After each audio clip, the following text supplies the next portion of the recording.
The Emperor's Candlesticks by Baroness Orczy. Recording by Kevin Green. Chapter 1. Gay, chic Vienna was en fête. What would you? Shrove Tuesday is the very last day allowed by our Holy Mother the Church for revelry, before the long austere 40 days of Lent, and if we do not make use of her full permission to enjoy ourselves, to the full extent of our capacity, we shall have nothing left to atone for tomorrow, when the good fathers place the cross of ashes on our foreheads, and bid us remember that dust we are, to dust return. Therefore Vienna was drinking the overflowing cup of pleasure today, had been drinking in its gaily lighted streets and boulevards, and was now enjoying its last drops at the Opera Ball, the climax to a carnival that had been unusually brilliant this year. And in the hall, where but 2 nights ago the harmonious discords of Wagner's Nibelungen had enchanted and puzzled a seriously minded audience, tonight Pierrot and Pierrette, Fausts and Marguerites, nymphs, fairies, gnomes, and what-nots chased each other with merry cries and loud laughter, to the sweet tunes of Strauss's melodious, dreamy waltzes, while the boxes, each filled with spectators eager to watch, though afraid to mingle with the giddy throng, showed mysterious dominoes and black masks, behind which gleamed eyes rendered bright with suppressed excitement at the intoxicating spectacle below. "Come down, fair domino, I know thee," whispered a richly dressed odalisque, whose jewelled mask could not outshine the merry twinkle of her black eyes beneath. She had placed one dainty hand on the ledge of a pit-tier box, in which 2 black dominoes had sat for some time, partially hidden by the half-drawn curtains, and had watched the gay throng beneath them for some half-hour or so, apparently unnoticed. The taller of the 2 dominoes bent forward, trying to pierce the enterprising Uri's disguise. "Nay, if you know me, fair mask, come up to me, and let me renew an acquaintance that should have never been dropped." But she had once more disappeared as swiftly as she had come, and the black domino, whose curiosity was aroused, tried vainly to distinguish her graceful figure among the glitter of the moving crowd. "I wonder how sober dresses succeeded in drawing that gay butterfly's attention," he said, turning to his companion, "and what her object was in speaking to me, if she did not mean to continue the causerie." "Oh, it is the usual way with these gay Viennese bourgeoisies," replied his companion. "Your Imperial Highness has been sitting too much in the shade of that curtain, and the odalisque thought your obvious desire to remain hidden an object of interest." The taller domino now leant forward in the box, his opera-glass glued to his mask, eagerly scanning the crowd, but, though numerous Moorish and Turkish veiled figures passed backwards and forwards, he did not recognise the enterprising odalisque among them. "Look not for the good that lies far away, when the best is so close at hand," whispered a mocking voice close to his elbow. The black domino turned sharply round just in time to catch hold of a little hand which had crept around the column that separated the box in which he was sitting from the adjoining one. "The best is still too far," he whispered. "Is it unattainable?" "Always try to obtain the best," replied the mocking voice, "even at the risk of scaling the inaccessible walls of an opera box." "I cannot get to thee, fair mask, without momentarily letting go this tiny hand, and it is never safe to let a bird, even for a moment, out of its cage." "Black domino, we must often risk the lesser to obtain the great," said the odalisque maliciously. "I entreat your Imperial Highness to remain here," said the second domino imploringly. "You are here incognito. I am the only one in attendance on your Highness, and—" "All the more reason why it should be possible for one brief moment for a Svarich to do as he likes," retorted the taller domino laughingly, and before his companion had time to add another word of warning, the young man had, with the freedom which King Carnival always allows at such a time and in such places, climbed the ledge of the box, and scrambled with youthful alacrity into the one that contained his mysterious bright-eyed Uri. But alas for the waywardness and fickleness of the daughters of the East! No sooner had the black domino safely reached terra firma once more, after his perilous climb, than the swift opening and shutting of a door told him but too plain that the will-o'-the-wisp wished to evade him yet again. What young man is there, be him prince or peasant, who would have allowed so mocking a game to be carried on at his expense? Nicholas Alexandrovitch, son and heir to the Tsar of all Russias, remembered only that he was 20 years of age, that he had come to the opera ball accompanied by that dry old stick Lavrovsky, with the sole purpose of enjoying himself incognito for once, and he started off in hot pursuit. The passage behind the box was quite empty, but in the direction leading to the foyer, some 50 yards distant, he distantly caught the sight of a swiftly disappearing figure, and the heels of the prettiest pair of Turkish slippers it had ever been his good fortune to see. The foyer was, at that late hour of the night, a scene of the motley, most picturesque confusion. Assyrian queens were walking arm in arm with John Bulls, Marguerites were coquetting unblushingly with gallants of some 2 centuries later, while Hamlets and Othellos were indulging in the favourite Viennese pastime of hoisting their present partners onto the tallest pillars they could find, with a view to starving them out up there into a jump some 10 or 12 feet below, when they would perforce land into the outstretched arms of their delighted swains. And very pretty these tall pillars looked, thus decorated with living, laughing, chatting figures of vivandières, Pierrettes, aye, and of sober Ophelias and languishing Isoldes. But the black domino heeded that not, darting hither and thither, taking no notice of cheeky sallies and rough bousculade. He pushed his way through the crowd towards one spot, close to the entrance, where a special little jewelled cap was fast disappearing through the wide-open portals that led into the gaily lighted place beyond.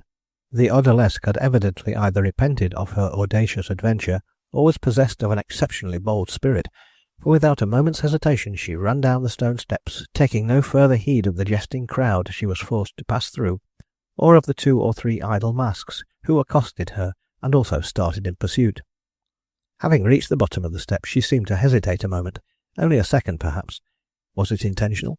But that second gave Nicholas Alexandrovitch the chance he had for some time striven for. He overtook her just as she laid her hand on the door of a faker which was drawn up, and lifted her off the ground as if she were a feather. He placed her inside, and sat down in front of her, hot and panting, while the coachman, without apparently waiting for any directions, drove off rapidly through the ever noisier and gayer crowd. Chapter 2. All this had excited little or no attention among the bystanders. How should it? An opera ball teems with such episodes. 2 young people, one in pursuit of the other, a signal, a handy faker, et voilà, who cares? Everybody is busy with his own affairs, his own little bits of adventure and intrigue. Surely that grey domino over there, standing under one of the fine electric light chandeliers, could have no interest in the unknown odalisque and her ardent swain, for he made not the slightest attempt at pursuit, yet his eyes followed the fast disappearing faker as long as it was recognizable amidst the crowds of vehicles and mummers. A young man he was, evidently not anxious to remain incognito, for he had thrown back the hood of his domino and held the mask in his hand. Yet though he thus, as it were, courted recognition, he visibly started as a soft musical voice, with the faintest vestige of foreign intonation, addressed him merrily. "Why so moody, Monsieur Walensky? Have Strauss's waltzes tired out your spirits, or has your Donna eloped with a hated rival?"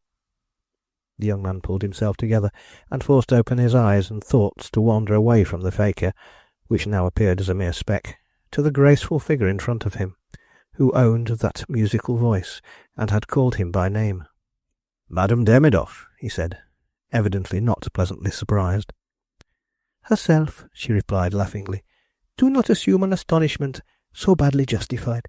I am not a Viennese grande dame, and coming to an opera ball is not the most unpardonable of my eccentricities." "Yes, but alone?" "Not alone," she rejoined, still merry, "since you are here to protect me from my worst perils, and lend me a helping hand in the most dire difficulties." "Allow me to start on these most enviable functions by finding your carriage for you," he said a trifle absently. She bit her lip and tried a laugh, but this time there was a soupçon of harshness in the soft foreign notes. "Ah, Ivan, how you must reckon on my indulgence that you venture so unguardedly on so ungallant a speech." "Was it ungallant?" "Come, what would your judgment be on a young man, one of our jeunesse dorée, who, meeting a lady at the opera ball, offers after the first 2 minutes to find her carriage for her?" "I should deem it to be an unpardonable sin, and punishable by some nameless tortures if that lady happens to be Madame Demidov," he said, striving to make banal speeches to hide his evident desire for immediate retreat. She looked at him keenly for a minute, then sighed a quick, impatient little sigh. "Well, call my carriage, Ivan. I will not keep you. You obviously have some pressing engagement." "The Cardinal," he began clumsily. "Ah, His Eminence requires your attention at so late an hour," she said, still a little bitterly. "His Eminence is leaving Vienna tomorrow, and there are still many letters to answer. I shall probably be writing most of the night through." She appeared content with this explanation, and while Valensky gave directions to one of the gorgeous attendants stationed outside the house to call Madame Demidov's carriage, she resumed the conversation in a more matter-of-fact tone. "His Eminence will be glad of a holiday after the trying diplomatic business of the past few weeks, and you, Monsieur Valensky, I feel sure have also earned a few days' repose." "The Cardinal certainly has given me 2 or 3 weeks' respite, while he himself goes to Tyrol for the benefit of his health." "And after that?" "We meet at Petersburg, where His Eminence has an important memorial to submit to His Majesty the Tsar. You yourself, madame?" "Yes, I shall probably be there before you both arrive, and thus have the honour of welcoming His Eminence in person. But here is my carriage. It is au revoir then, Monsieur Valensky, not adieu. Luckily for you," she added once more coquettishly, "for had it been a longer parting, I should have found it hard to forgive your not even calling to leave a bit of pasteboard with my concierge." He had given her his arm, and was leading her down the wide stone stairs, trying all the while not to appear relieved that the interview was at last over, and his faro companion on the way to leaving him alone with his anxieties and agitation. "Good night, Ivan," she said, after he had helped her into her carriage and wrapped her furs around her. Long after her coachman had started, she leant her head out of the window and watched him, as long as she could distinguish his grey domino among the crowd. There was a wistful look on her face, also a frown, perhaps of self-contempt. Then, when the carriage had left the opera house with all its gaiety and tumult behind, and she no longer could see Ivan Valensky's figure at the foot of the wide stone stairs, she seemed to dismiss with an impatient sigh and a shrug any little touch of sentiment that may have lurked in her thoughts, and it was an impassive, slightly irritable grande dame who alighted out of the little elegant coupe under the portico of one of the finest houses on the Kolovatring. "Send Eugène to me in my boudoir at once," she said to the footman, who preceded her upstairs. "If he is from home, one of you sit up till he comes in. If he is asleep, he must be wakened forthwith." She seemed too agitated to sit down, though the armchairs in her luxurious boudoir stood most invitingly by. She was pacing up and down the room, listening for every footstep. Far from her was all touch of sentiment, all recollection of the figure in the grey domino whom she had called Ivan, and who seemed all but too eager to be rid of her. What she had seen tonight, not half-hour ago, had mystified her beyond expression. She, and of this she felt convinced, was the only person, with the exception of old Count Lavrovsky, and the one confidential valet, who in this city knew that in the guise of that black domino was the heir to the Russian throne. He had been spoken to by a forward mask, disguised as an odalisque. That was neither surprising nor unusual at carnival time, when every description of forwardness is not only permissible but encouraged. The Tsarevich, with useful impetuosity, had followed, forgetting his rank and the dangers that always surround his position, and both he and the odalisque had disappeared into a fakia, which Madame Demidov felt convinced had been there ready waiting for them, and driven off without apparently any directions being given to the coachman. "Come in," she said, much relieved, as a discreet footstep and a rap at the door caught her ear, still on the alert. She took up a cigarette from a little case that lay close to her hand. She felt it would calm her nerves and steady her voice. A man entered, flat-nosed, high-cheeked, boned Russian of the lower classes, whose low forehead betokened an absence of what is usually called intellectuality, but whose piercing, cold grey eyes, deeply sunk between the thinnest of lids, spoke of cunning and a clarity. A useful man, no doubt. Madame Demidov seemed more calm the moment she spoke to him. "Eugène," she said, "listen to me, for something very mysterious has happened at the opera ball tonight, and there is some work you must do for me now, at once, and also during the course of tomorrow. The Tsarevich went to the opera ball tonight disguised as a black domino. Yes, he was in Vienna, incognito. No one knew it. The whole thing was foolish in the extreme, and I am beginning to fear some foul agency must have been at work. He was decoyed from his opera box by a woman dressed as an odalisque, in red and gold, I think. No matter the description. There were hundreds in that guise at the opera. Nicholas Alexandrovich followed her. A faker was waiting for them. He jumped in, and it drove off at great rapidity towards the old town." "Yes, Barina." For she had paused a moment to collect her thoughts before giving him her final instructions. "You must find out for me first whether the Tsarevich has returned to his hotel, and if not, what steps Count Lavrovsky is taken to discover the key to the mystery. You must dog the old man's every footstep, and if he goes to the police, or sends any telegraphic message across to Petersburg, you must apprise me of it at once. Moreover, both outside the opera house, at the faker stations, and at the various railways you must glean what scraps of information you can relating to the flying odalisque and domino, or the faker that drove them. I leave by the express for Petersburg tomorrow at midnight. You must come and tell me what you have learned in the early part of the evening." She dismissed him now, and when once more alone she sat and thought over the occurrences of tonight.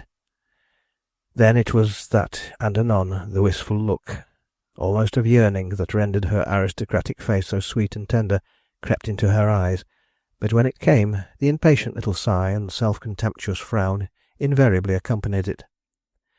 Surely this worldly woman, this elegant grande dame, would not allow even the faintest vestige of sentiment to creep up among her recollections of the gay carnival ball, more especially as that sentiment was evidently directed towards one who— "Ah me!" Madame Demidov sighed again, threw away a cigarette, and rang for her maid, all with the idea of putting an end to any more thinking that night. Chapter 3. As soon as Ivan Volensky lost sight completely of Madame Demidov's carriage, he, with a sigh of relief, retraced his steps up the wide stairs of the opera house, and joined a couple of dominoes who, dressed like himself in uniform grey, stood isolated among the group of masks that encumbered the entrance to the foyer. Together all three began sauntering in the direction of the Kolovatring. They walked on in silence for some time, smoking cigarettes and pushing their way through the crowd as best they could. On the Ringstrasse the scene was as gay as ever, laughing groups of masks in bands of a score or so, occupying the whole width of the street, made progress somewhat difficult, but the three grey dominoes seemed in no great hurry. They exchanged jests where repartee was expected of them, and mixed with the crowd where it was impossible to avoid it. The sumptuous houses and gorgeously decorated shops on either side were illuminated with many-coloured lights, changing this midnight hour into light as broad as day. On the balconies, gaily festooned with flowers, groups of onlookers gazed on the animated scene below, whilst every now and then, from some opened windows, dreamy waltzes and weird csadas mingled with the noisy street cries and laughter, telling of aristocratic balls and parties, where the King Carnival was courted with equal mirth, if somewhat less exuberance and noise. Sometimes the groups of mummers would stop beneath some of these windows and watch the bejewelled figures flitting to and fro, and listen to the soft cadences of the gypsy music, the one thing Hungarian the Viennese cannot bring themselves to despise. But the three dominoes did not pause long amidst this grey and bustling scene, nor did the brilliant lighted ring appear to have any attraction for them, for presently they turned into a side street, uninviting and dark though it seemed, and being free to walk more rapidly, soon left the sounds of merry laughter and revelry far behind them. Still they walked on in silence, not heeding now the few muffled masks that passed them with a laugh and jest on their way towards the gayer part of the city. With these few exceptions, the streets they now crossed were completely deserted. No illuminations from the windows proclaimed the reign of King Carnival. No sound of dreamy waltz music lent a touch of merriment to the dismal, stone-paved courtyards that yawned drearily on either side. Into one of these the three dominoes presently turned, and, without waiting to reply to the concierge's challenge as to whom they were seeking at so late an hour, they found their way to the back stone staircase, which was but dimly lighted by a hanging lamp that flickered in the draught, and threw weird shadows on the steps. Having reached the second flight, one of the dominoes gave a peculiar rhythmic knock on one of the doors facing him, which after a few moments was thrown open, while the anxious voice asked, "Is that you, Balakin?" "Yes," replied the domino. "With Ivan and Sergei. Let us in." The room which they had now entered, furnished with an attempt at comfort, half as an office and half as a smoking lounge, was filled with some 12 or 14 men of all ages, and, apparently, judging from their clothes, of very mixed social positions, while 4 or 5 of them, collarless, and probably shirtless, wore working jackets and clumsy boots. Some wore beautifully cut dress clothes and spotless linen, with a flower in the buttonhole, and one elderly man, with a pointed grey beard and handsome aristocratic features, wore 2 or 3 decorations fastened to his coat. All, however, whether peer or peasant, seemed on the best of terms together, and smoking pipes and cigarettes of peace and fraternity. "What news?" asked half a dozen voices, as the new arrivals divested themselves of their grey dominoes and shook hands with those sitting around. "The best." "Where is he?" asked a voice. "In Merkovich's Faker, with Maria Stefanovna." "And presently?" "Merkovich's guest, at number 21, Heumarkt." The questions and answers followed each other in rapid succession. The tension of suspense had evidently been great, the relief at the news most obviously welcome, for a sigh of satisfaction seemed to rise in unison from a dozen heaving oppressed chests. "And Merkovich?" asked one of the older men. "He will be here anon." "As soon as he is safe under lock and key." "Then he is in our power?" "Absolutely." "Did Lavrovsky attempt to follow him?" "Not till it was too late, and the faker was out of sight. He fell into the trap without a shadow of suspicion." There was a pause now.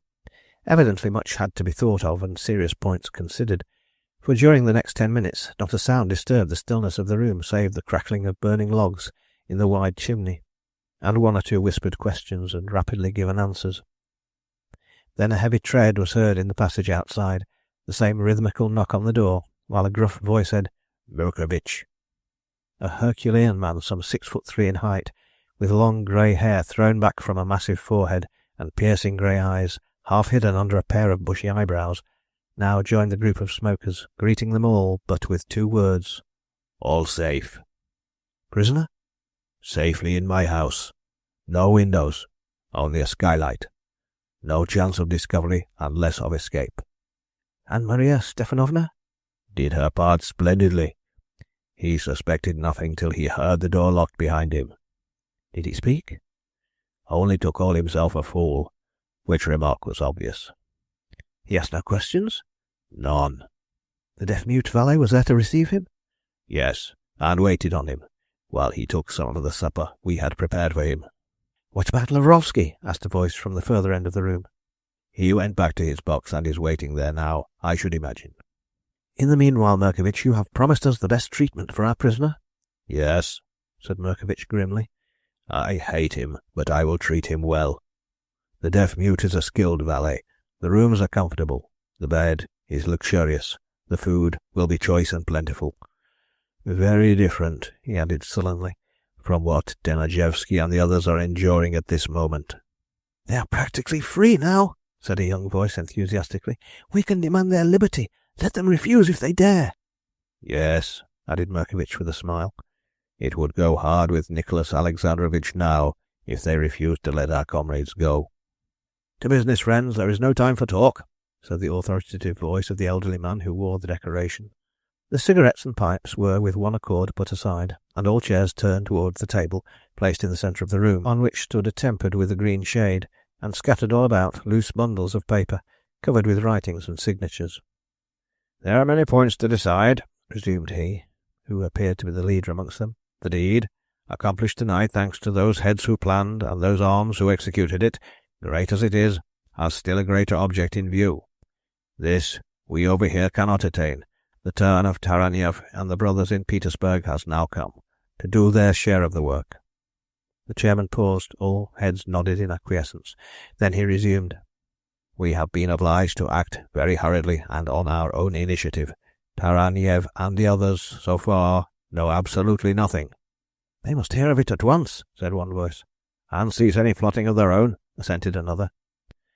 "It could only now lead to certain disaster," agreed the chairman, "if they were in any sort of way to draw the attention of the third section on themselves." "Or us," grimly added Merkovich. "Obviously, therefore, our messenger's duty to them will be twofold," said the President. "The bringing of great news as it now stands, and our instructions as to the next course they must follow to attain the noble object we all have in view." "Yes, the letter to Alexander III," said a young voice eagerly. This was the important point. More eagerness in the listeners, more enthusiasm among the younger men was, if possible, discernible. "I have here," said the President, taking a document from the table, "with the help of the committee, embodied our idea as to how that letter should be framed. It will be an appetizing breakfast relish for the autocrat of all the Russians when he finds it, as he does all our written warnings, underneath his cup of morning coffee," sneered Murkovich, who had been sitting all this while smoking grimly, and muttering at intervals short sentences between his teeth, which boded no good to the prisoner he had under his charge. "Our letter," said the President, "this time will contain the information that the Tsarevich is at the present moment in the hands of some persons unknown, and those persons will continue to hold him a hostage till certain conditions are complied with." "Those conditions being?" queried one of the bystanders.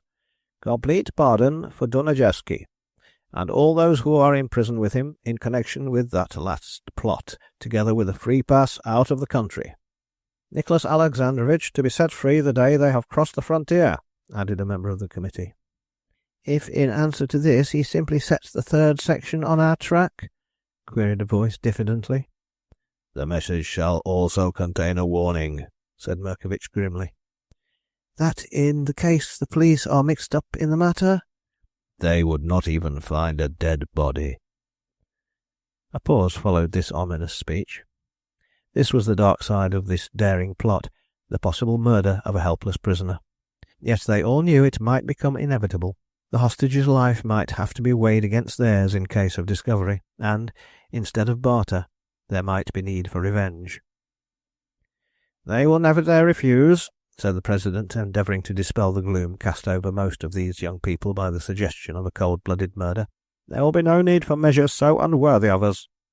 "They know completely that Tsarevich's life is in our hands," said Murkovich authoritatively. "They cannot defy us. They are bound to treat and bargain with us. We might demand the freedom of every convict now languishing in Siberia, and they would have to remember that the heir of all the Russias sleeps with a dagger held over his heart, and be bound to grant what we ask. But let them be just and merciful, and we will be so likewise," added the President's more gentle voice. "Let Dunajewski and all those concerned cross the frontier with a free pass, and that day the Tsarevich will be restored to liberty.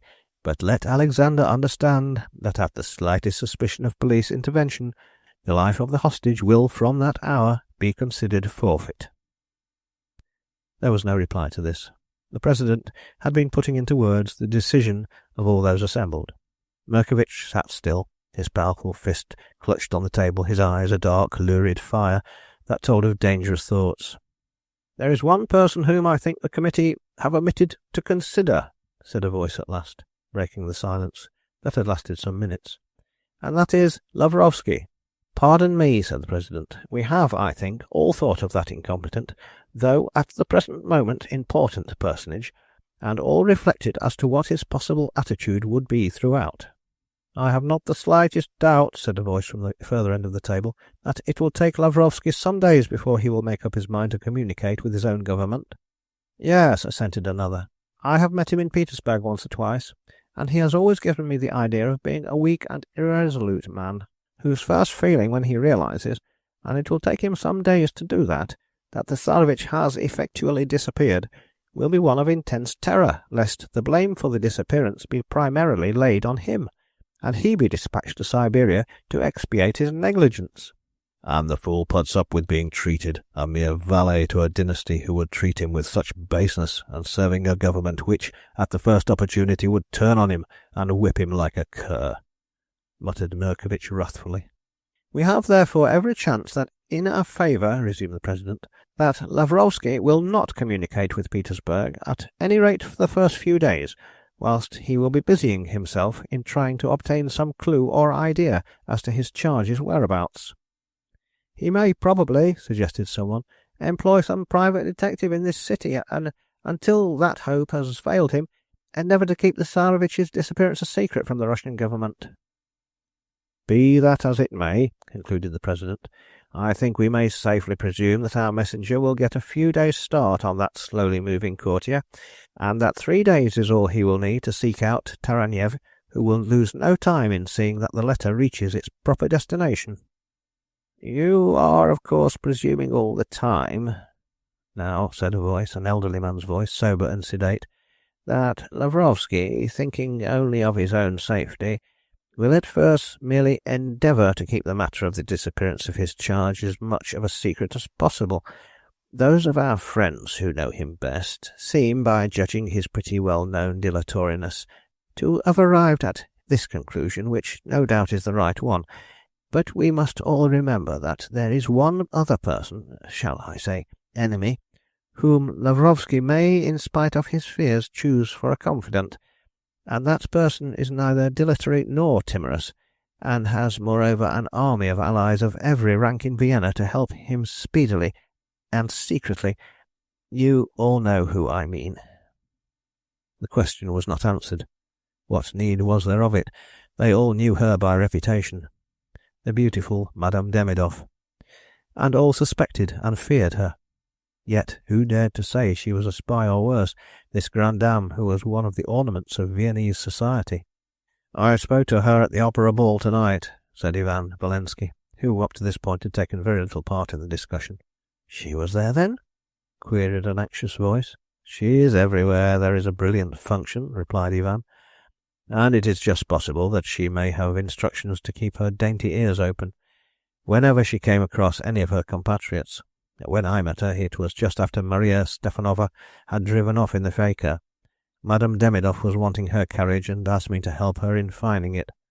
"No doubt she is our greatest danger," said the President, "for if anything did rouse her suspicions tonight, she certainly would not hesitate to employ a whole army of private and police detectives, and may force our hand before our brothers in Petersburg have time to play the trump card."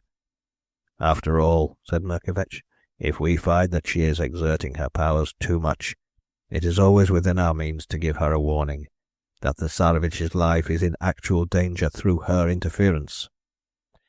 "Anyhow, my friends," now concluded the President, "it is well that, knowing our foes, we keep a strict watch on them.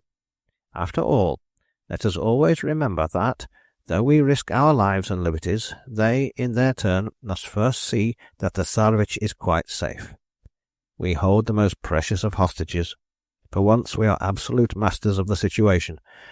I don't think we gain anything by discussing any further what Lavrovsky and Madame Demidov may or may not do. They must be strictly watched, that is evident, but the message to Taraniev is the most important. We can include as many conditions in our letter as we like, and leave them at Petersburg to do the rest."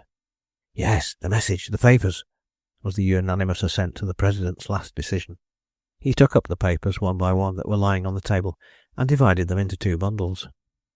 "These," he said, handing one of the packets to his neighbour, "are not of much value, and in view of the approaching crisis, in my opinion, had better be destroyed. Will you glance through them and decide?" The papers were handed round, carefully examined by most of the present, and the President's decision being endorsed, they were consigned to the flames.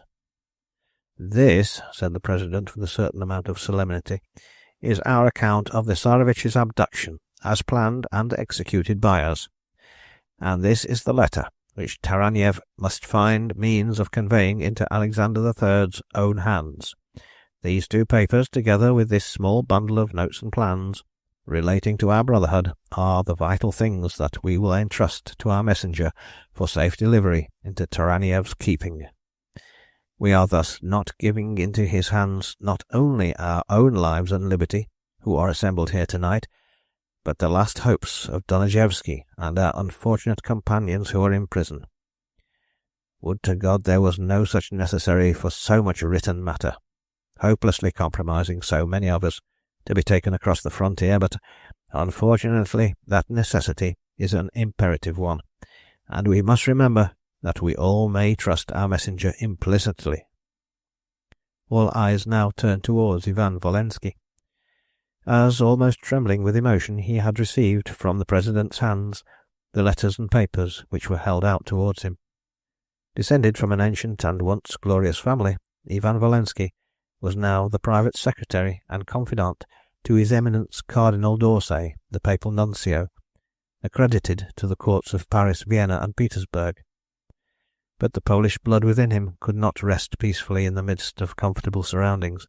The spirit of plotting peculiar to his countrymen, fanatical, hot-headed, and enthusiastic, had thrown him into the arms of this socialistic brotherhood, for whose sake he daily risked his position, his liberty, his very life. In the midst, as it were, of diplomatic and social life, Ivan Valensky was a priceless ally to these plotters, who needed men of his stamp, that mixed in with the very society they wished to annihilate, and could keep them well informed of the comings and goings of the exalted personages whom they wished to attack.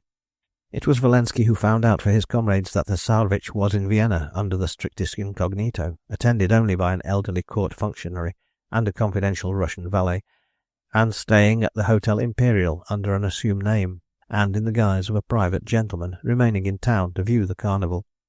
Then it was that the daring plan was conceived by some of these fanatics, to obtain possession of so august a hostage, and then barter his liberty against that of some comrades in Russia, who, implicated in an abortive intrigue, were awaiting condemnation, languishing in a Moscow prison. Ivan Valensky now leaned across the table and said, turning towards the President, "I am happy and proud to feel that it is my power to render the Brotherhood so great a service. I will convey the letter, the news, and the papers safely to Petersburg." Many hands were stretched across the table towards the young Pole, who grasped them warmly. "When can you start?" asked Murkovich.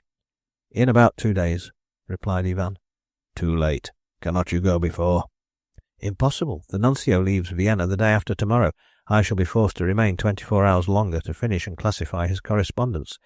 After that I am free and can start immediately." "Let Ivan act as he thinks best," said the President.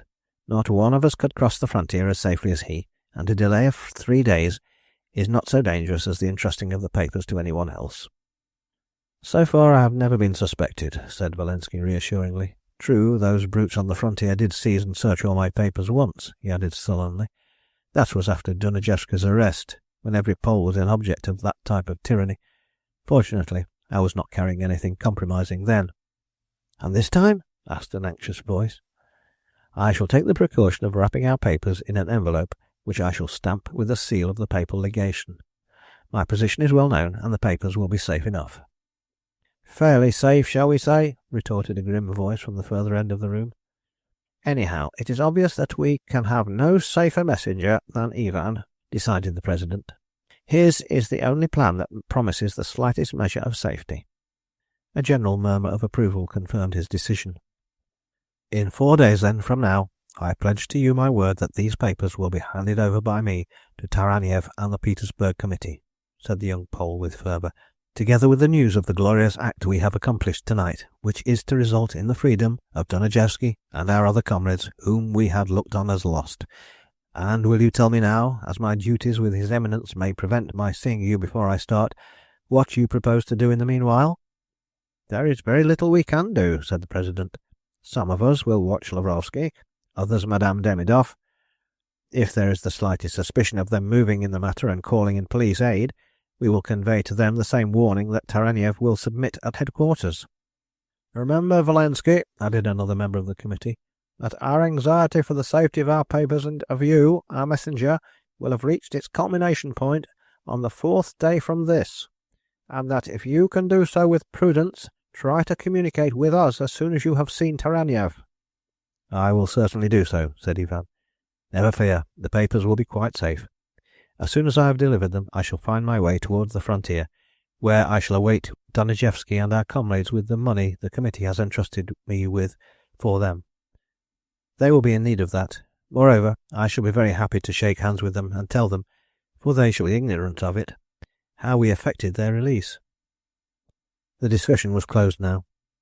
Cigarettes and pipes appeared once more, and with a quiet hum of conversation, where no mention of plot or Tsar was made, took the place of an enthusiastic discussion. The President was chatting quietly with Valensky, who had slipped the precious papers into his breast pocket. Ivan was the first to rise. "I must leave you all now," he said.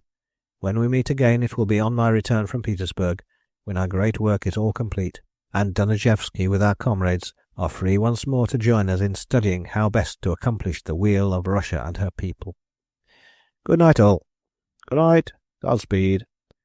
A score of hands were stretched out towards him, their friend, their comrade. In the minds of some of them, perhaps, there rose the thought that they might never see their daring messenger again, but these who had these thoughts were the older men, those who knew that no scrap of paper is ever really safe in Russia. Inwardly they called forth a blessing and perhaps a prayer for his safety, as he shook hands with all his friends.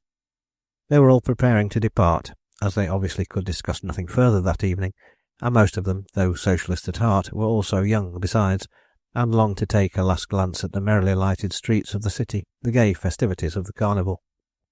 And 10 minutes later these men who had so daringly organised, so successfully carried through, one of the most audacious plots in the annals of secret societies, were mixing gaily with the mad throng, bandying jests with merry masks, and seemingly forgetting that there were such things as princely hostages and secret missions, or that one of their comrades, their chosen messenger, would soon, holding all of their lives in his hands, have to convey their secrets to Petersburg, in the very teeth of the most astute police in the world.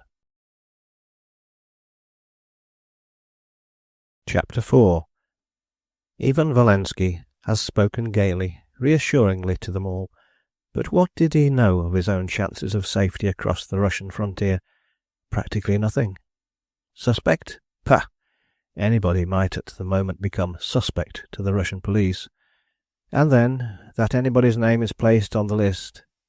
After that, let him try to get across with papers, valuables, secrets, and he will soon find what it means to be a suspect. What did Valensky know of how he stood in the eyes of the Russian police? Living mostly abroad and consorting in a great measure with his own exiled countrymen, some small degree of suspicion was bound to remain attached to his name. He was a Pole, and being a Pole he conspired, not because he believed in all the utopian theories set forth by his brother conspirators, but because it was in his blood to plot and plan against the existing government. Whether these plots and plans ever resulted in anything tangible, any great reform out there in Russia, he never troubled his mind much to think. He was too young to think of the future. The present was the only important factor in his existence. He usually shrank from extreme measures. Merkovich's bloodthirsty speeches grated upon his nerves, and having spent some time a miracle of ingenuity in combining some deadly plot that would annihilate the tyrant and his brood, Ivan would have preferred that it should not be carried out at all, but left as a record of what a Pole's mind can devise against his hated conquerors. It was not indecision, it was horror of a refined and even plucky nature, of deeds that would not brook the light of day. He would have liked to lead a Polish insurrection, but feared to handle an assassin's dagger. He had vague theories about the people, lofty notions of their immense brain power, downtrodden by powerful officialism, and he looked forward to the days when that somewhat undefinable quality would frame its own laws, appoint its own rulers.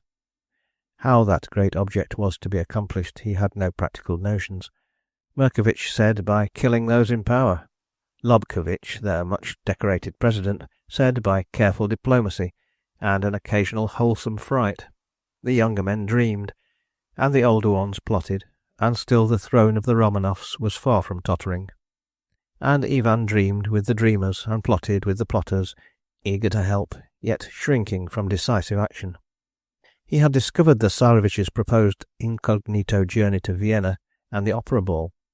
He was a young man of fashion in society, invaluable to the socialists, for he went everywhere, heard all the gossip, and repeated to them what they wished to hear. He planned out the abduction in all its details. Merkovich was to lend his house, in which to receive the captive, and his daughter was to entice him therein. Balakin and his brothers were to watch the proceedings. After that he, Ivan, would do something perilous, all alone. He cared not what, as long as he did not have to lend a hand in abducting a helpless youth into a dangerous trap. Nicholas Alexandrovich had fallen into that trap, with his eyes shut, wholly unsuspecting. It had been well set at the time and place where most young men, be they prince or peasant, are eager for adventures, and the Tsarevich was barely 20 and had come to Vienna to enjoy himself. The bright eyes of the odalisque, as seen through her black velvet mask, seemed full of promise of enjoyment to come. Her manners, essentially Viennese, were provoking to the verge of distraction, and human nature, ever disguised in the garb of the heir to an empire, would have to undergo very radical changes ere at 20 years of age it could resist the blandishments of so enterprising an odalisque. He had jumped into the phaeton after her, only thinking of those bright eyes and provoking ways, and the short journey between the Opera House and Heumarkt only ended in more complete turning that young head and subjugating the inflammable heart, for during those 5 minutes Nicholas had succeeded in dislodging the black velvet mask, and in ascertaining that the charms that it held hidden were equally enchanting as those it had revealed. Perhaps had he been less young, and therefore more observant, he would not have failed to notice that a slightly sarcastic look hovered around the dainty childlike mouth, and a look, was it of pity, gave those bright eyes an added charm. The phaeton had stopped under a portico that would have seemed dreary and desolate beyond description to the most casual observer, but Nicholas Alexandrovitch flew up the great dark stone staircase with no thought save for the dainty figure that ran swiftly up some few metres in front of him. He followed her through a massive door, behind which he had seen her disappear, and found himself in a brilliantly lighted, dome-like hall, where a well-laden supper-table occupied the centre, looking most tempting, whilst the valet, in irreproachable attitude, mute and expectant, stood by. As the heavy door fell to behind him with a loud and reverberating crash, Nicholas Alexandrovitch, looking around him, realised that the fair odalisque had once more disappeared. A door at the opposite end of the hall was open. Nicholas passed through it, to find himself in a comfortably furnished bedroom, obviously arranged for a bachelor's wants. It seemed to have no other egress but the door at which the Tsarevitch stood still, amazed, wondering where that bewitching houri had given him the slip. Somewhere on that dark stone staircase, no doubt, and Nicholas pondered as to whether he should endeavour to follow her in that game of hide-and-seek which she appeared to have at her fingers' ends, or calmly await her return, which could obviously not be long delayed. The valet still stood, correct in attitude and dress, mute and expectant. His intense impassiveness grated on the young prince's turbulent nerves, strung to aching point whilst waiting for the odalisque who did not reappear. Then it began to strike him as strange that though the supper appeared sumptuous and plentiful, it had only been laid for one. For the unknown odalisque, no doubt, but then the bedroom adjoining was obviously not a lady's room. Nicholas frowned, and forced his nerves to be still and his brains to recommence to act. A breath of suspicion, the first, seemed to have crossed his mind. He walked deliberately to the door. It was locked. It did not surprise him. The breath of suspicion had suddenly developed into a hurricane of doubt. "Where am I?" he asked the valet. The latter bowed very humbly and pointed to his own ears and mouth, shaking his head the while. Real or assumed, was the Tsarevitch's mental query. Obviously, it was no use to try and force that door. It looked solid enough to resist an assault. Nicholas understood that he had been trapped. For what purpose remained yet to be proven. A few moments elapsed, then the door was gently opened from without. The deaf-mute valet went up towards it. The thought of making a rush for that same door may have presented itself to Nicholas's mind then, but fortunately the humiliation of an unsuccessful attempt was spared him, for behind the door stood two stalwart moujiks, equally mute as their comrade, and equally correct in bearing. One of them stepped forward, and with deep obeisance presented a letter to the Tsarevitch, who tore it open impatiently. A few words only, to tell him what he already knew, that he was a helpless prisoner without hope of escape. His life inviolate, but held as hostage, pending negotiations with his exalted father, which no doubt would soon terminate in a most satisfactory way. And in the meanwhile, the lodgings, poor as they were entirely at the august prisoner's disposal, as well as 3 deaf-mute moujiks, told off to do his bidding. Nicholas Alexandrovitch called himself a fool, then tried to become a philosopher. He had every confidence in the far-seeing, far-reaching police of his country, trusted to Lavrovsky to use every effort and every dispatch, and resigned himself to the inevitable with the character placidity of his race. One last tribute to youth and folly he paid, when he felt an aching pang at the thought that the provoking odalisque had only used her blandishments for purposes so far removed from his poetic imagination. The next half-hour saw the heir of the Tsar of all the Russias eating a sumptuous supper all alone, and a prisoner, with a youthful appetite and no thoughts for the morrow. As for Count Lavrovsky, in attendance upon his Imperial Highness, he, no doubt, was in a worse position than his abducted charge. To have allowed the Tsarevitch, for whom he was, so to speak, responsible, to so completely slip through his fingers was an event unparalleled in the history of a Russian courtier. No doubt, the case being unprecedented, the punishment would be equally so, and Lavrovsky, already half an hour after the Tsarevich's disappearance, could, when shutting his eyes, see visions of convicts, of prisons, of mines, and Siberia. Half an hour is a long time for the son of the Tsar to remain unattended, and when 2 or 3 hours had slipped by and the crowds of mummers had begun to thin, Lavrovsky began to enduring mental tortures he had up to that time had no conception of, and when presently, at some small hour of the morning, the last of the giddy throng were preparing to depart, the old Russian still sat staring into the crowd, cramped in body, and with mental faculties rendered numb with nameless terrors. The officials asked him to leave. The lights were being turned out, and Lavrovsky had perforce to leave his box and find his way onto the streets. 1 or 2 discreet questions from porters and attendants about an odalisque and a domino brought only mirth for an answer. 50 odalisques, 2,000 dominoes, had passed up and down the Opera House steps during the last few hours. At the Hotel Imperial, the sleepy hall porter had not seen the young stranger, and the Russian valet, the only attendant to the young Tsarevich, made a mute inquiry as to his master, which he dared not put into words. The man would have to be told something. He was trustworthy, he might be of help. Lavrovsky told him half a truth. The Tsarevich had thought fit to go on a young man's escapade. They too must keep that a secret. Nicholas Alexandrovich might return tomorrow, he might be away some days. Count Lavrovsky could not say. He relied on Stefan to be discreet. The next day, when no news came, the old Russian began to look longingly at a tiny revolver he always carried with him. Better that than to be dragged home to Russia, arraigned for high treason, and sent to Irkutsk to dig salt for the imperial exchequer for having neglected his duties as keeper and caretaker of the young heir to the throne. But Lavrovsky was over 60, and at that age life seems very sweet, a dear friend we have known for so long, and therefore from whom we are loath to part. He replaced the pistol in his dressing bag and looked elsewhere for counsel and guidance.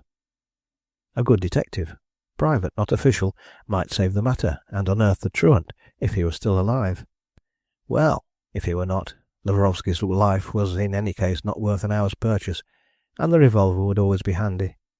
Stefan asked no questions. Lavrovsky looked harassed and anxious, and that was sufficient information for the stolid Russian. The morning papers had no account of mysterious dead bodies found looted in the streets, and Lavrovsky sallied forth to seek a detective. They recommended him one at one of the newspaper offices, Monsieur Furet, a Frenchman, a man of wide experience and good connections. Lavrovsky went to him. He had tried so far not to think too much. The thoughts to which he did not allow coherence would have led him to a lunatic asylum, and he wished to keep his mind clear of all things save his duty to his missing charge and to the honour of his own name. Monsieur Furet was astute, wise, but not omnipotent. Lavrovsky told him too little. He felt it as he spoke. The detective, a Frenchman, guessed there was some mystery, and tried to probe the Russian's secrets. But Lavrovsky was obdurate. When the time came for throwing himself on the detective's discretion, he shrank from the task, dared not avow to him the identity of the missing stranger, and only spoke vaguely of him as a young foreigner of distinction. The matter was hopeless, and Mr. Furet was waxing impatient.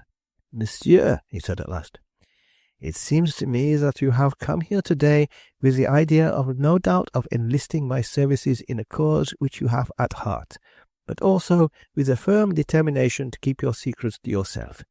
You will, I am sure, on thinking the matter over, see how impossible you have made it for me to be of much service to you." "Can you do nothing, then?" asked Lavrovsky in despair.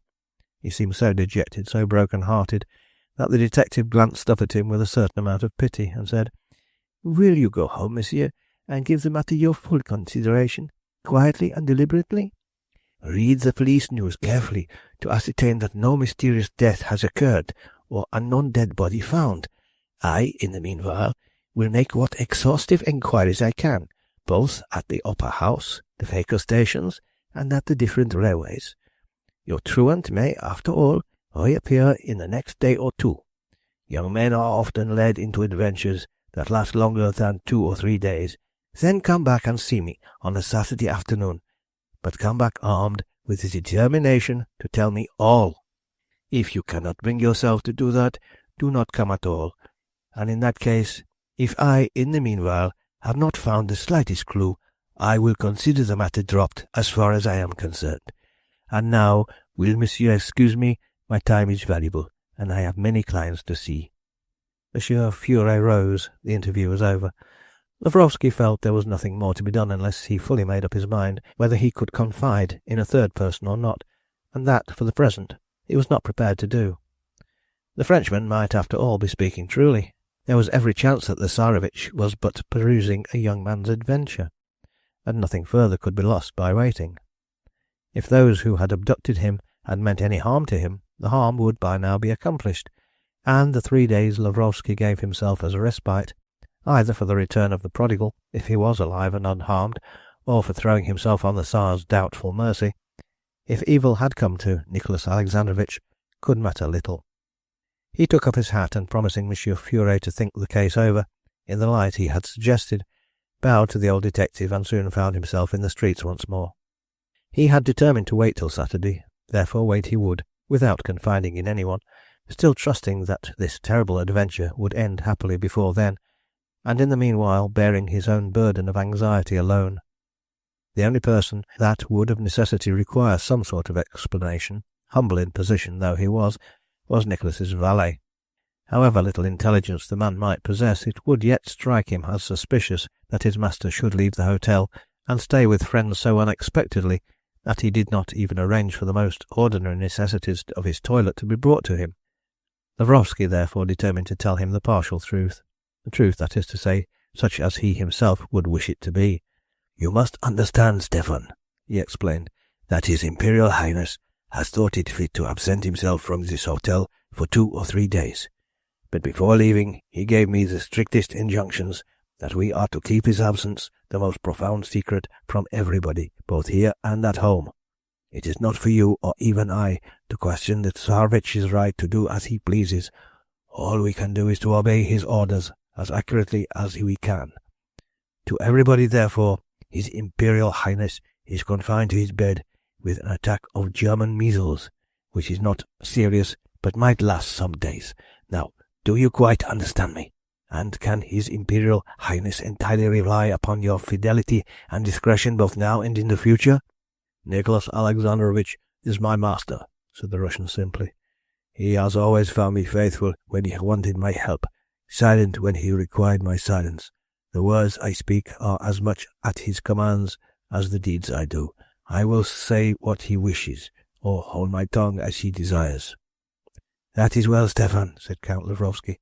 "Be sure His Imperial Highness will remember what you do for him today." Lavrovsky knew he could rely on this man. All was well then for the next 2 days. After that, in God's hands, he thought, with characteristic Oriental fatalism. Chapter 5. "And must your Eminence really leave us tomorrow?" said the Emperor Franz Joseph I, with polite regret, as Cardinal d'Orsay, papal nuncio accredited to the court of Vienna, prepared to rise for the final leave-taking. "Indeed, your Majesty. Did not most imperative duty call me away, I would never of my own accord have left this charming and hospitable city. As it is," the Cardinal sighed, and a resigned expression crossed the aristocratic features of this martyr to his duty. "I am glad indeed to think your Eminence has found Vienna so attractive." "Not so much Vienna, your Majesty, so the city is delightful in itself. But the Viennese—" The Cardinal paused. For once in his diplomatic career words failed him with which to convey his thoughts of this interesting subject. "You will find in the Grand Dame of St. Petersburg formidable rivals to those of Vienna," said the Emperor pensively. His Eminence did not reply. He recollected 1 or 2 little perfumed breaths of scandal that had reached his ears, of how one of those Grand Dames of St. Petersburg had, last winter, found in Franz Joseph's large and inflammable heart an undisputed, if somewhat temporary, place. There was silence for a few moments. The Emperor was evidently ill at ease. His hand was toying nervously with the trifling knick-knacks that adorned his writing-table, whilst once or twice he seemed as if about to speak, then checked himself abruptly. The Cardinal, whose long diplomatic career had taught him the science of quiet patience, leant back in his chair and waited for what, he knew, the Emperor still wished to say to him. "Your Eminence will be seeing many of my old friends at St. Petersburg," said the Emperor at last, with evasive irrelevance. "I will make a point of seeing all those your Majesty would wish me to see," replied the Cardinal, with pointed courtesy. "Your Eminence is most kind, and I feel sure will convey my friendly greetings to the Tsar and Tsaritsa in a far worthier manner than my poor pen could express. I would also wish to be kept in the bon souvenir of the Grand Duchess Xenia and the Grand Duke, of whose last visit to Vienna I have such agreeable recollections." The Cardinal smiled imperceptibly, and his eyes rested for an infinitesimal space of time on a dainty miniature, set in old paste, which no doubt portrayed one of those agreeable recollections. Swift as had been the Cardinal's glance, Franz Joseph evidently had caught it, for he added somewhat nervously, "And do not forget to lay my humble respects at the feet of the Princess Marionov, who, I trust, will soon visit Vienna again, the scene of her last carnival's triumphs." "Any written or verbal message your Majesty deigns to entrust me with will be safely delivered," once more assented Cardinal d'Orsay. "Take care," said the Emperor, with a nervous laugh. "I may take your Eminence at your word and send such voluminous messages as will encumber your overladen trunk." "My services are at your Majesty's command." The Emperor looked keenly for a moment or two longer at his Eminence's astute diplomatic face. Then, as if obeying a sudden impulse, he took a small key from his pocket, and, opening one of the larger drawers of his writing-table, he carefully pulled out a voluminous parcel, and placed it before Cardinal d'Orsay's astonished gaze. "And if I were to ask your Eminence to let my message take this form?" said Franz Joseph at last. Throughout his career his Eminence had never once been taken wholly by surprise, but this time, just for the space of a second, his deep-set eyes seemed to open a trifle wider than usual with astonishment. "The message, in fact, is a souvenir," continued the Emperor. "A mere trifle that will make the recipient remember Vienna and the Viennese in a way I would wish her to do." "Her?" "Yes." "Ah, I understand. The Grand Duchess Xenia," said his Eminence, with a thought of malice. "No, not the Grand Duchess. She would not value works of art such as these." "They are works of art?" "Of the rarest kind, and intended for a connoisseur who will know how to appreciate them." "Will your Majesty deign to name that connoisseur?" "The Princess Marionov." "Oh." "She has often admired these bibelots, and it is not always in our power to completely gratify a beautiful woman's whim. I am anxious to show your Eminence the humble gift that I will ask you to lay at the Princess's feet." With infinite care and patience the Emperor, with his own hands, proceeded to unfold the parcel from its numerous papers and wrappings, and presently displayed before his Eminence's admiring gaze a pair of the most dainty, most valuable china candlesticks that ever adorned a marquise's boudoir. Each candlestick represented a Cupid, in that rarest of all wares known as vieux Vienne, with arms outstretched, shooting a golden arrow from a gigantic bow at an imaginary target. The feet were firmly planted upon a basis of exquisitely chased gold, the figure slightly leaning against the trunk of a tree, which was pure gold, and the branches of which formed the receptacle for the candles. "Truly a charming and appropriate gift," said the Cardinal in admiration, though with a touch of sarcasm. Ever since he had realized the nature of the message the Emperor wished to convey to his cher ami, his Eminence had seemed decidedly less eager to place his services at Franz Joseph's disposal. The candlesticks seemed so fragile, and yet would be so cumbersome, that Cardinal d'Orsay almost shuddered at the grave responsibility of taking about so much brittle ware with him across some 2,000 miles of country. But the Emperor appeared wholly unconscious of the Cardinal's lack of enthusiasm. With the eagerness of a connoisseur, he pointed out the exquisite modelling of the china and the dainty chasing of the gold.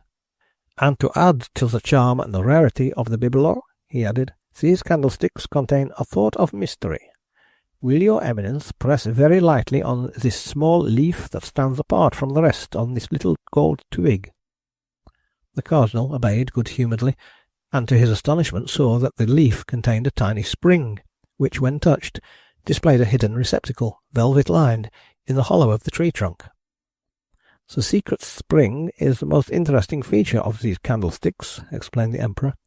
"My great-aunt, the unfortunate Marie Antoinette, succeeded in sending a most important message to her brother through the medium of these innocent-looking bibelots and the help of Monsieur de Nieuwpoort."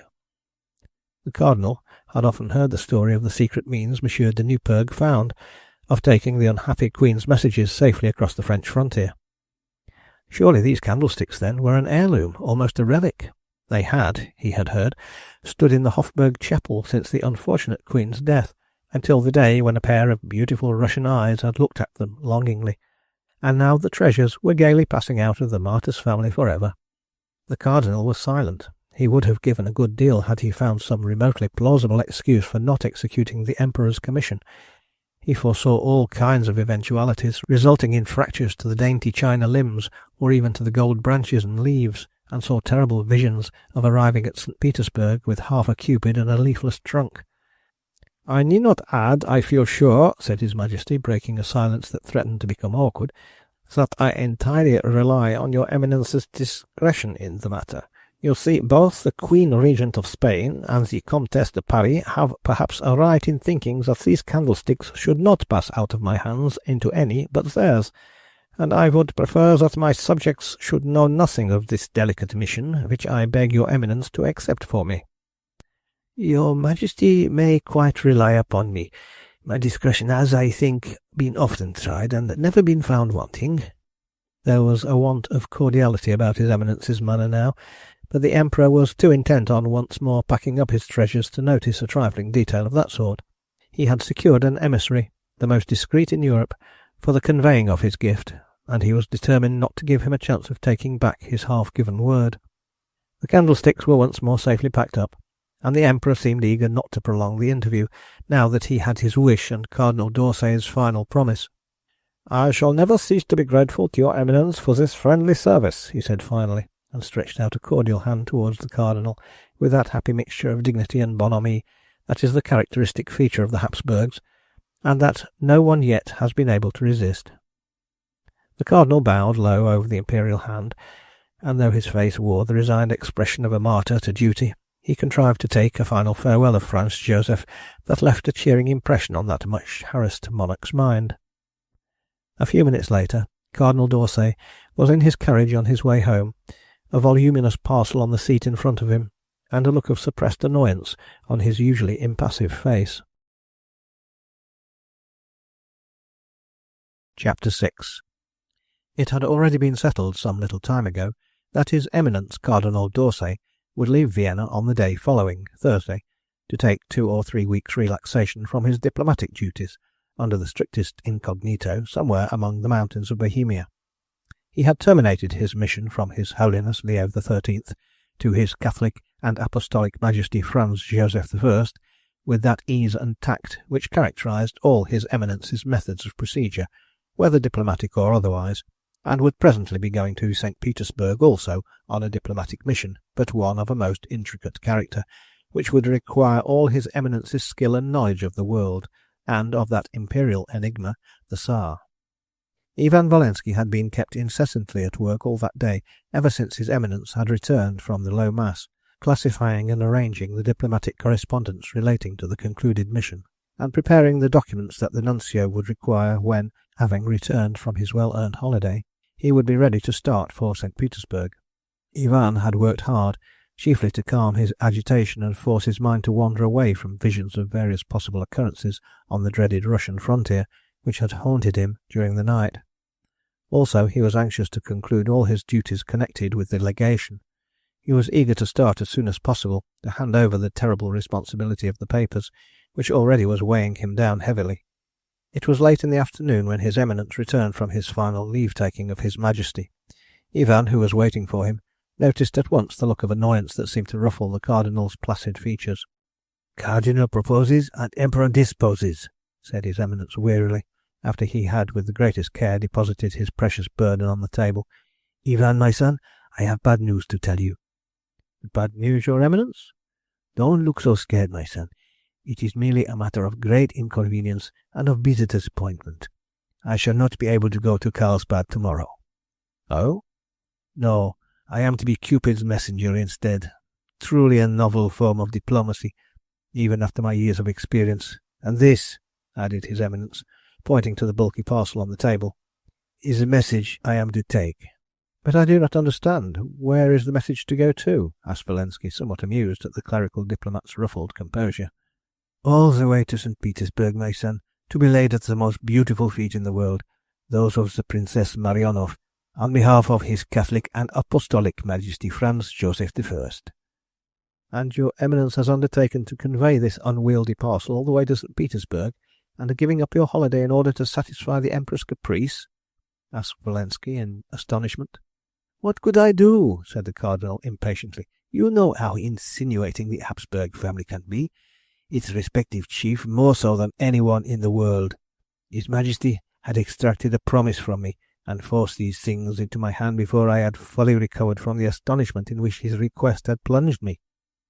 "So now your Eminence intends putting off your trip to Carlsbad indefinitely and delivering the Emperor's message first of all?" asked Ivan, who suddenly became nervous as to how these altered plans would affect his own movements. "Yes, I am anxious to get rid of these brittle things, for brittle they are to an alarming degree. I should never know a moment's peace till they were out of my hands, and safe in those of the fair sorceress who has succeeded in inveigling Franz Joseph into giving her so precious an heirloom. We will start for St. Petersburg tomorrow." "We?" "Yes, my son. I am afraid you must, like myself, find your holiday indefinitely postponed.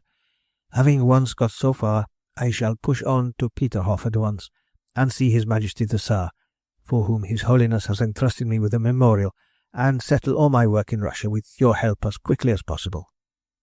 Valensky did not reply. In his mind there arose the fact of the great additional safety to his own secret mission, if he were actually travelling in attendance upon His Eminence. Clearly this change of plans was for the good of the cause. "I shall be quite ready to start tomorrow," he said at last, with unconcealed alacrity and an involuntary sigh of relief. "Well, you take it more philosophically than I do, my son," said the Cardinal sadly. "After all, your Eminence," said Valensky with an attempt at consolation, "your holiday and mine are only postponed. In a month's time the spring will be upon us, the weather altogether more propitious for pleasure trips." "In a month's time, my son," said the Cardinal, whose gloom could not so easily be dispelled, "there will no doubt have cropped up some work that again will brook no delay. There was no time like the present." "In the meanwhile," said Ivan, "will your Eminence allow me to give the parcel to Antoine, that he may pack it in one of the boxes?" "Gently, my son, gently. Oh, you do not know the double annoyance these things are causing me, for not only do they necessitate the postponement of our holiday, but they are of such brittle nature that the conveying of them all the way to Petersburg will be one prolonged anxiety to bachelors like ourselves." "Indeed?" "Yes. Cut the string, my son, and look at the bibelot. You can feast your eyes on the most charming works of art it has ever been my good fortune to see. Truly a fitting gift of an emperor to a princess." Valensky had already opened the parcel, and, with the eyes of a connoisseur, was admiring the exquisite workmanship, the grace of design of these truly unique bibelots. "Their history," added His Eminence, "as His Majesty told me, is as interesting as the works of art themselves. The candlesticks are not entirely what they seem, and there is a charming secret about them." "A secret?" "See," said His Eminence, explaining to Ivan the intricacies of the hidden spring. "History has it that Queen Marie Antoinette used these candlesticks as a means of sending private messages to her relatives in Vienna. The secret apparently has been well kept, for until now the Habsburgs never allowed these treasures to stand anywhere but in the Hofburg chapel, and no one, I believe, until this day has ever seen these mysterious receptacles." Valensky had turned pale with suppressed excitement. His hand slightly trembled, as, with unwonted eagerness, he now once more examined the Emperor's candlesticks. He listened to His Eminence with an earnestness which was not wholly of a mere connoisseur. A wild, a grand idea had suddenly surged in his brain. Here was safety at last, complete, unassailable, a place wherein to deposit the valuable papers that not the most far-seeing Russian official could dream of. Moreover, the candlesticks themselves would be in His Eminence's keeping, and who would dare touch the belongings of the papal nuncio? Now for a little simple diplomacy, and then peace, comfort, freedom from anxiety, Till, arrived at St. Petersburg, the papers safely across the frontier, he will have exercised the finest stroke of strategy ever done by any member of the secret society. Well, Ivan, what do you think of them? His Eminence's voice broke in on Valensky's meditation. They are certainly most exquisite works of art, said the young man, pulling himself together.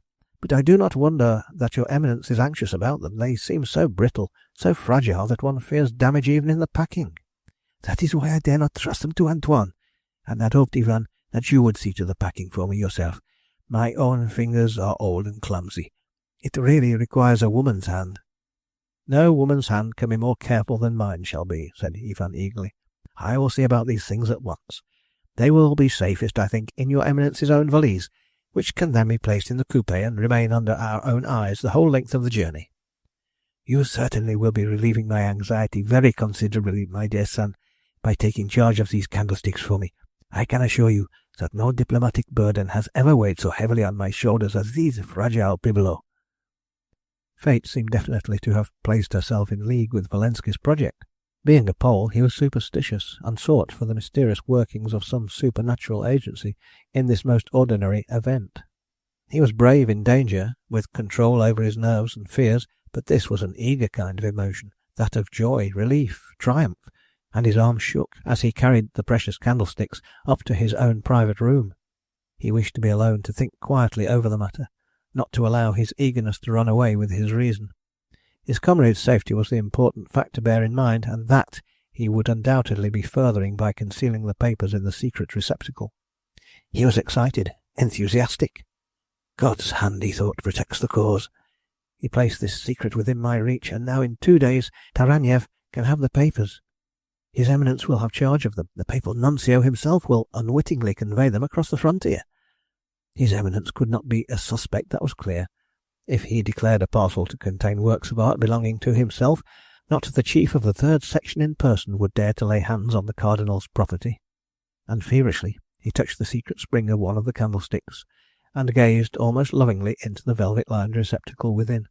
Once more assuring himself that his door was safely locked, he took from out of his breast-pocket the papers entrusted to him yesterday by the committee, slipped them inside the hollow of the tree-trunk, and carefully closed the spring again. Then he minutely examined the 2 candlesticks, and ascertained that the china Cupid, who was now guarding the papers, had a slightly damaged arm from wrist to elbow, which made it easily recognisable from its twin. He then wrapped them up carefully in many layers of cotton wool and multitudinous soft papers, and taking the precious parcel to the Cardinal's room, he locked it up in his Eminence's valise, side by side with the episcopal ring and the other insignia of his sacred calling. Yes, your Eminence, you shall take our papers to St. Petersburg for us, hidden in the gift of an emperor to a princess. They will be safe enough there, I think.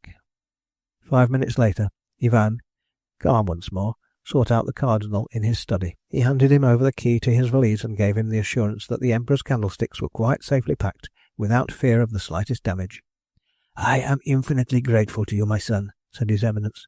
And now, as I am myself dining out, I think I may safely give you this, your last evening in Vienna, to dispose of, and say good-bye to any friends you may wish to see. You will have to leave instructions about our intended departure by the morning's express, and be ready yourself for the journey.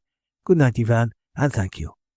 Valensky retired with a low bow, glad to think that he was off duty for the rest of the day. He hoped that sometime during the evening he would meet one or the other of his comrades, and be able to tell him to communicate with the others that, owing to the most propitious circumstances, he would start for Petersburg 24 hours sooner than was anticipated.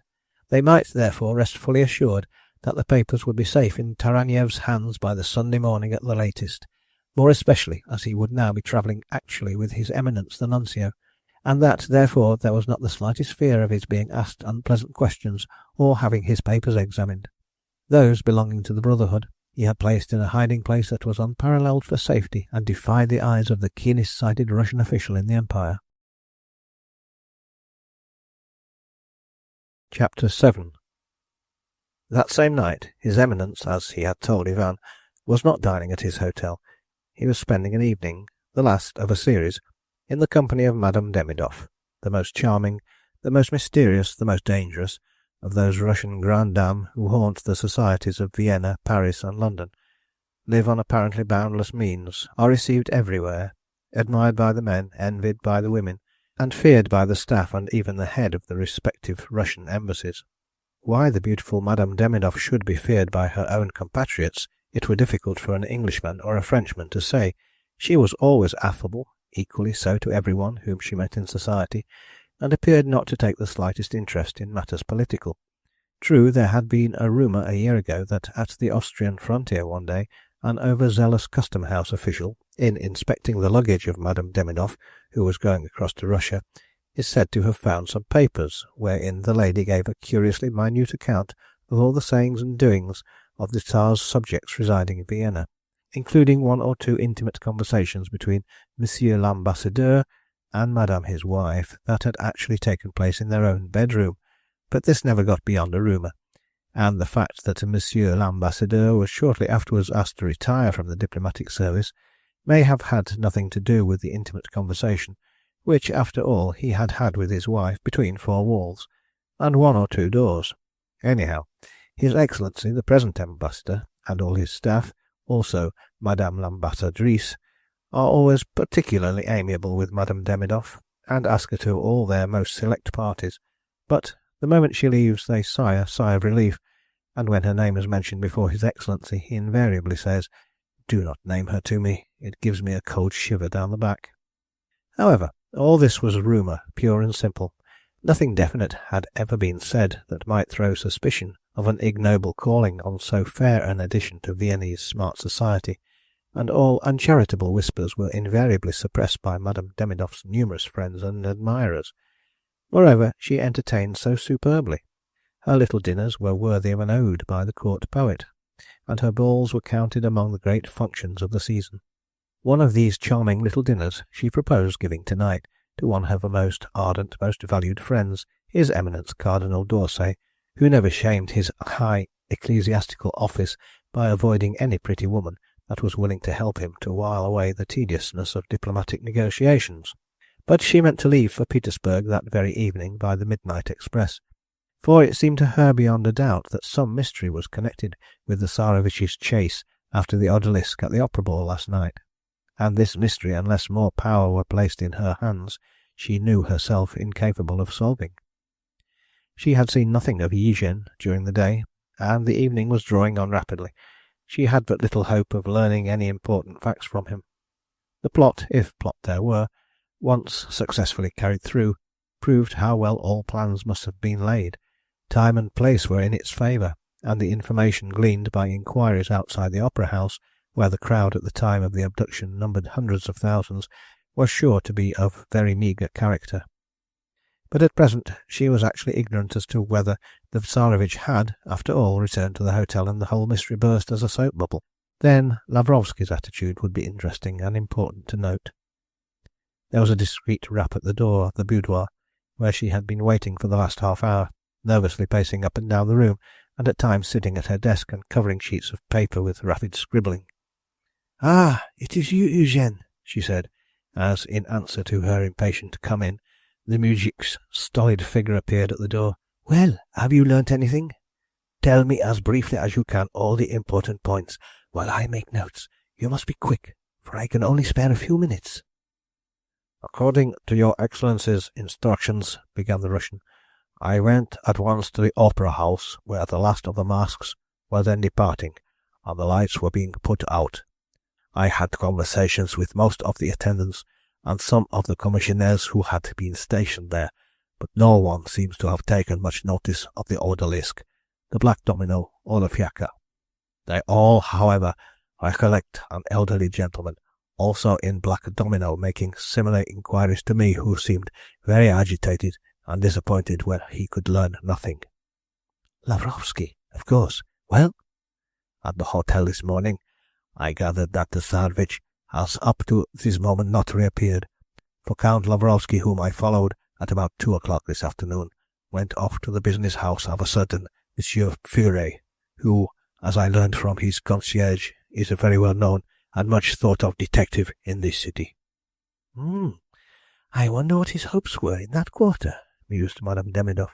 "You are sure he did not send a telegram across to Petersburg first?" "Quite sure, Your Excellency. I am coming to that presently.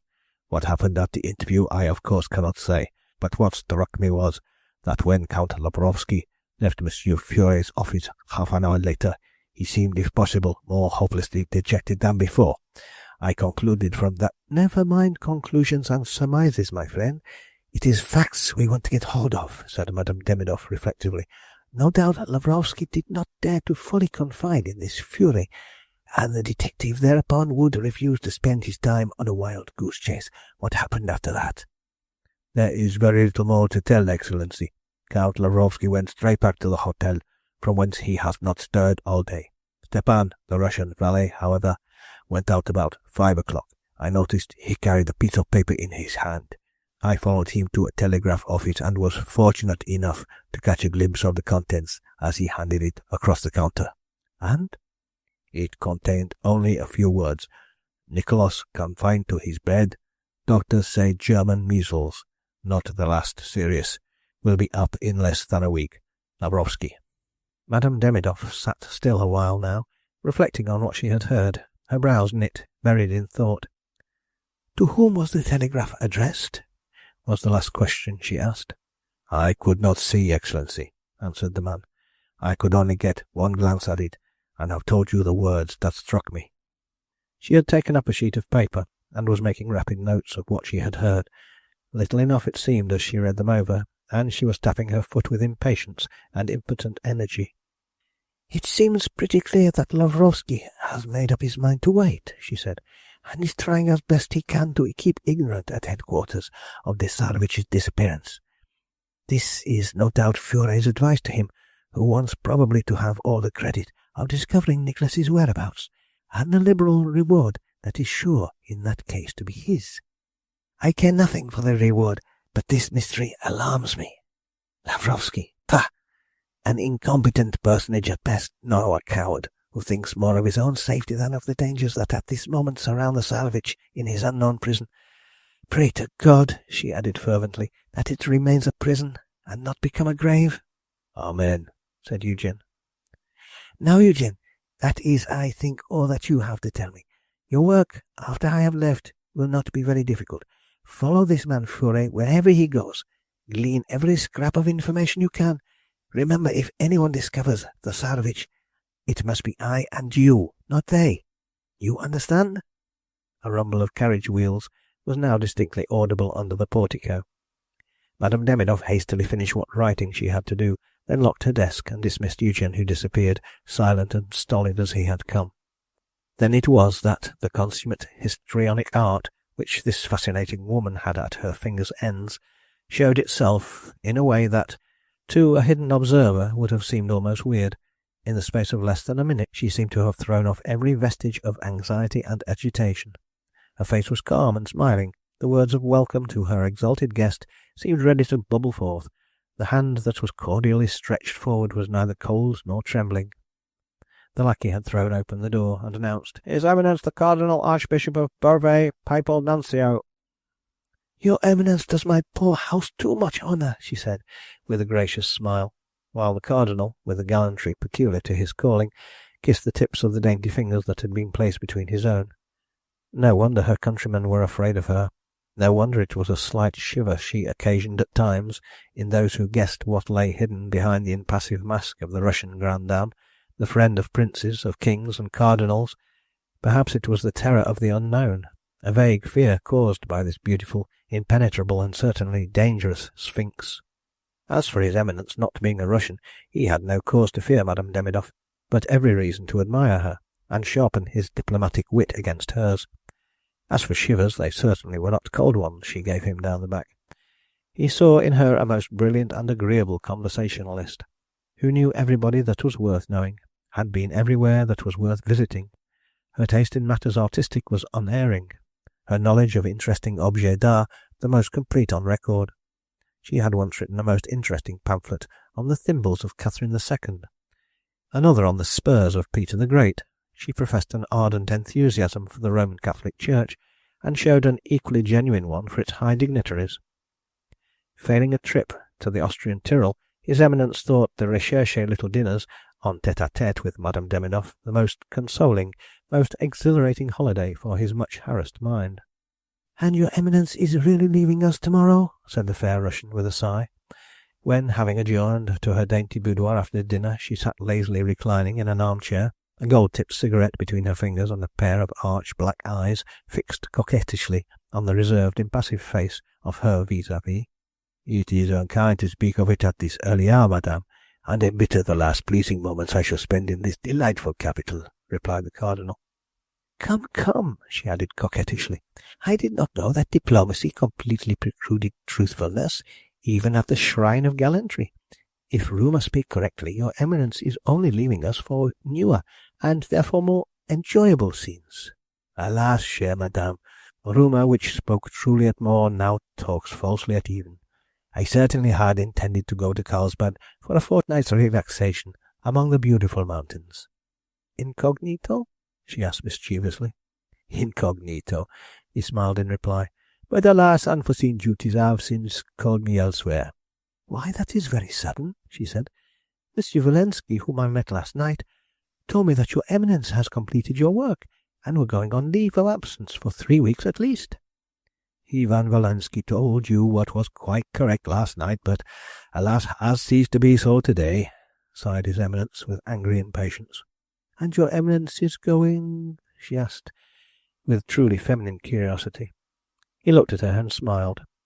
She was bewitchingly pretty, smoking her cigarette with that infinite grace so peculiar to Russian women.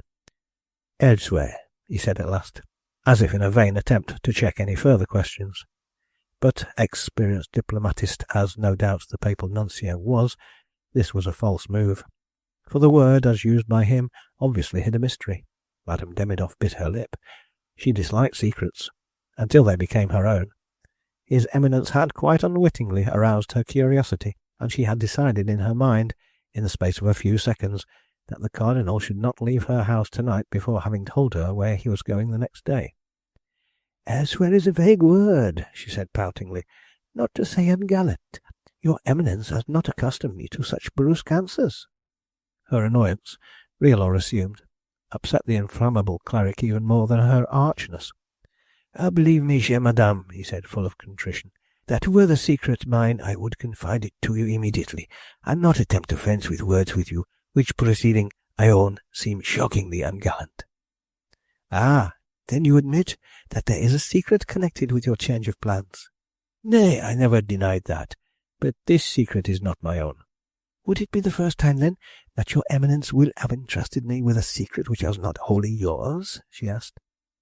Evidently the shaft told truly, but the Cardinal did not reply. She saw she had gained a point. She was now burning with curiosity, and, womanlike, was more determined than ever to pierce his Eminence's last attempts at mystery. "I thought," she added, with real reproach in her voice, "that when your Eminence did me the honour to employ my poor services to aid you in some of your delicate diplomatic missions, that we had both agreed to share all political secrets with each other." "This is not a political secret, chère madame," protested the Cardinal. "Private, then?" "Ah, take care. My jealousy might prove more serious than my curiosity." "Not my own, I repeat," hastily corrected the Cardinal. "Whose, then?" she persisted. "Your Eminence told me that you had seen no one this Ash Wednesday save Monsieur Walensky and—" She paused. In a moment she had guessed, and more than that, had guessed correctly. His Eminence's conscious look spoke volumes.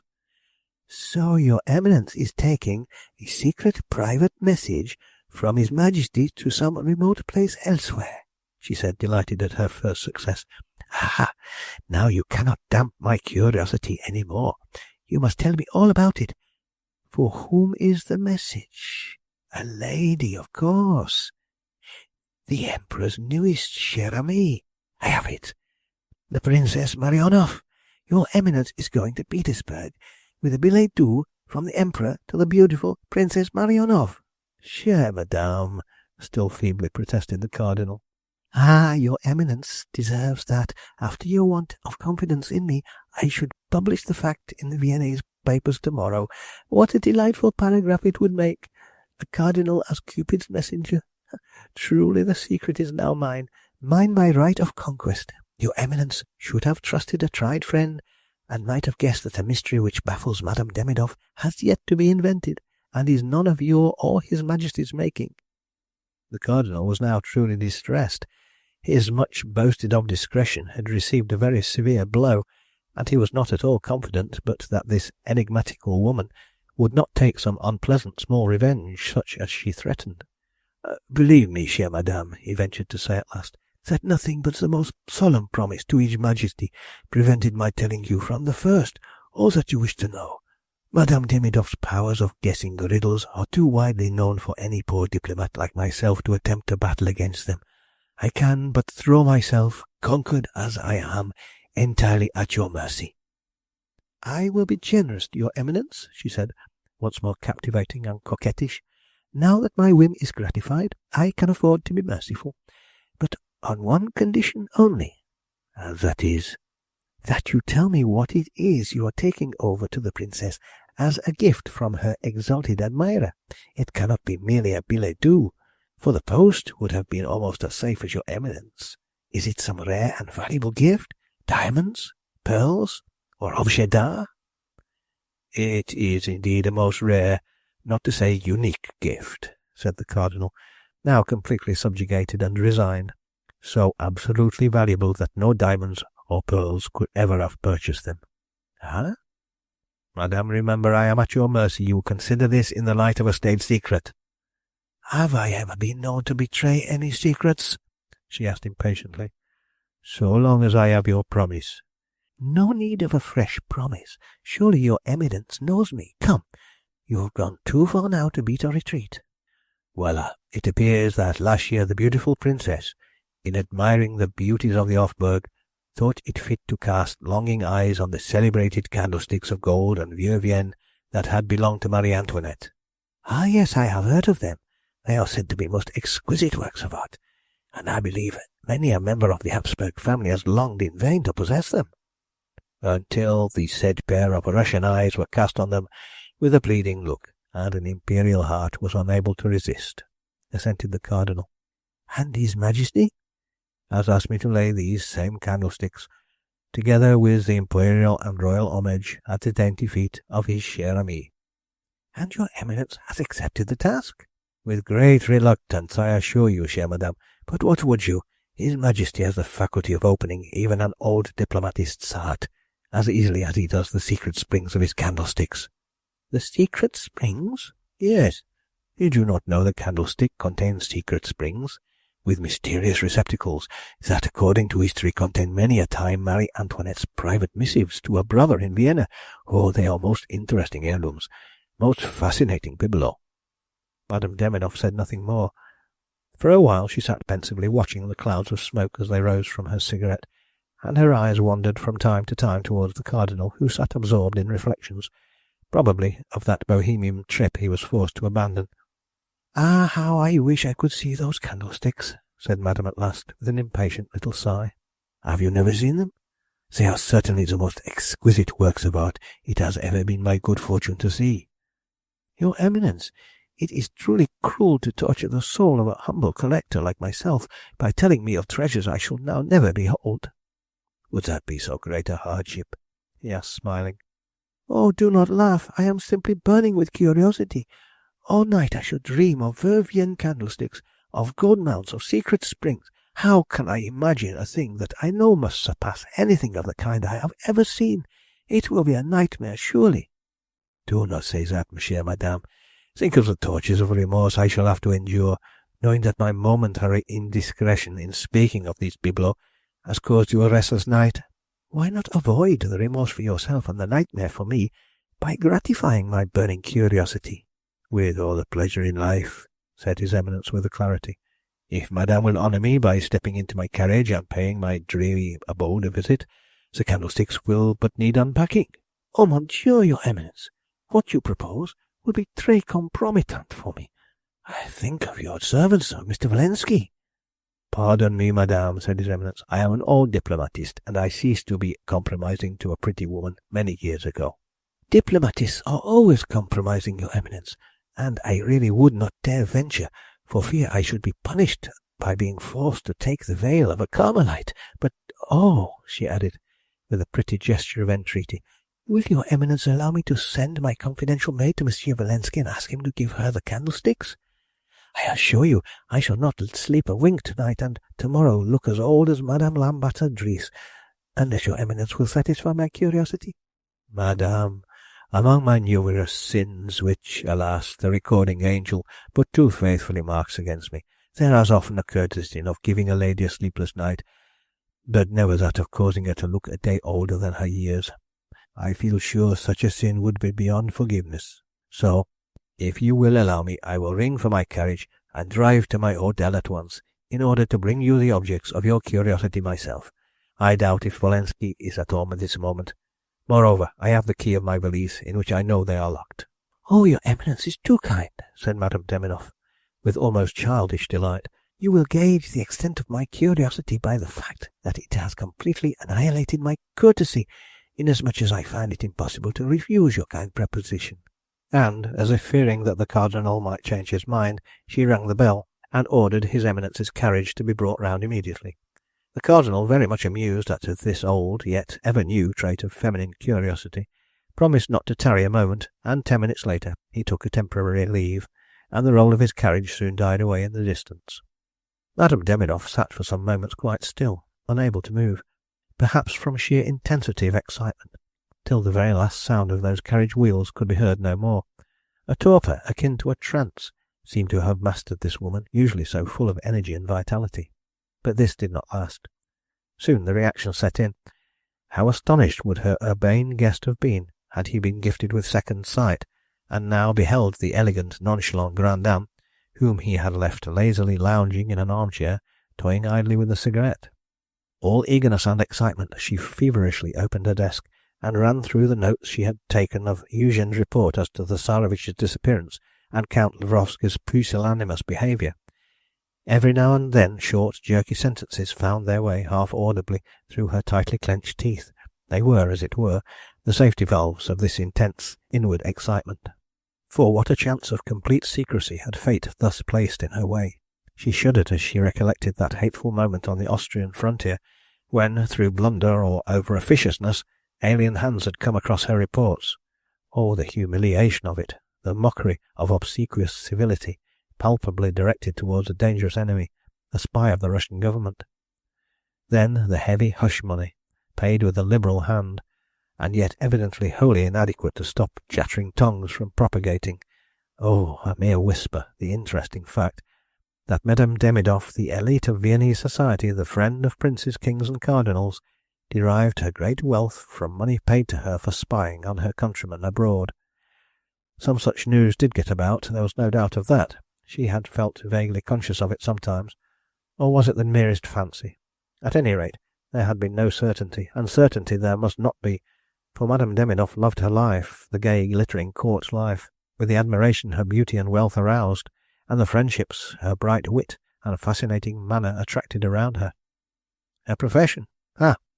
As to that, English readers, try not to be too severe. Russia is a great but hard mistress, who demands all of her children work according to their means and ability.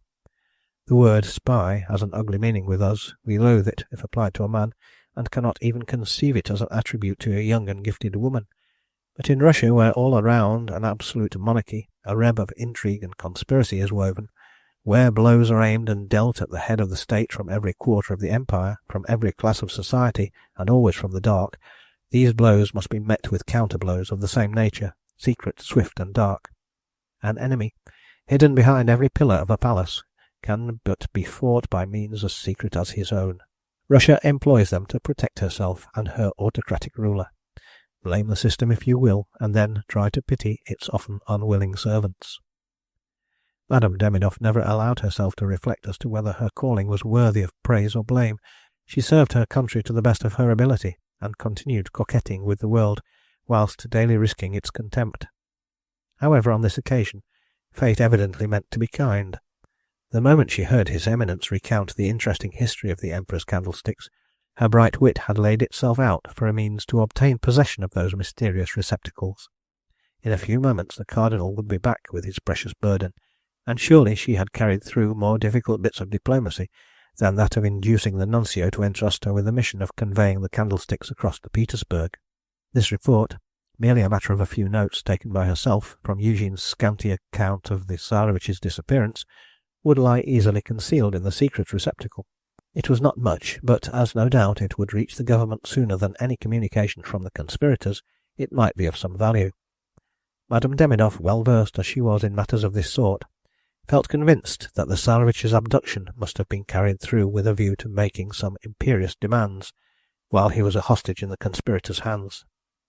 She arrived very near the truth whilst thinking the matter over, and felt at the same time how helpless the Russian police, nay, the Tsar himself, would be, whilst Nicholas was a hidden prisoner. That Count Lavrovsky, who had been, perhaps innocently, very much to blame in allowing his charge to slip through his fingers, would endeavour to recover his traces by every possible and impossible means, there was certainly no doubt. Viennese detectives were known throughout Europe for their astuteness, and moreover a man like this Furet would not arouse the suspicions of the plotters in the way that an agent of the Russian government would. But Madame Demidov had set her resolute mind the task of being the chief instrument in unmasking the daring conspiracy. She knew what high value her government set on her powers, and this was the greatest opportunity she had ever had of showing how worthy she was of their trust. She was an absolutely fearless woman, while engaged in the fulfilment of her duties. Any danger to her personal safety at the hands of revengeful plotters held no place in her thoughts.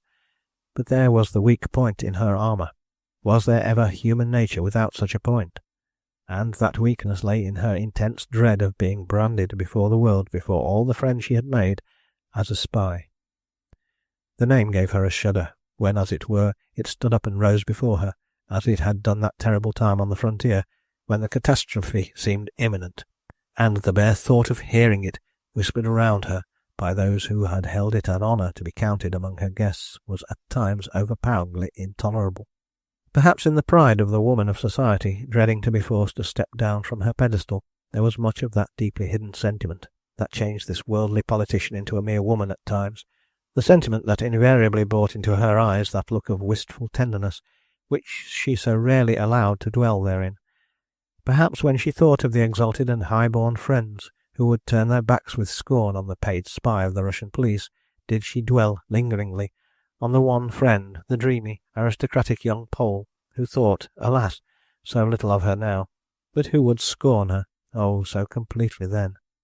But now, if only fate favoured her but a little longer, if she succeeded in inducing the Cardinal to allow her to take the Candlesticks over herself to Petersburg, she need not have the slightest fear of discovery.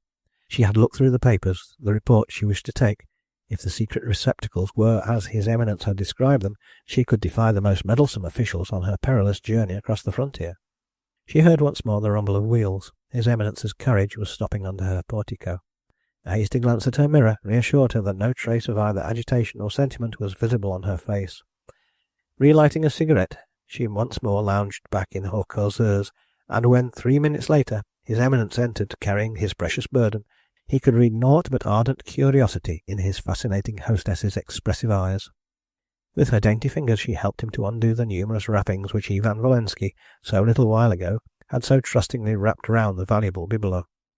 The enthusiasm of the connoisseur was apparently boundless, and Madame Demidov was untiring in the praises she bestowed on the charming bibelot.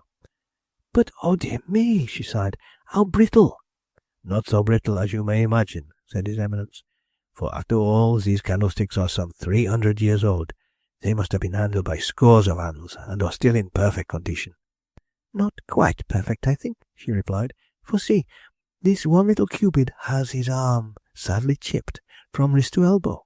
"Oh, mon Dieu," said His Eminence, "I do hope this has been done before, and not since I have had charge of these inconvenient things. I assure you, chère madame, they are a source of constant anxiety to me, ever since His Majesty forced them into my hands. Pray do allow me to place the damaged candlestick on one side, or perhaps you will extend your kindness by wrapping it up once more in its coverings. I dare not touch it for fear of damaging it further, and can show you the secret spring in the other, for they are both alike." Tenderly, as if it were a child, His Eminence, with Madame Demidoff's help, had wrapped the damaged candlestick up in its many coverings once more, and had carefully placed it on one side. And now the fair Russian was eagerly watching the Cardinal's fingers as he pressed on the tiny gold leaf and explained to her the mysteries of the secret spring and the hidden receptacle, so complete, so perfect, so absolutely free from any possibility of detection. Madame Demidoff could ill conceal her excitement, and she nerved herself now to the task, the intricate bit of diplomacy that still lay before her. "Ah," she said at last, "no wonder your Eminence feels nervous and ill at ease with such fragile things in your keeping. You have no idea how careless the custom house officials and railway porters are in Austria, with the boxes and valises belonging to men. With ladies' things I notice they are much more careful, for they fear the consequences of a crushed gown or a torn piece of lace."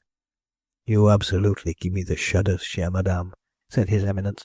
"I declare my life will be a perfect misery until the happy moment when they are safe in the Princess Marionov's hands, let alone the fact of my bitter disappointment in having to forego my long-projected holiday."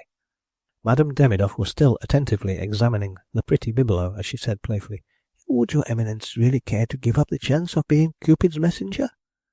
"If I only knew the way to do that, chère madame," he said, with an unmistakable sigh of relief as he finally gave in to her kind persuasion.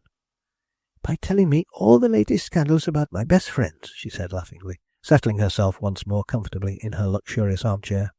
The victory was gained, and for the next half hour his Eminence's sprightly conversation helped her to forget the agitations of the evening. He finally took his leave, leaving the bibelot that had caused him so much annoyance safely in her charge, and it was agreed that Madame Demidoff would take care of them until his Eminence's return from Carlsbad, when he would hand them over himself to the Princess Marionov. Thus it was that her diplomatic gifts had once more stood her in good stead, and what she considered the safest possible hiding-place for her reports was now in her possession to make use of as she wished. It was getting late, and she was more resolved than ever to leave Vienna this very night, lest his Eminence might change his mind on the morrow and rob her once more of her precious charge. She collected the notes she had recently made, together with a few other papers containing her various reports to the third section, and, unconsciously imitating Walensky's actions, she touched the secret spring and slipped the documents into the velvet-lined receptacle within the shaft of the candlestick. Safe they were, of that there was no doubt. She carefully packed up the precious bibelot in their numerous wrappings, wrote on the outside covering in bold letters, "The property of His Eminence Cardinal d'Orsay, China, very fragile," then took the parcel up with her and put it away in her valise. An hour later, accompanied by her maid, who carried the fateful burden, she drove away to the Nordbahn, en route for St. Petersburg. At about the same time, Ivan Walensky, hearing the Cardinal's footsteps in the room below, knocked at his Eminence's door to inquire if he would require his services again that night. "Come in, Ivan," said the Cardinal, in highly elated tones. "This time it is good news I have to impart to you. We shall both have our holiday, my son, and I start for Carlsbad tomorrow." Ivan stared at his Eminence in complete astonishment. "But what about the candlesticks?" he asked breathlessly. "Ah, that is the delightful piece of luck that has happened," explained his Eminence. "Madame Demidoff, who is herself going to Petersburg tomorrow, has consented to take the tiresome things over for me, and to keep them in her charge until my return from Carlsbad. I fetched them away myself this evening, and I am thankful to say the responsibility of travelling with those brittle things is safely off my shoulders." Walensky had become deathly pale. "Madame Demidoff, the candlesticks," he gasped. "I do not understand." "Why, my friend, don't look so scared. I was showing the bibelot to Madame, and quite casually mentioned that I was somewhat disappointed at having on their account to give up a long-expected holiday, so she very kindly offered to take the candlesticks over to Petersburg for me, which offer I gladly accepted, and you see me with a burden less on my mind." Walensky was vainly trying to regain his composure. "And did your Eminence show Madame Demidoff the secrets of the candlesticks?" he asked breathlessly. "I really do not remember," said his Eminence. "I dare say I did, but you seem very anxious about the matter. I don't understand the reason." "My anxiety is entirely in your Eminence's interest. My fear is lest the candlesticks are really safe in a lady's keeping." "Is that all?" said his Eminence, somewhat dryly, and darting a quick glance from his penetrating eyes at Walensky, who bore the scrutiny bravely. "You may set your mind at rest, then. I consider the candlesticks quite safe, my dear Walensky. So now good night. I start early tomorrow morning. You will, I am afraid, have to stay another day longer, in order to see to the correspondence. But after that, your time is your own till we meet at Petersburg on the 3rd of next month. Good night, my son." Walensky bowed low before the Cardinal, and, more dead than alive, he reached the quietness of his own room, where he could collect his thoughts and view the immediate future. That the peril was deadly, that after this at any hour, any moment, the blow might fall, he realised in one moment. All the papers relating to their plot, so carefully planned, so daringly executed, the draft of their manifesto to be placed by Taraniev in the Tsar's hands, documents which in most cases bore the names of the conspirators, and which would send them, one and all if discovered, to Siberia or to death, all were contained in the secret receptacle of one of the candlesticks that even now were in Madame Demidov's hands. All that required no reflection. They were hard, undeniable facts. What did need serious thinking, as the catastrophe had by some extraordinary stroke of good luck so far been averted, was how to ward it off successfully. In the first place, it was quite evident that so far the papers were safe. The Cardinal and Madame Demidov had seen nothing. Either His Eminence had forgot or forbore to show the lady the secret spring, or, having done so, he happened to have used the candlestick that did not contain the secret papers. But women are naturally curious, fond of toying with trifles, and any moment Valensky's thoughts refused to travel further. The consequences were too appalling. And then again, should he warn his comrades at once of the catastrophe, own to them that the trust they had placed in him he had even the first day betrayed? Would that serve any purpose? What could they do, even if they knew the worst, but calmly await events? For wherever they went, however they hid, it would be impossible to escape the far-reaching arm of the Russian police. No, far better let them remain in blissful ignorance for a time.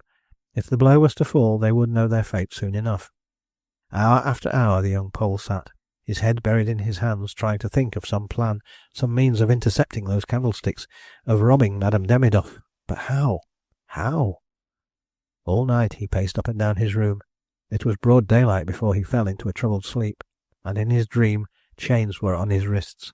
He and most of his comrades were tramping through a dreary desert of snow towards the distant mines of eastern Siberia, where death awaits the exile, certain creeping death, a lingering torture that sometimes lasts 3 entire years. Chapter 8. Whoever has travelled in a first-class carriage of an Austrian state railway has learnt to know the acme of comfort and luxury that can be conveyed on wheels. True that whilst the traveller gains in the matter of softly cushioned seats, he loses in that of speed, but what would you? This is Eastern Europe, and the Oriental looks upon hurry as one of the 7 deadly sins.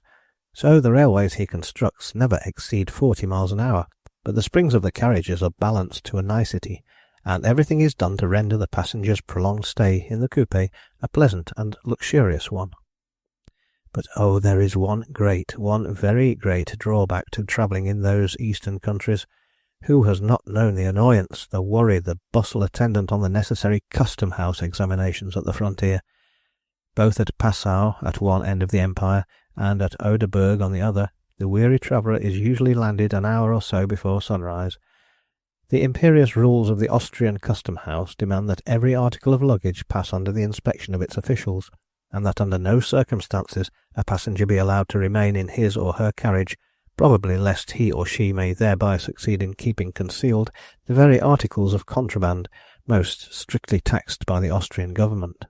"I don't think we need get out, Rosa," said Madame Demidov in a sleepy voice from the corner of her coupe as the express drew up at Oderberg, the frontier station.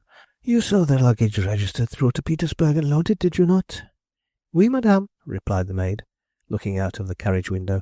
"They are opening all the doors and making everybody get out.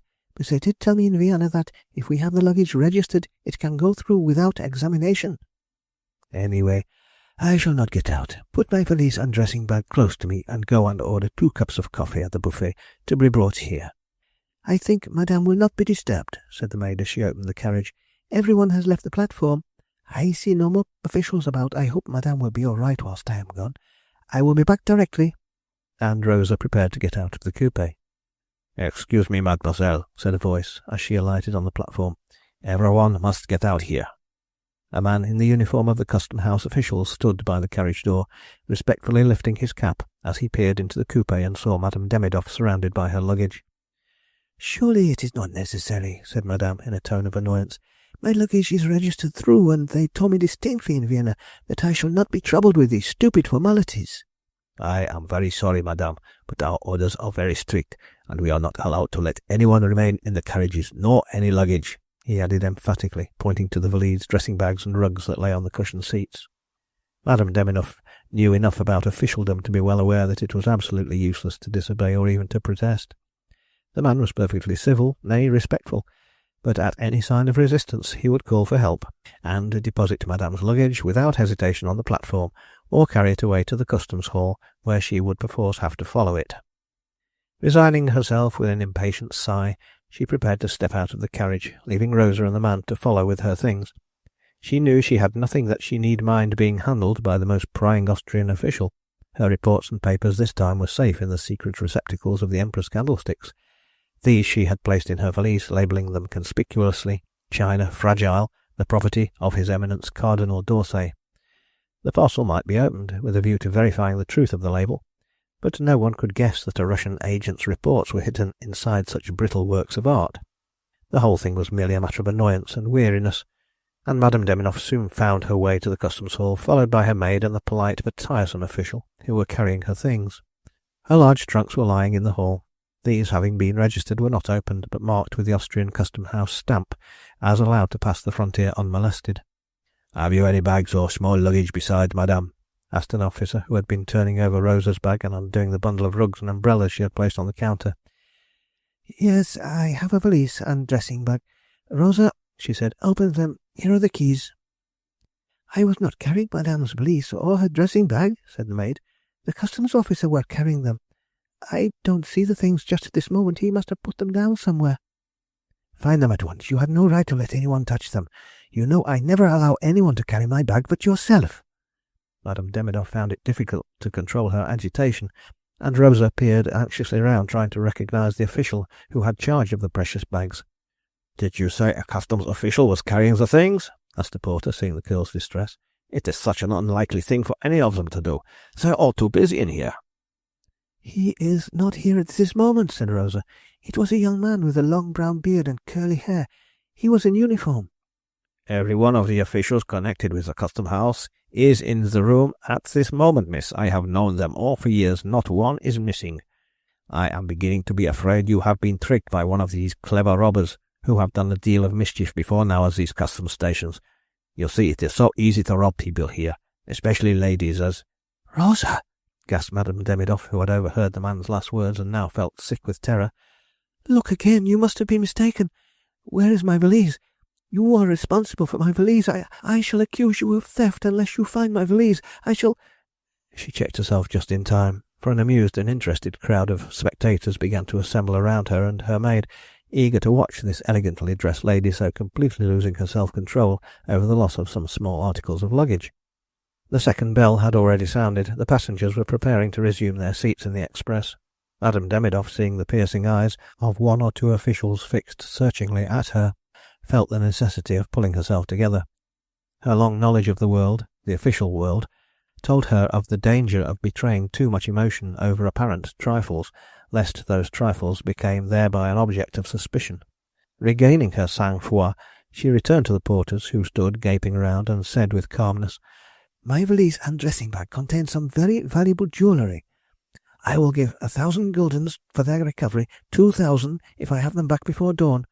In the meanwhile, one of you take my luggage to a cab, and I shall be glad to know the name of the best hotel in this town where I shall stay until my property is recovered.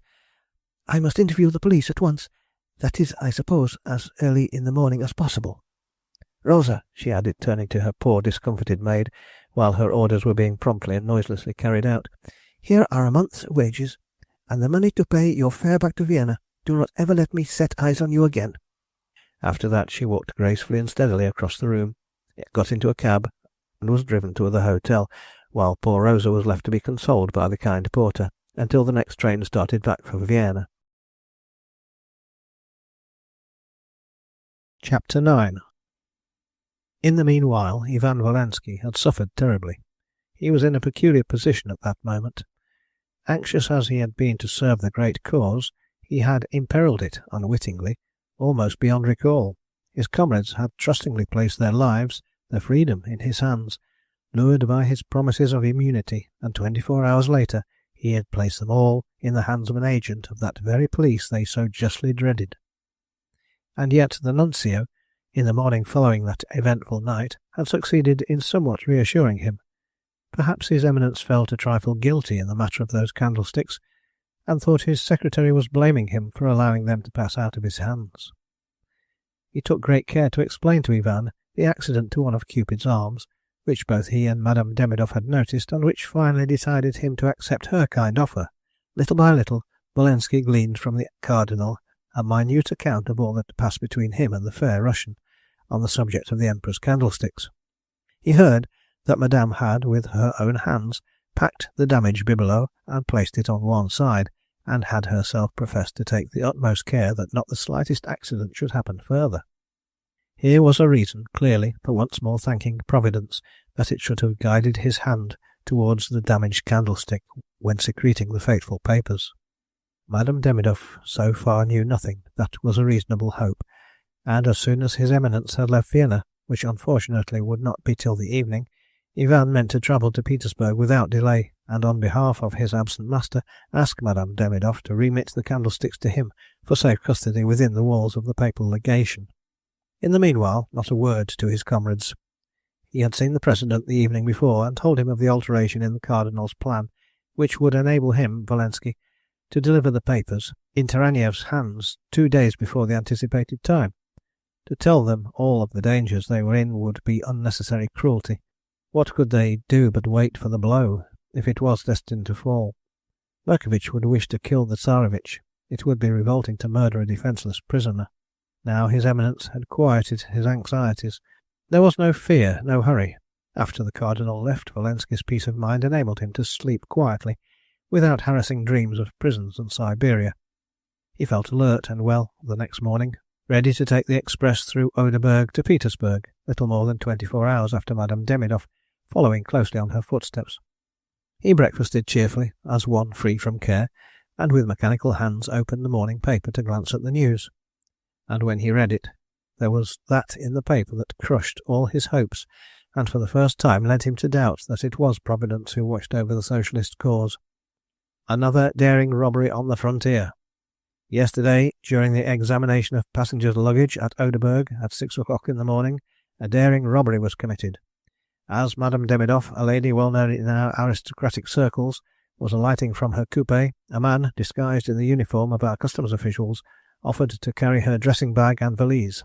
He appeared to be following her with her belongings, and it was not till nearly a quarter of an hour later that Madame Demidov realized that the man and all her belongings had disappeared. It is stated by the lady herself that the valise contained some valuable articles. Her extraordinary agitation on hearing of her loss was much commented upon. The matter is in the hands of the police, who already have an important clue. What this announcement in the paper meant to Bolensky, the reader will easily imagine. After the comparative peace and security of the last few hours, the blow seemed to fall on him with an almost stunning vigour.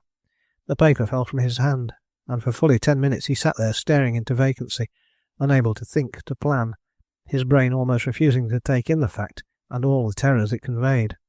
But a few hours ago those papers, which he had with so light a heart confided to what he felt sure was the safest hiding place he could devise, had, by some mysterious help of Providence, escaped the eyes of the most astute woman in Russia. Unknown to herself, she was carrying the secrets of a band of young nihilists safely across the Russian frontier in the teeth of the police, she, an agent, the spy herself. The situation was hazardous. Bolensky had trembled that some remote chance might at the 11th hour play him false, but the chance was so slight a one that he had even the heart to laugh inwardly at the curious coincidence that caused the police agent to be the means of conveying nihilistic papers across the border. Moreover, in 2 days at most, he would once more have regained the papers, hand them over to his comrades, and when all was safe again, laugh at his own terrors. But now how terribly was the situation altered. The fateful papers at this moment were at the mercy of thieves or receivers of stolen goods, who were sure to make the most profitable use of their find, for the secret of the candlesticks could not remain one for long, once they fell into the hand of bric-a-brac dealers so expert in these matters, and Ivan shuddered as he thought how completely in the power of scoundrels he and his comrades would presently be. Would the papers be used for blackmailing, denunciation, or what? The valet had come in some little while ago to warn the secretary that it was fully time to start, if he wished to catch the Casa Oderberg express, But Ivan had impatiently said that his plans were changed. He was not starting that morning. When the man had left him, and he was once more alone, he again took up the Fremdenblatt and read the fateful article through and through, till his aching temples began to throb and the letters dance before his burning eyes, till he felt dizzy and faint with that most awful terror, the terror of the unknown. "The police have an important clue," he muttered. "What clue? And what would happen if they did discover the stolen goods?" The valise, of course, would be opened, and all the articles identified and handed back to Madame Demidoff, who would, after that, probably only be too glad to give the candlesticks back to Valensky and shift all further responsibilities from her shoulders. But in the meanwhile, they would be handled by dozens of pairs of hands, the thieves first, then the police, then the officials, any one of whom might chance upon the secret spring, and then... Valensky tried to persuade himself that this chance was very remote. The secret receptacles very ingeniously hidden, the springs very stiff, and only liable to yield after a great deal of pressure. But still, a restlessness now seized him. He felt unable to sit still. The crowded streets seemed to lure him, and vaguely he had a hope that from the groups at the cafes he might hear fresh news, new developments of this robbery, that was sure to set all tongues wagging and discussing. He took his hat and made his way down the Kolvatring towards the Opera House. Instinct, the instinct of self-preservation, whispered to him to control himself, not to let any passing stranger notice his curious agitation, his wild, haggard look. He sauntered into one of the larger cafes, exchanging handshakes and greetings here and there. It seemed strange that not one of those he met referred to the robbery at Oderberg. Valensky could not understand that an event of such immense magnitude to himself should seem one of such utter indifference to others. The new opera, the expected cabinet crisis, Galmeer's latest success were all discussed around and with him, but no one seemed to think the theft of Madame Demidoff's valise of the slightest importance, and Valensky dared not bring the subject up himself. He feared lest his voice would tremble, his anxious eyes betray his agitation. Hungrily he listened for news, for comments, and went from one café to another, but only once did he hear an allusion made to the robbery. One young fellow said to another that no doubt Madame Demidoff had already succeeded in putting the police on the track of the thieves. She was so expert in police matters herself. The other young man laughed, and the subject was dropped. The hours passed slowly on. The enforced inactivity weighed heavily on Valensky's mind. The strain of weary waiting for some unknown catastrophe that might be close at hand was beginning to tell on him, and he left the busy streets of the city for some more remote, less frequented spots, where he might allow himself a little more freedom, his agitation a little more scope. Thus his wanderings had led him towards the publishing offices of the Fremdenblatt, outside which a great amount of bustle and noise proclaimed the sending out of the first afternoon edition. Inwardly thanking the chance that had led his footsteps in this direction, Valensky purchased a copy of the paper and eagerly scanned its contents. Ah, there it was, some news evidently. The robbery at Oderberg. Our frontier police have once more displayed the wonderful insight and promptness of action for which they are justly noted. The actual thief who stole the dressing bag and valise of Madame Demidoff at Oderberg yesterday morning was arrested in a private room of the Heinrich Marschall public house in that same town, where he had taken refuge with his accomplice in order to divide the booty. As the police forced their way into the room, the two thieves were apparently quarrelling loudly over some of the trinkets, which were scattered all over the place. The man, a notorious character, who had long been wanted by the police, seemed in too high a passion, or else too scared, to attempt to flee, but his accomplice, who, by the way, is a woman, succeeded in gathering a few articles together and effecting an escape through the window. She was, however, recognised by one of the police, and no doubt by now is also under arrest. The police were greatly aided in their discovery by 2 or 3 of the porters at the station, who, it is said, were stimulated by the large sum of money offered by Madame Demidoff as a reward.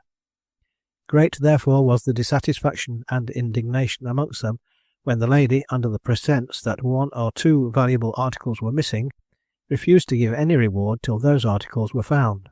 She appeared much agitated on giving her evidence before the magistrate, and explained this agitation on the grounds that one of the missing articles was a pair of very valuable antique gold and china candlesticks, which were not her property, but which were entrusted to her special care by a friend, whose name she refused to disclose. The lady's singular excitement throughout the hearing of the case is causing much comment. The paper dropped from Valensky's hand, and he stood in the street staring into vacancy, almost staggering as though he were intoxicated. The terrible thing about this whole drama that was being enacted around him was the fact that, though he was the person most concerned in its developments, it was absolutely futile, nay dangerous, for him to take the slightest part in it. And not the least of his sufferings was this feeling of utter powerlessness to do aught that could tend to save his comrades and himself from the terrible crushing blow that might at any moment annihilate them all.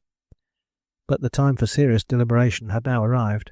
It became absolutely imperative, Ivan felt this, that he should trace himself a line of conduct, adopt some plan, decide how far he would warn his comrades, and perhaps seek their help and advice. But for this, quiet was needed, and Wolanski now retraced his steps towards his hotel, feeling, moreover, that he had no right to neglect his Eminence's business and correspondence, as, alas, he had but too long done.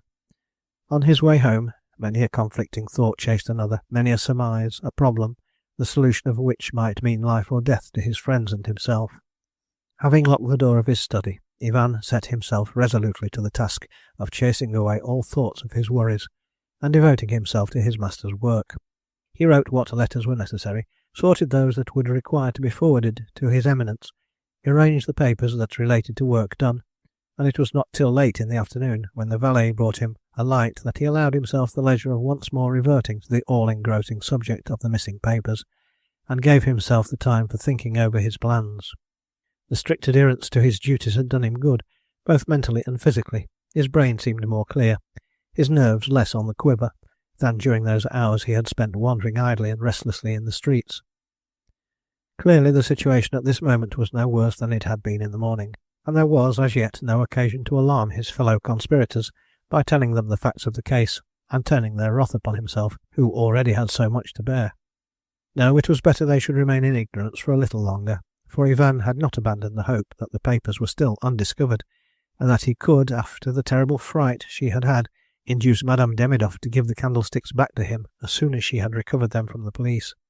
The danger, the sole danger throughout, lay in the fact that papers so terribly compromising should be, if only for a short time, so hopelessly out of his reach, that so deadly a secret should lie at the mercy of so mere a chance. As for his Eminence, Wolanski well knew that, as soon as he was free from diplomatic duties, he never even glanced at a newspaper. His name, so far, had not been mentioned, and... But here a curious train of thought arose in Ivan's mind, and the darker side of the picture he had vainly tried to look upon as bright presented itself before his mind. Why had the Cardinal's name been so studiously kept back by Madame Demidov? Was it merely that, very naturally, she did not wish him to know how badly she had failed in her trust, or was there, and Ivan paled at the thought, some reason for her wishing that his Eminence should not hear of her loss, some reason for the curious excitement into which, woman of the world as she was, she had betrayed herself to the extent of arousing the comments of the magistrates and the reporters? Had she perchance already discovered the dreaded secret, and wishing to claim the honour and glory of her find, was she anxious to recover the papers, and, with them in her hands, denounce the conspirators and claim her reward? Was her agitation the outcome of her terror lest she should lose the precious proofs, without which, perhaps, her memory might be at fault in naming the perpetrators of the daring plot? Aye, all that was possible. Ivan knew it all the time, strive though he might to lure himself into the false belief that all was sure to be quite safe so far. Madame Demidov was evidently staying at Oderberg, ready to claim her property at once. Ivan pondered if he should communicate with her, a sensible proceeding enough, if she had not discovered the papers, but worse than useless if she had already done so. One more chance now lay open to Ivan, and that was to approach the police himself, now that the candlesticks had actually been mentioned as part of the missing property, and find out if they would allow him to claim them on behalf of His Eminence the Papal Nuncio. With that object in view, late as it was, he ordered a phaeton and drove off to the headquarters of the detective department. The chief of the police, Baron de Hermannsthal, he knew quite well, having frequently met him in society, while in attendance on Cardinal d'Orsay.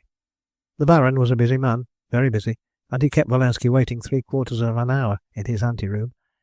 Ivan had plenty of leisure, therefore, to decide what line of diplomacy it were best to adopt. He would tell Baron de Hermannsthal, under an official seal of secrecy, that the candlesticks alluded to by Madame Demidov in her account of her missing property were none other than those entrusted to her by his master, Cardinal d'Orsay, that these antique candlesticks were to be unofficially presented to a lady resident in Petersburg by the papal nuncio, on behalf of an exalted personage whom Wolanski would not name, but would leave Baron de Hermenstall to guess. Finally, he would add that His Eminence completely relied on Baron de Hermenstall's well-known tact and discretion, and that both the Cardinal and the exalted personage would desire that the matter be kept as far as possible from further publicity, the candlesticks not pass through any hands that were not absolutely necessary, and that it was to further this object that Wolanski, on behalf of His Eminence, now claimed Baron de Hermenstall's powerful assistance. This plan and speech well formed in his head, Ivan, feeling more calm, was able to enter the private room of the chief of the Austrian police, even without a tremor.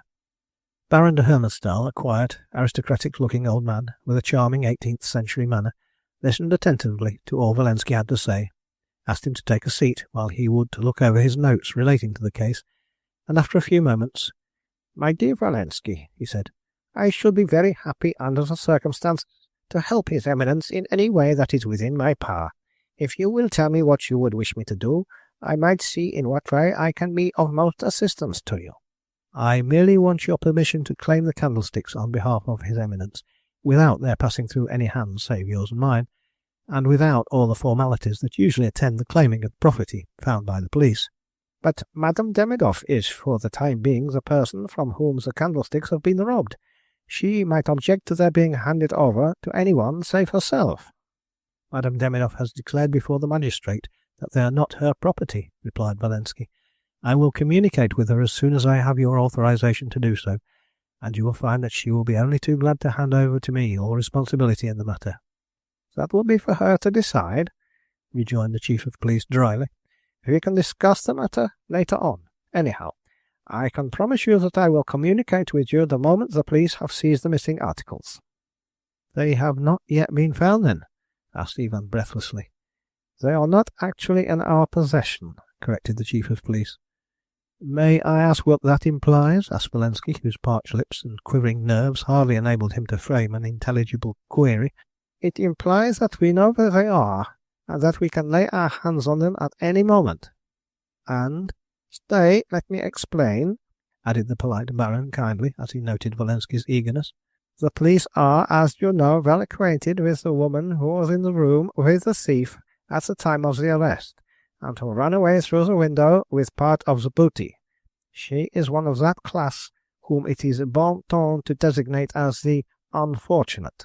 "Yes, I knew that the female thief had escaped, but I should have thought "That our police, usually so active, when there is a little rough and tumble work to do, would not fail in overtaking and capturing her. That would have been done, no doubt, but for a very important reason, which is this. The officer in command, once having recognized the woman, knew that he could lay hands on her at any moment. She lives in Vienna, and haunts every cabaret and third-rate hotel, her favourite resort being the Kaiser Franz. He therefore intends to lull her into a false security, with a view, by keeping a constant watch on her movements, of discovering and bringing to justice a gang of receivers of stolen goods, who, so far, have completely baffled our vigilance, and whose tool we believe her to be." "You think, then, that the woman brought those candlesticks to Vienna with her?" "We know she did, for she was seen in Vienna this very morning, and is being closely watched." "Surely your Excellency will give immediate orders to have her room searched this very evening," said Ivan imploringly. "I have no objection to doing that," said Baron de Hermenstall urbanely, "as I am anxious to prove to His Eminence how willing I am to serve him." "Your Excellency will allow me to accompany the police?" asked Wolanski eagerly. "To identify the candlesticks," he added, seeing that Baron de Hermenstall shook his head in emphatic refusal. "There may be others there." "On one condition, then, that you do not interfere with our men in the discharge of their duty, merely pointing out the articles you claim as your property, and that you allow the officer on duty to bring them here to my office without opposition." "To your office?" said Ivan. "Yes, I shall have to insist that the candlesticks remain in my charge until I hear definitely from you or Madame Demidoff herself that she wishes them to be handed over to you." "And in the meanwhile?" "I promise you faithfully that no one shall even touch them. You shall yourself see the parcel locked in my desk, and I shall be delighted to give them up to you as soon as I am satisfied that Madame Demidov has no objection to my doing so." Ivan reflected a moment. In his mind there at once arose the idea that chance would certainly favour him once he actually had the candlesticks in his hands. He had but to press the spring while the police were searching another part of the room, and he could, he felt sure, extract the papers unperceived. There were so many eventualities that might happen between the time when the candlesticks were found and the moment when Baron de Hermannsthal would finally turn the key of his desk on them. So many opportunities, any one of which would find him on the alert. His hesitation, therefore, lasted but a moment. The next, he had assured the amiable Baron that he would strictly adhere to his instructions and was quite willing to wait for Madame Demidov's decision, once his fears that the candlesticks might be too much tampered with had been allayed. "In the name of His Eminence," he added diplomatically, "I thank your Excellency for your courtesy in the matter." "Pray say no more," replied Baron de Hermannsthal, as he touched the bell in order to give the necessary instructions. "Tell Sergeant Mayer I wish to speak to him," he said to his valet. "It is very late," he added, looking at his watch. "Nearly 8 o'clock, but that is no matter, as no doubt you will find the woman has gone out on her nightly errands and left you the coast clear." A discreet rap at the door, and the sergeant appeared, saluting his chief. "Mayor," said His Excellency, "do I understand that the woman Greta Ortlinger has so far not been caught trying to sell the stolen property?" "No, your Excellency. She has not left her room since this morning, when she arrived from Odeberg. 2 of my men have been stationed outside her doors all day, and she has not gone out. Her concierge thinks she has been in bed all day. She drove this morning direct from the station to her room, and had then a large-sized box with her." "Very good. I wish you now to take one other man with you and go to the woman's room with this warrant to search all her premises. You will seize all the suspicious property you can find. If the woman is there, you may arrest her. If not, your men will be having an eye on her, and she can be arrested when she comes home. Monsieur here has my permission to accompany you and to identify certain articles that belong to him, and which you must bring back here to my office. Do you understand?" "Yes, your Excellency." "Au revoir, then, my dear Walensky," said Baron de Hermannsthal, turning to Ivan. "I shall expect you here with the candlesticks according to your promise, on which I rely." And His Excellency, rising from his seat and dismissing the sergeant with a nod, thereby intimated to Walensky that he had done all his duty allowed him to do, and that the audience was at an end. Ivan once more was profuse in his thanks. Fate indeed favoured him. It was now for him to seize the splendid opportunity with skill and promptitude. He felt in his pocket-book that he was well provided with money, a douceur to the sergeant, should he chance to see what Walensky did not intend, might be necessary. 5 minutes afterwards he was in Ifeka with Sergeant Mayer and another member of the corps, and in his heart of hearts he hoped that the next half hour would see his precious papers transferred once more to the inner pocket of his coat. Chapter 10. It was in a narrow street in one of the most squalid quarters of Vienna that the fiacre stopped after some 10 minutes' rattle over the cobbled streets of the city. Sergeant Mayer jumped out, followed by Ivan and the other police officer, and casting a quick searching glance along the apparently deserted street, he walked unhesitatingly under one of the wide porticos in front of him. The house was one of a row of tall buildings, ugly, square, and straight, with a balcony running along outside the first-floor fronts the whole length of the street, and a wide, open porte cochere leading through a square courtyard to the lodgings at the back of the buildings. There was a lodge for the concierge on the right, at the foot of the wide stone staircase that leads up to the front of the house, but no one guarded the apartments that overlooked the courtyard. There was nothing there worth guarding, the inhabitants belonging mostly to the very poorest classes of Vienna, who had nothing worth stealing. A group of women with untidy hair and dirty aprons stopped their chatter and nudged each other significantly with great, coarse, bare elbows as they caught sight of the police uniform, and 1 or 2 heads appeared at some of the windows as the heavy steps of Sergeant Mayer and his followers echoed on the stone pavement of the courtyard. Having reached the dark and narrow staircase leading to the floors above, Sergeant Mayer turned to Ivan. "I do not see either of our fellows anywhere about, so I conclude the woman has gone out." "So much the better," said Walensky. "We need have no disturbance then. I suppose the people of the house are used to this sort of thing, for they took very little heed of your uniform or our presence." The sergeant shrugged his shoulders, intimating that he cared little for any disturbance that might arise, and he added, "This house is one of the worst famed in this part of Vienna. It is almost entirely tenanted by women of Great Ottlinger's class. A police inspection of their premises is a very frequent occurrence, and the inhabitants have, I think, one and all, spent some time in prison or hospital." The three men now began cautiously ascending the dark stone stairs, guiding themselves by the narrow iron handrail, and feeling their way with utmost care. Sergeant Mayer, who was in front, seemed to be very sure of where he was going, for it was without any hesitation that he stopped somewhere about the 5th floor, and crossing a dark passage tried the handle of one of the doors that opened thereon. The door, however, seemed to be locked, and after one or two repeated loud knocks, the sergeant applied his broad shoulders to the feebly resisting timber, and broke it open without any difficulty. The room in which the three men now found themselves was but dimly illumined by a glimmer of light that came in through the window from the courtyard below. The sergeant struck a match and lighted his lantern. The aspect of that room then presented itself in all its squalor and hideousness. An iron bedstead, covered with a ragged coloured counterpane, stood out from the centre of the wall opposite. To the right, as they entered, an earthenware stove, with the tiles mostly cracked and loose, then a coarsely painted chest, the drawers of which were mostly open, displaying a medley of dirty laces and faded ribbons, 2 or 3 chairs in a rickety condition propped against the walls, and a table with a broken ewer and cracked basin, completed the furniture of this abode of misery and degradation. The floor was bare, the boards unwashed and rough. On the window-sill stood a mirror and 2 or 3 pots of powder and cosmetics, while on the chest of drawers lay a litter of papers and 2 or 3 faded photographs. Ivan stood gazing round in horror. It had never been his misfortune to witness this type of misery, sordid and abject, that was depicted by this bare room, by the tawdry scraps of ribbon, the half-empty, evil-smelling pots of cosmetics, and his mind reverted to the exalted notion he and his comrades had of the people, of the poor, who were in the future to frame laws and rule empires, the people, about whom they talked so much and knew so little, the people whose men and women lived like this. Then, pulling himself together, he gazed blankly around him. Save for that chest of drawers, which appeared half empty, he could see nothing wherein the Emperor's candlesticks could have been hidden, and a cold perspiration stood on his forehead as he turned to Mayer and asked him what course he intended to pursue. The sergeant once more shrugged his shoulders. Then, pointing to the bed, he ordered his man to turn the palliasse over. "Would you like to search that chest of drawers?" he smiled, sarcastically addressing Bolensky. "My impression is that the bird has flown and taken her treasures with her." Ivan waited not for a second offer. He was already emptying the drawers, throwing ribbons and rags in a confused heap on the floor. Hope was fast dwindling away.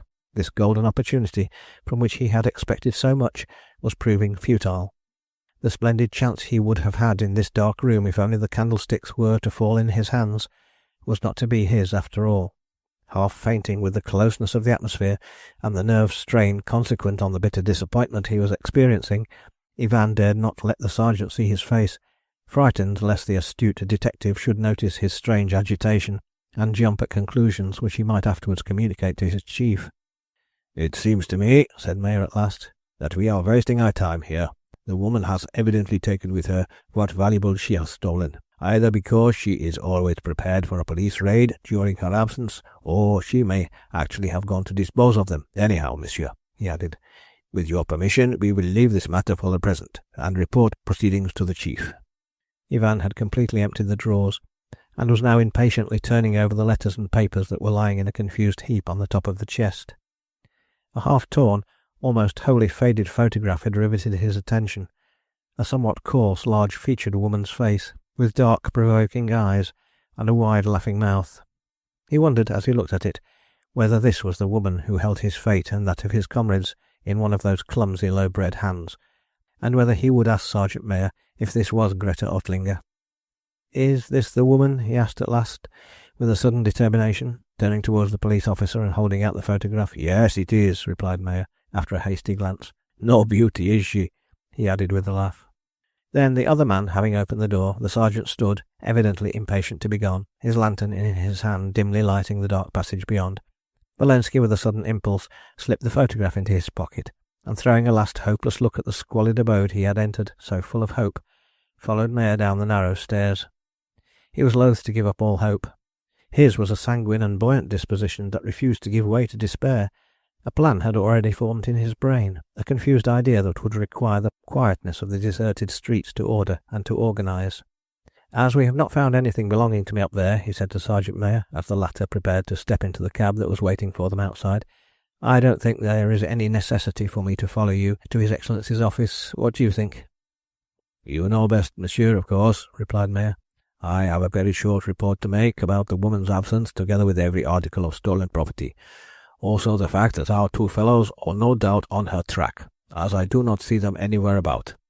His Excellency must then decide if it is worth while going to the Kaiser Franz tonight on the chance of finding her there, or leave the matter alone till her return."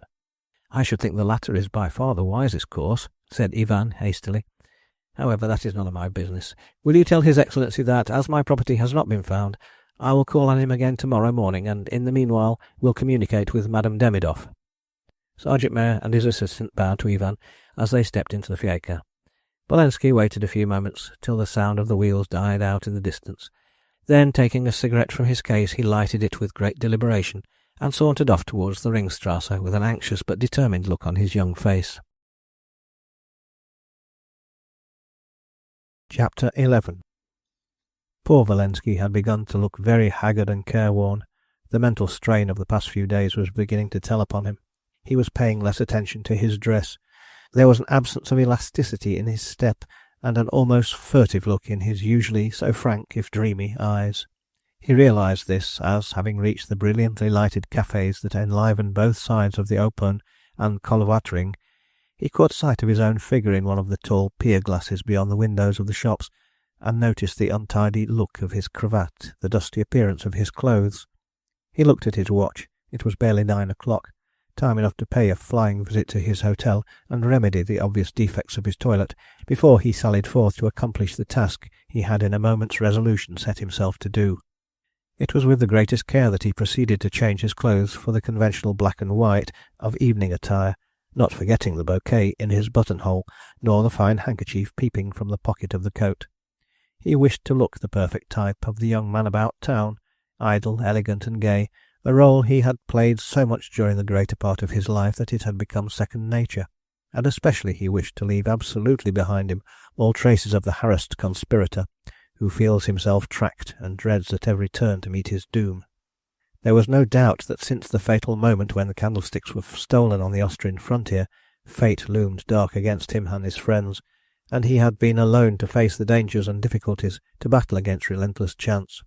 The most adverse coincidences had surrounded him from the first, and when luck appeared to be on the turn, some untoward, wholly unforeseen event occurred to dash any hope he may have had to the ground. First the Cardinal's unfortunate idea of entrusting Madame Demidoff with the candlesticks, then the robbery at Oderberg, next the escape of one of the thieves with the very articles that were of such paramount importance, finally the one grand opportunity he would have had tonight, but for Greta Ottlinger's wonderful luck, or foresight, in taking the booty along with her. But from all this chaos of mischance the unfortunate young man had gleaned one fresh ray of hope. He hardly dared to trust it, but it gave him the inestimable boon of being able to act for himself, to be actually employed in trying to rescue himself and his friends from the terrible position into which his well-meant blunder had led them. It meant that with tact and diplomacy all was not lost yet, and that in the meanwhile he would at least be free from the intolerable torture of inactivity, waiting, wearily waiting, for that crushing blow that might descend at any moment.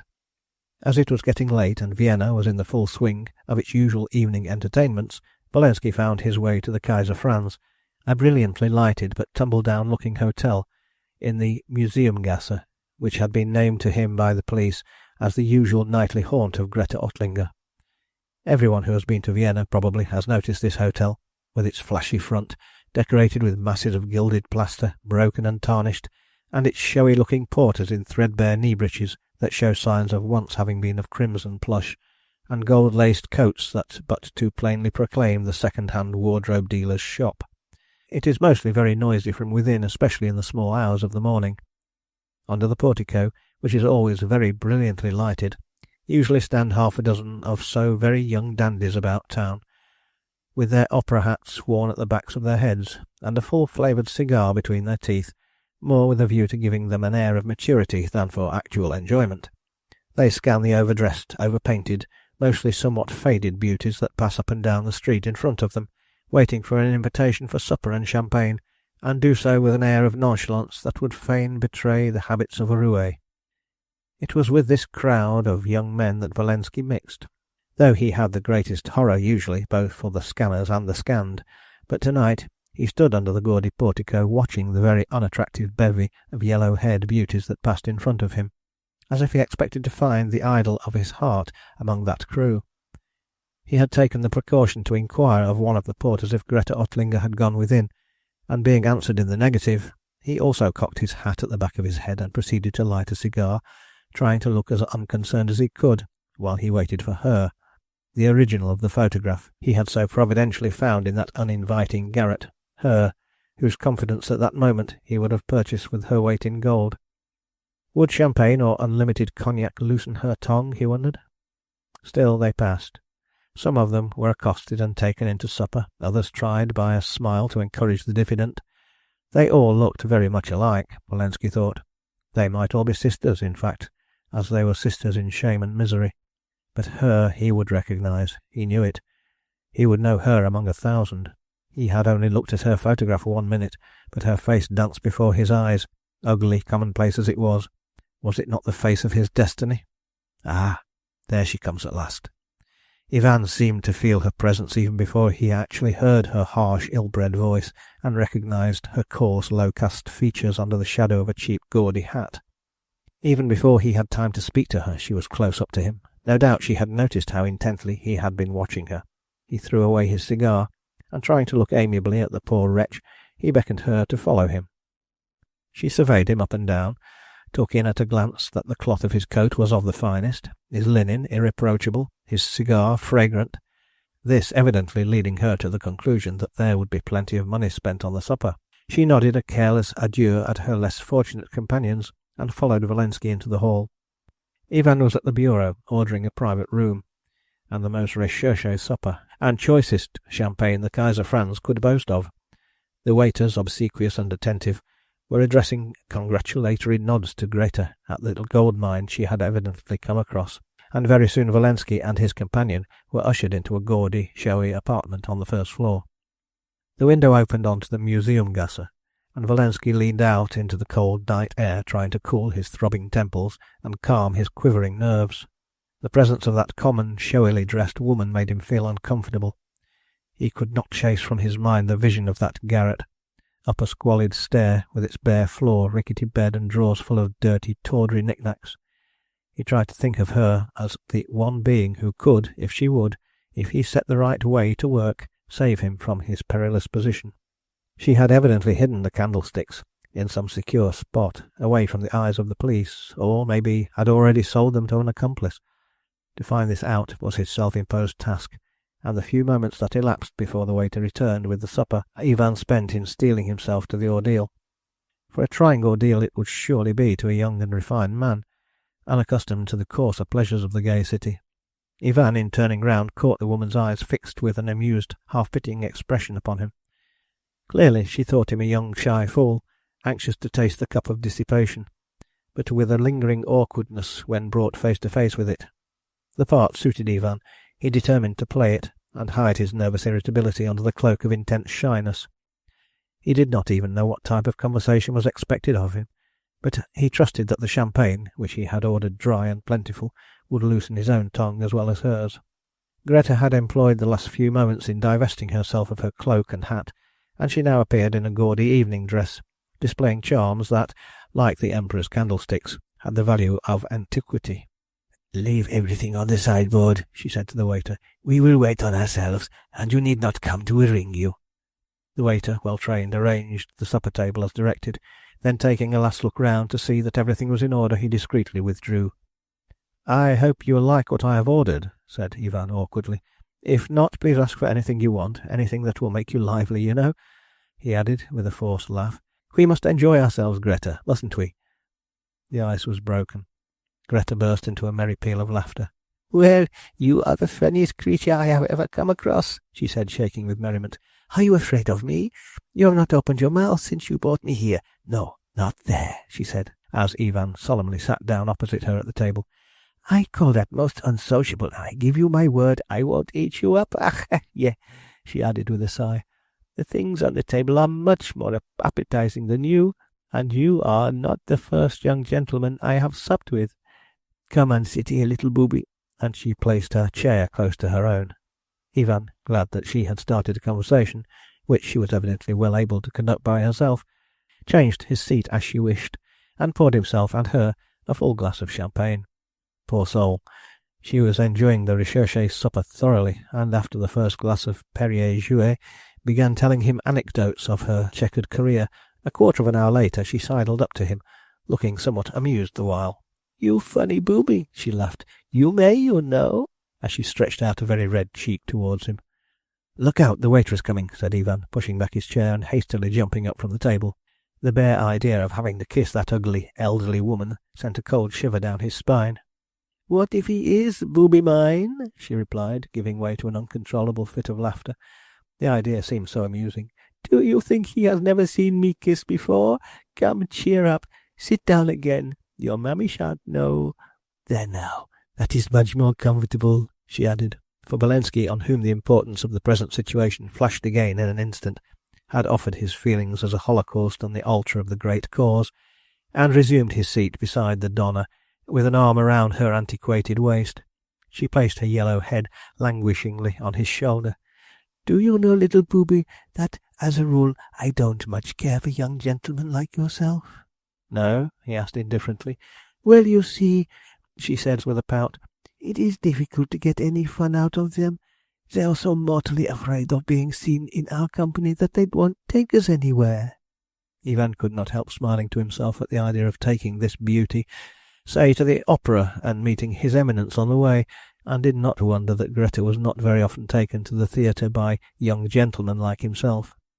"Who are the people you like best, then, Greta?" he asked, in order to keep up the conversation. "Oh, I have many friends, real friends," she said. "But that's a fine ring you are wearing, booby." Valensky felt at this moment that it was of the most vital importance that he should hear something of Greta's real friends. He must get her to tell him about them. Surely the accomplice, the one who was arrested at Ouderburg, was one, and who knows, another might at this moment be actually in possession of the fateful candlesticks. Taking the ring off his finger, he slipped it into Greta's hand, and said, with an effort at cordiality, "Pray accept it. It will adorn your pretty hand. But do tell me some more about your friends, the real friends, that were not young gentlemen." "One of them was an actor, and earned quite a lot of money. He used to play all kinds of parts. And, Lord, sometimes now he makes me laugh with the clever way in which he can disguise his handsome features. Never mind, my pretty one," she added coaxingly. "You have got a nice little face of your own, too, and—" "Never mind about my face. Tell me about his." "Now you're angry," she said with a pout. "I shan't talk any more about him, though he is a clever chap. I could tell you one or two of his tricks, but there, that's nothing to do with you." Valensky felt the conversation was becoming interesting. He swallowed the last vestige of repulsion he felt for this coarse, now decidedly intoxicated woman, and pouring her out a large tumbler full of champagne, "Drink this, my girl," he said, "and tell me some of your friend's tricks. I should like to hear something that will make me laugh." She drank the champagne and said nothing for a few moments, then burst into a loud laugh. "But I did the best trick of all today. I tricked them all, every one of them. They thought themselves mighty clever, they did, but Greta Ottlinger was one too many for them. Booby, don't look so scared. Give me another glass of champagne and I'll tell you all about it. Another glass, booby. Fill it to the top. I don't often get champagne. Men mostly only give me beer or spirits. You see, I am not so young as I was. But champagne! I love champagne." She was getting very tipsy and very noisy. Valensky, no less excited than herself, tossed down a couple of glasses. He felt nothing, he was conscious of nothing, except that in 5 minutes he would know his fate, and that this woman held it in her hands. "Oh, it was funny," she laughed again. "I knew they were after me. I am no fool. They let me come back to Vienna. They meant to search my rooms while I was out. They thought I wouldn't know. Booby," she whispered, "old Moses Grunbaum was waiting at the station for me. He had the things already in his shop, while the crew were following me round town and turning out my rooms, and they will find nothing. Ha, ha, ha! What a lark, Booby. Eh, Booby? What's the matter with you? Here, I say, Booby, what on earth are you after?" for Valensky was fumbling for his hat, his gloves and his coat, and tossing 100 guldens to the women. He had fled from the hotel, past the astonished waiters, into the streets, leaving Greta to pay for the supper, and still muttering to herself, "Booby, well, I never got in Himmel, ach, yeah." Chapter 12. How Ivan ever reached home that night without being arrested by the police on suspicion of being drunk, he never afterwards could say. He remembered nothing after the time when, out of Greta Ottlinger's confused babble, he had gleaned the name of Grünebaum, the name that to him at last meant absolute salvation. He knew the shop well on the Open Ring, kept by old Moses Grünebaum, and containing a wonderful collection of antique jewellery, furniture, and curios of all kinds, a shop much frequented by connoisseurs, the most thought of in Vienna, in fact, for that class of things, certainly not one that would ever fall under suspicion of harbouring stolen goods. It was obviously too late to interview old Moses at that hour of the night. Ivan, though hardly alive to any outward facts, save the all-absorbing one, was nevertheless conscious of that, and instinct guided his reeling footsteps to the hotel on the Kollwattring. A mass of letters awaited him, correspondence he was sadly neglecting in these days of anxiety. One of them was from His Eminence. Ivan tore it open in eager excitement. It ran as follows. Klinger's Hotel, Marienbad, 28th February. My dear son, you will see by the above address that I have altered my plans and am staying here for the present. The fresh mountain air is having a most beneficial effect upon my health, and I shall probably stay the full length of my intended holiday. I hope you are getting on satisfactorily with the work fast enough to enable you to take some days' rest before we once more meet at St. Petersburg for diplomatic business. By the way, if you should happen to get there before I do, I think it would be well if you would call on Madame Demidov and ask her to hand you over the Emperor's candlesticks, which then could remain in your charge. I hope she accomplished her journey in safety, and that not the slightest harm has come to those tiresome things, which very nearly succeeded in depriving me of my holiday. I assure you, my dear son, when I think of all the enjoyment I should have missed on their account, I am doubly grateful to Madame for the kind favour she has done me. My apostolic blessings on you, my son, and sincere respect to Madame Demidov when you see her. Antonius D'Orsay, Cardinal Archbishop. Valensky put down the letter. A sigh of complete relief came from his heart. Thank heaven, His Eminence knew nothing. It was not to be wondered at. The robbery at Oderberg had not created much comment in the press owing to the speedy capture of the thief, and it would have been nothing but the most adverse coincidence if His Eminence, who, to Ivan's knowledge, never glanced at a newspaper, should that one day of all days have seen the two numbers that contained an account of the theft. He knew from his own experience that the facts were not sufficiently mysterious to excite public interest, and as His Eminence's name had not once been mentioned by Madame Demidov, it was not very likely that the Cardinal would hear of the matter from any outside source. Madame evidently did not mean that His Eminence should hear about her loss. That was only natural. No one likes to own to gross carelessness, least of all a lady. Oh, that he might only get rid of the fear that already she knew all, and was on the same quest as himself, backed by Russian money and Russian influence. But even then, at present, he was ahead of her. She had not interviewed Greta Ottlinger. She could not know where the candlesticks were, and before Grünebaum's shop was open the following morning he meant to be on the spot, ready to pay away all he possessed for the priceless receptacles of the secret papers. That night, as he well knew that sleep would never come to him, he spent in getting through all arrears of work for His Eminence. He meant, as soon as he had seen Grünebaum and purchased the candlesticks, to start at once for Petersburg and deliver the papers to Taraniev. 3 days had now elapsed since the abduction of Nicholas Alexandrovich, 3 days during which Ivan, absorbed in the harrowing search for the missing messages, had not seen his comrades. Every day added one to the many dangers of discovery, and Dunajevsky and his comrades were still pining in the Moscow prisons. Oh, this burden of responsibility seemed too hard to bear.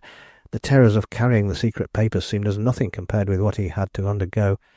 But thank God, all these anxieties would be over by tomorrow at the latest. And then in his heart of hearts there first occurred to Ivan the wild longing to give up all these intrigues and plots, to be content to live the life of a quiet citizen, and leave Russian politics steadily alone. The busy night he spent acted soothingly on Ivan's nerves. He worked until the tardy winter's dawn peeped in through the curtains.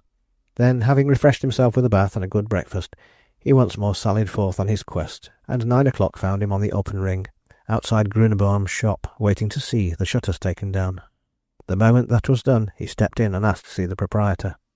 A snuffy old Jew with a flat nose and broad lips, with eyes like a toad's, so nearly dropping out of his head that he appeared to be wearing spectacles for the sole purpose of keeping them in the sockets, came forward, rubbing his hands benignly one against the other, evidently wondering who this very early customer could be. He was accustomed to mistrust everybody. "A very good morning, sir, and what may I have the pleasure to show your Excellency today? Jewellery? Antiques?" "I have come on a matter of private business," said Valensky briefly. "You had better show me into your office for your own sake." The Jew looked at him keenly for a moment from behind his spectacles, and then said suavely, "I have no business that I should wish to conceal, but if your Excellency will take the trouble to walk this way—" and he led the way to a well-lighted, luxurious little office at the back of the shop, where a quantity of voluminous ledgers and cash-books testified to the extent and prosperity of his business. "Will your Excellency please to be seated?" he said. "No, I prefer to stand. What I have to say won't take long. You received yesterday, at the station of the Nordbahn, a parcel of goods from a woman named Greta Ottlinger. These goods were stolen. You knew it. What have you to say?" "That I am as innocent of this as a newborn babe, your Excellency. That I was never out of my shop all day yesterday, it being, as your Excellency no doubt will deign to remember, a very rainy day. That I never even heard of any woman named Greta Ottlinger. That I never set eyes on stolen goods. This I swear by our fathers Abraham, Isaac, Jacob, and by the grave of my forefathers." "Enough of this drivel," said Valensky impatiently. "You lie, and you know it. Now I will be brief with you. Among that stolen property—" "Don't interrupt me," he said sternly, as the Jew made another attempt at protest, and raised his hands upwards, as if calling Abraham to witness of his innocence. "I said that, among the stolen property, there was a pair of antique china and chased gold candlesticks. I wish to know where those candlesticks are. I will pay you the full amount you will have to give to Greta Ottlinger, and 2,000 guildens besides, if you will hand them over to me at this moment. If you refuse, I will lodge information against you at the police, and within half an hour you will be arrested, your house, books, and belongings searched, and even if nothing definite can be proved against you, you might be a cunning rascal, your business will practically be at an end. You will be marked as a suspicious person, and none of your customers will dare return to you for fear of buying stolen property." The Jew, who at the beginning of the interview had turned pale to the lips, had now regained some composure, rubbing his two hands together again. "Now I see that your Excellency is a generous gentleman," he said benignly, "with no desire to harm a poor old man who has a wife and family to support, but with a wish to deal fairly with him. I swear to your Excellency that my greatest desire is to serve you in every way I can, and I will tell your Excellency the whole truth. I have never done such a thing before, but the woman tempted me, and the things were very beautiful. I did not like to keep them in my shop. It wasn't safe, and as soon as I received them from Greta Ottlinger, I packed them off and sent them through a trustworthy messenger to my partner in London. I received a telegram from him this morning to say he had crossed the frontier quite safely last night, and is now out of reach of the police, who are still busy hunting for the things in this city. And if your Excellency will keep to your word, and give me 10,000 guldens, which will only be 1,000 over and above what the candlesticks have cost me, I will tell you where my partner is to be found, and then it will be your Excellency's own fault if you cannot succeed in inducing him to part with the articles in question." "I will pay you nothing till I have the candlesticks in my possession. Then I pledge you my word that you shall be paid in full. Now choose quickly. You have no time to lose. The express starts from Vienna at 1 o'clock. If you give me your accomplice's address, together with a few lines on a card telling him that I am a friend, I will leave for London at that hour. If you refuse, I go this instant to the police and lay information against you." "How do I know that you will not lay information against me when once you have secured the goods?" The Jew muttered suspiciously. "Look at me," said Valensky. "Do I look like a vile traitor who would use a man first and betray him after?" The Jew shot a piercing glance from his bleary eyes at the young Pole, whose manly face looked fierce, agitated, passionate, but certainly not false, and without another word he took from his pocket-book a business card, bearing the words "Moses Grunebaum, dealer in antiquities," wrote on the back "Isaac Davis, 14 Great Portland Street, London," and below "To introduce a friend," and handed it to Valensky. "I shall be back in Vienna on Saturday," said the latter, "and if I bring the candlesticks with me, I will bring you the money I promised on that very day." and, pulling his hat over his eyes, Valensky walked out of the shop, taking no further notice of the Jew, who followed him to the door, bowing obsequiously, and still irrelevantly calling to Abraham, Isaac, and Jacob to witness to his complete innocence. Chapter 13. On arriving at this hotel, Valensky found a telegram from Baron de Hermannsthal, asking for his immediate presence at the detective's office. Wishing to avoid anything that might in any way seem suspicious, he went at once, although he had ceased to care now what the police were doing in the matter. Whatever they did could not affect the Candlesticks, as he would be in London long before the promptest investigations could possibly lead to the discovery of Grunebaum's agent abroad. Baron de Hermannsthal had, however, quite a great deal of news for him. The night before, the woman Greta Ottlinger had been arrested outside the Kaiser Franz for being drunk and disorderly, and had been induced this morning by the examining magistrate to reveal the name of Moses Grunebaum, a well-known dealer on the Kolvatring, as the receiver of all the stolen property she and her accomplices brought into the city. The man would probably be arrested that afternoon. "I thought you would be relieved to hear this," the amiable Baron added. "If you like a call at my office later in the day, I might give you a special permission to view the suspected articles in Grunebaum's shop, and if His Eminence's candlesticks are among them, and the police satisfied as to your claim to them, they might be handed over to you in the course of a few days." Oh, all this bureaucracy and red tapeism! How thankful Valensky was that he was independent of it. A few days, indeed, time to allow Madame Demidov, who naturally would be communicated with at the same time as himself, to claim the candlesticks as part of her stolen property. In a few days Valensky hoped to be in Petersburg, back from London, the fatal papers handed over to Taranyev, and then his own connection severed from the Brotherhood. To that he was fully resolved. The last few days had taught him a lesson that would take a lifetime to forget. "I am exceedingly obliged to your Excellency," he remarked somewhat dryly, "for the trouble you have taken in this business. As I am obliged to quit town for a few days, I will leave the matter now entirely in your hands." "I don't think you can do better," said Baron de Hermannsthal. "It is now merely a question of time, for the property is in the charge of the police, no doubt, along with the other goods in Grunebaum's shop, and I will give strict orders that no candlestick is to be tampered with till you or Madame Demidov have identified those belonging to His Eminence." "I suppose," said Ivan tentatively, "that Madame Demidov has been communicated with?" He was anxious to hear what her movements had been so far, how near she had been on his track. "I am expecting Madame Demidov this morning, as I sent her an official communication, asking her to favour me with a call. She came back to Vienna yesterday, having exhausted all inquiries around Oderberg, and resolved to let us do what we could on her behalf." "No doubt, then, she will identify His Eminence's candlesticks," said Ivan, much relieved to find that Madame Demidov could not possibly have seen Grunebaum privately in the short interval that elapsed between his own interview with the Jew and the subsequent police raid. He took his hat and bowed politely to the amiable Baron, as he once more thanked him for his kindness, then took a hasty leave, eager as he was to get away. The quest after the fateful papers had become an all-absorbing one. Ivan Valensky seemed unable to think of anything while he was on this mad chase after the compromising documents. He seemed almost to have forgotten the very existence of the prisoner in the Heumarkt, the comrades at Petersburg who had not yet heard the news, and those at home who would be wondering when and how he had started on his important mission, and how soon their manifesto would be placed in the Tsar's hands, and Dunajewski and the other brethren safely across the frontier, little knowing that the entire fabric on which the Socialist Brotherhood rested was in danger of crumbling at any moment. And delay was so dangerous. What had Count Lavrovsky done? Were the Russian detectives on the track of the conspiracy? Would they succeed in discovering the captive before any important good had resulted from the daring abduction? In any case, nothing but disaster to the cause and its followers could ensue while the papers that held all their secrets were in strange hands. To get those back was life and death to one and all, and with that all-absorbing fixed idea in his mind, Valensky, having packed up a few necessaries, was ready to start for London by the afternoon express.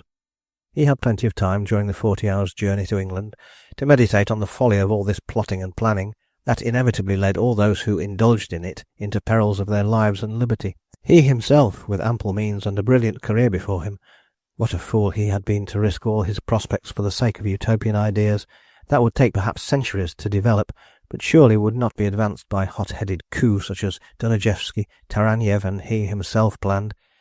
Would a handful of young enthusiasts revolutionize Russia when the moujiks for whose benefit they were supposed to plot and plan were the very last to lend them a helping hand? Aye, the reform of that great country would come some day, soon perhaps, as it came to France. Violently, sweeping like a tornado, a throne, a dynasty before it. But that would be when the people's hour had come, when the nation themselves knew what they were craving for, when liberty had ceased to be a word in the mouth of a few, and had become a desire in the hearts of all.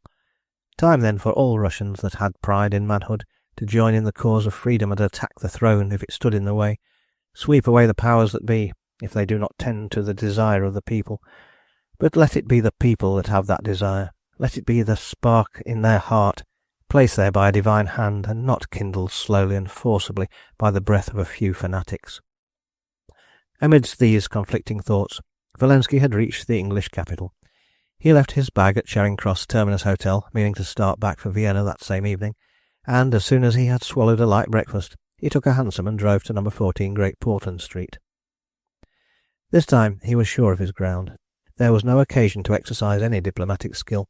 He walked straight into the shop, asked to see Mr. Davis, and said in a quiet, business-like tones, in fairly good English, "I noticed in your shop, a day or two ago, a pair of antique china and gold candlesticks that took my fancy at the moment. I hadn't the time to look at them then, but would be very glad if you will show them to me. They were of gold, with a very pretty Vieux-Vienne cupids with bows and arrows. Do you recollect the ones I mean?" "Oh, perfectly, sir, perfectly. I regret, however, that I cannot oblige you, as I sold those same candlesticks to one of my customers late yesterday afternoon. He is a great collector of curios of all kinds, and, like yourself, sir, was greatly taken with the beauty of the Vieux-Vienne cupids.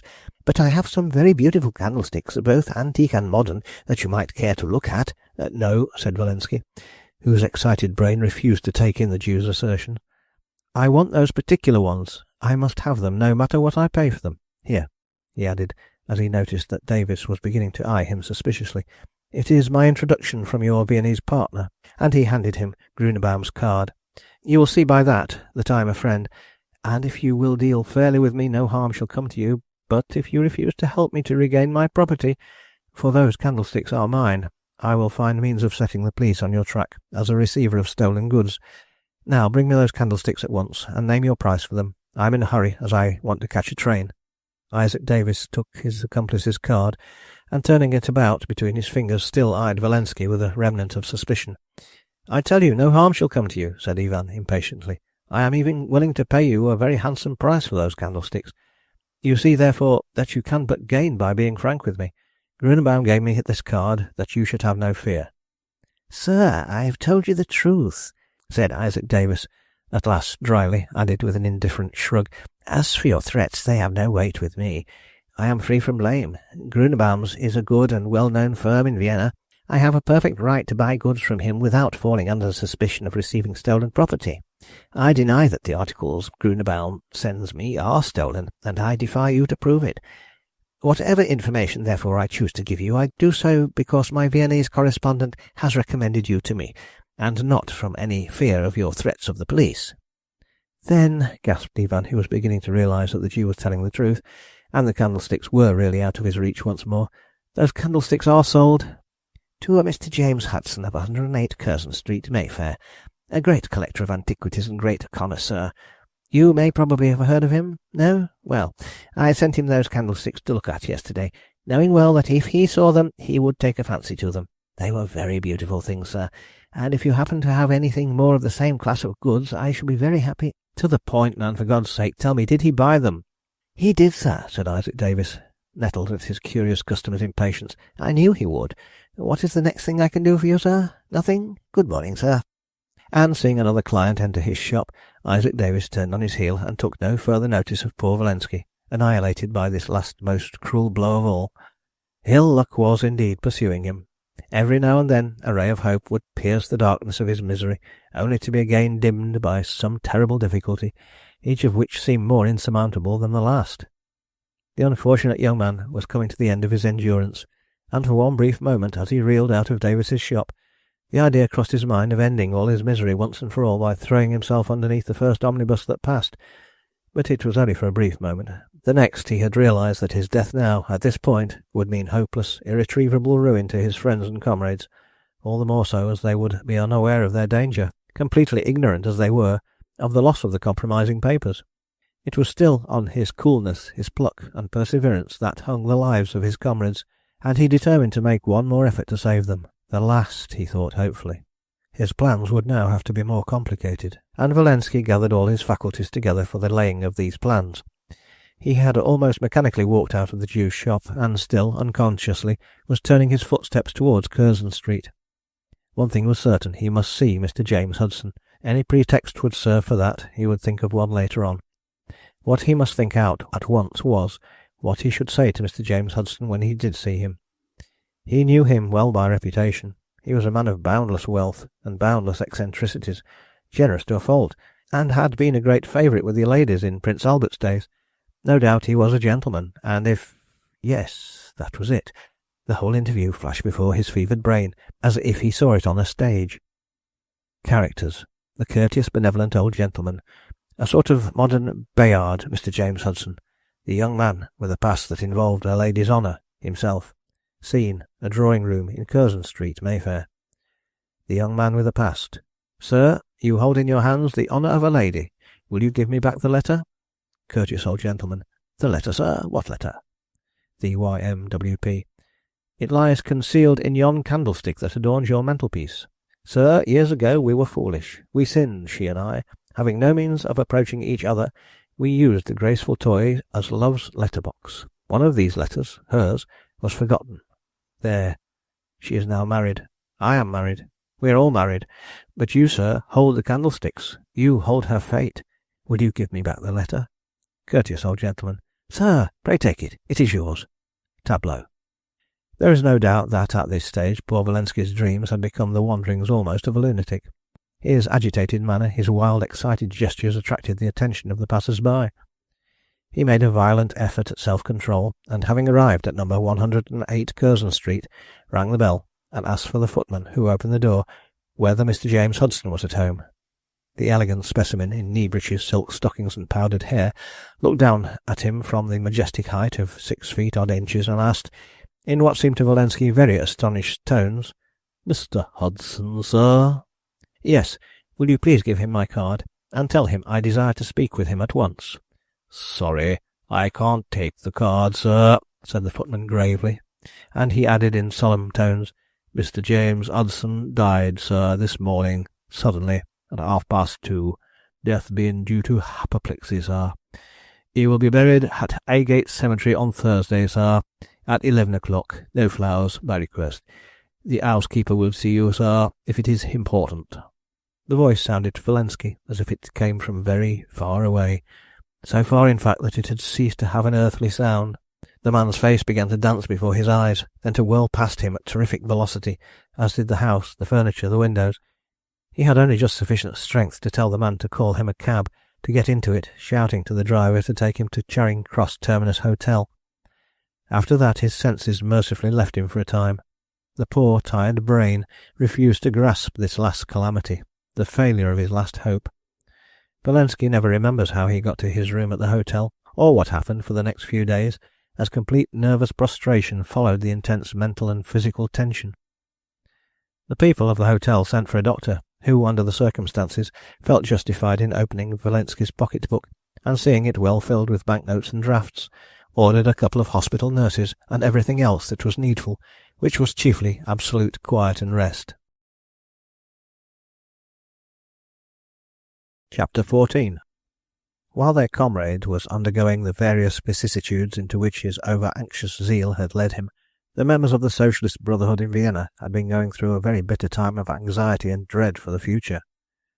A week had now elapsed since Ivan Valensky should have, according to his own statement, left Vienna for Petersburg with the papers entrusted to him, and up to this day no message had come from him. He had promised to give them some definite news of himself as soon as he had reached Petersburg. If all had been well, he should have been there 3 days ago, and must by now have given the papers over to Taranyev. Why, then, did he not wire or give some account of himself, to reassure them at least that he and the fateful papers were safe? The night before they had met in their committee room in the Franzgasse, and this had been a gloomy and agitated meeting. The conviction had first begun to take root in their minds that the usual fate had overtaken their daring messenger, and that after this, any day, at any hour, the crushing blow might fall upon them all. Once their papers were in the hands of the third section, probably not one of them could hope to escape. And what was more galling, more bitter even, than the fear of death was the fact that their plot, so magnificently planned, so daringly carried out, would end but in their own perdition, with nothing gained save a gang of convicts tramping to Siberia. Unless... Yes, there was an unless. A grim and great alternative that, in spite of the President's almost entreating speeches, in spite of the better, more fined nature in most of them, had gradually but surely forced itself upon their minds. Merkovich had put it to them 5 days ago, when, flushed with their triumphs, they thought of nothing but the great ends that they could gain by their success. Now that this success seemed like bubbles, to be bursting before their eyes, they thought once more of their old comrade's grim words, and began longing for revenge. The President had asked them to meet again tonight, and towards 10 o'clock they dropped in one by one, anxious for news, full of eagerness. "Has anything been heard?" were the first words uttered by each as they entered, and, on hearing the gloomy negative, pipes were brought out and smoked in sullen silence.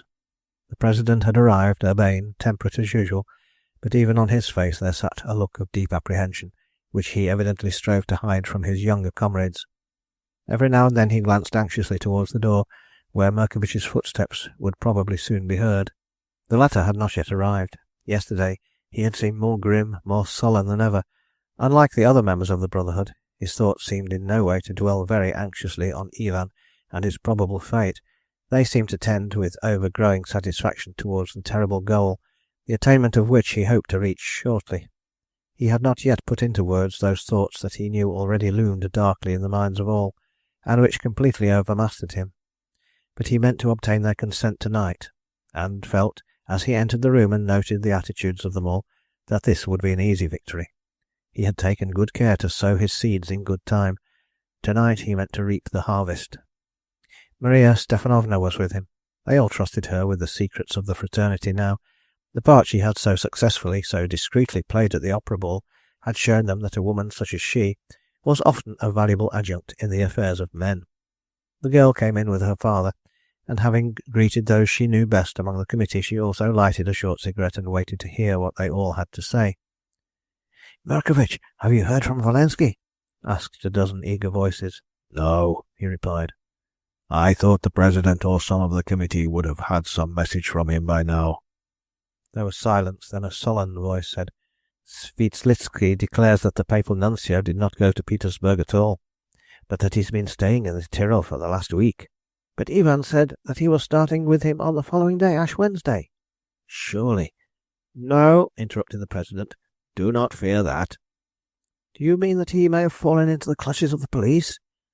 "That is impossible," said the President reassuringly, "for we should not all be sitting here peaceably.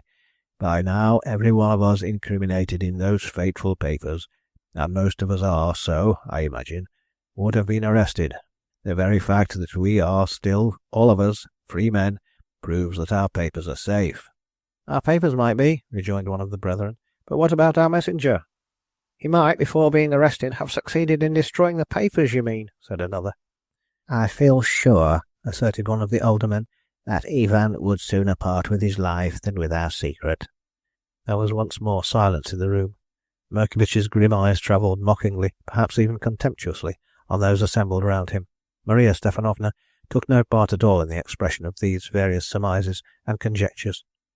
She sat listening attentively to all that was said around her, but her eyes, ever and anon, were attached with a curiously anxious and restless look on her father, who sat opposite to her. "Does it not strike you, my friends," said Merkovich at last, sarcastically, "that it is impossible for us, some 800 leagues away, to arrive at any definite conclusion as to what has or has not happened to Walensky?" That was so. It seemed such a hard and dry fact, and yet there was some slight satisfaction, even in these vague conjectures, shared with one's neighbour in hearing what the other comrades' thoughts and fears were, and every now and then in provoking a reassuring remark from their calm President. "For my part," added Merkovich, "I think Walensky's silence is exceedingly ominous. There could have been no possible danger in his sending a wire to the President, who is known to be a great friend of his, apprising him of his arrival in Petersburg.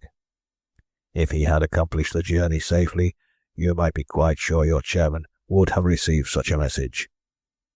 The President looked up anxiously at his comrade, and stretched out his hands towards him as if he would check him from proceeding with what he was going to say. "Speak, Merkovich, you have something on your mind," said one of the committee, and "Let us hear," came from all corners of the room. Maria Stepanovna, like the President, made a movement as if she would have wished to stop her father, but perhaps realizing the futility of such an attempt, she resumed her cigarette and her anxious, expectant attitude. "What I have to say will, I know, not seem pleasant to some of you," said Merkovich, who had now risen and looked down on his assembled brethren from his towering height, with that contemptuous smile peculiar to himself. "You see, most of you have had the misfortune of having been born gentlemen. I have not, and therefore none of those feelings you call refined have place in my burly, low-born mind. My friends, though you may be gentlemen, you must not be weak and effete like those of your class. For God's sake, look the facts straight in the face, and try to forget yourselves and your own petty feelings for the good of our country and our people which we serve. You would not listen to me before. Against my counsel you used our mighty, our successful plan for the paltry purpose of getting our comrades out of prison. I tell you," he asserted, bringing his powerful fist down on the table, "that they are all willing over there to die for the good cause. They are not, as we are, fond of life and liberty. They love the cause first, themselves not at all. Why should we care what has happened to Walensky? What is one man against the weal of millions?" He looked inspired now, a prophet of the utopia that dwelt in all their hearts, the utopia at which some of them would have arrived by the most gentle of means, but which this man would conquer by fire and sword. They all knew what they would hear next. They knew what Merkovich had all through wished them to do. Most of them would willingly have stopped their ears not to hear the dreaded manifesto that this powerful man would in the next moment hurl at them. "We have often had speeches here," resumed Merkovich once more, "to inflame our enthusiasm against the tyrants that hold our destinies and those of our fellow men in the palm of their hands. I am no orator. The speeches did not come from me. Some of you, who might tonight seem weakest, spoke the loudest then, but I tell you, we have a great weapon in our hands against them. The one weapon that must sooner or later lay them prostrate at our feet, asking for the mercy they have never granted us. That weapon is fear. Let us strike terror in their hearts, my friends. They have no other vulnerable points. When we can, let us strike in the dark, at all times, swiftly and surely, so that in days to come, very soon, they will look at each other with blanched faces and trembling lips, and murmur what they dare not say out loud, "My turn next, perhaps." It is then, and then only, that we shall be the masters, when cowardly fear will place them grovelling at our feet. Then we can dictate, then we can negotiate, and before then what matter Donejevsky or Walensky or 100 such? What are their lives that we should hesitate for a moment to wield the weapon that our own efforts have placed in our hands? He sat down once more, and a dead silence followed his speech. Enthusiasm was once more kindling in the gloomy faces around. Once more the man with the iron will had imposed it on his weaker comrades, and when his mocking eyes again travelled round the room he could read on the faces before him the results of his powerful words. He could read it in the gradual disappearance of the anxious looks, the unspoken terrors, could read it in the young dreamy eyes now once more burning with the glow of enthusiasm, the thirst for valiant deeds, at peril of life and freedom. "Merkovich is right," was heard on all sides. Perhaps some of them still shuddered when they realized what his being right meant to the helpless prisoner in the Heumarkt, but they were very few now, and when the President's anxious eyes and Merkovich's triumphant ones scanned all the faces there, they knew that if the grim socialist's wish was put to the vote, there would be many ayes and very few noes. "After all, my friends," resumed the stalwart Russian, now laying his trump card on the table, "I am sure, if you were asked, none of you would wish to see our great plot come ignominiously to grief through the liberation of our prisoner by the Russian police, and all of us convicted without having attained anything after having dared so much. Any hour, any minute now may see us all in the clutches of the third section, while Nicholas Alexandrovich leaves my house free and unscathed. Every second heightens our peril and diminishes the chance of our triumph. At least, if we fall, for there seems no likelihood of our being able to escape undetected. Let us have accomplished something that will leave our names for ever glorified in the eyes of every patriot in Russia." Thus was the doom of the prisoner sealed. Very little discussion followed. Unwillingly, but still unanimously, they had given their consent to the dastardly deed which Murkovich but too willingly offered to do for them. One or two of them asked for a respite, 24 hours, during which, after all, some news of Walensky might yet arrive. The old socialist, satisfied at having carried his point, willingly agreed to wait till the morrow, and a final meeting therefore was convened for the next day at the same hour. The President had said nothing. What was his influence against that of his grim comrade? The tide of feeling, a mixture of mistaken duty and misguided enthusiasm, had sealed the fate of the young Tsarevich. The weight of indecision seemed to have been lifted from the minds of them all. Although they neither smoked nor chatted, according to their wont, the gloom had quite given place to irrevocable determination. No more questions or surmises were put forward as to Walensky's probable fate, or their own certain doom. The word assassination had sounded once, pronounced by many lips with a shudder. It was now called execution. Murkovich, the willing executioner, they, the judges, who had arrested and condemned a prisoner, just as their tyrants did with the millions over which they held sway. Half an hour later they were all preparing to depart, sober and silent, with thoughts of the great morrow. No one had taken much notice of Maria Stepanovna, whose large dark eyes had been fixed on her father, as if he held her in a trance. When most of them had gone, she also slipped out of the room, not waiting to see if Murkovich was accompanying her, as she brushed past him. Out in the street, she hailed a fiacre, jumped in alone, and was driven rapidly in the direction of the Heumarkt. Chapter 15. Maria Stepanovna's position in the great Socialist Brotherhood was a curious one. The only woman among so many men, yet she knew all their secrets and plans, and, though young, had often been of good counsel to them. Murkovich, her father, had, early in life, accustomed his motherless daughter to his mysterious ways and curious weird speeches. Maria had been born and bred in the hatred of the rulers who sat upon the Russian throne, and listened to all her father's sometimes bloodthirsty schemes, not often sharing in them, but always with silent approval. When the Brotherhood, after full deliberation, decided to entrust her with the most important role in the abduction of the Tsarevich, she felt proud and happy at the thought of being for the first time of use to the great cause, which she had just as much at heart as the most enthusiastic among them. When Dunajevsky and his comrades had been arrested, the girl's ears were filled with horrible tales of the tortures they would undergo, both whilst in prison at Moscow and afterwards during that weary tramp across the snowy desert, with horrible intervals of so-called rest in overcrowded, evil-smelling halting places.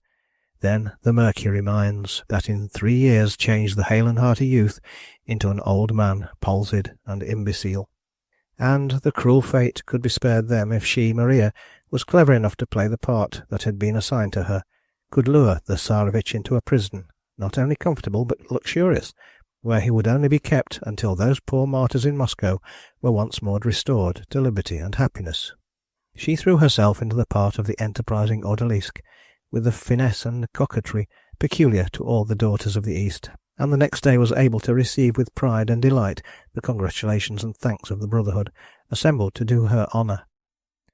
She guessed her father's dark thoughts with regard to the helpless prisoner under his charge, but so far had had no occasion to tremble for his safety.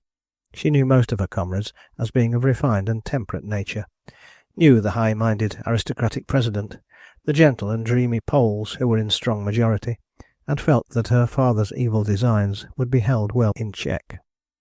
But when Walensky, the trusted messenger, gave no sign of the success of his mission, when all spirits waxed gloomy and lips began to murmur, Maria's heart began to beat anxiously, both for the safety of the young captive and for the honour of the cause.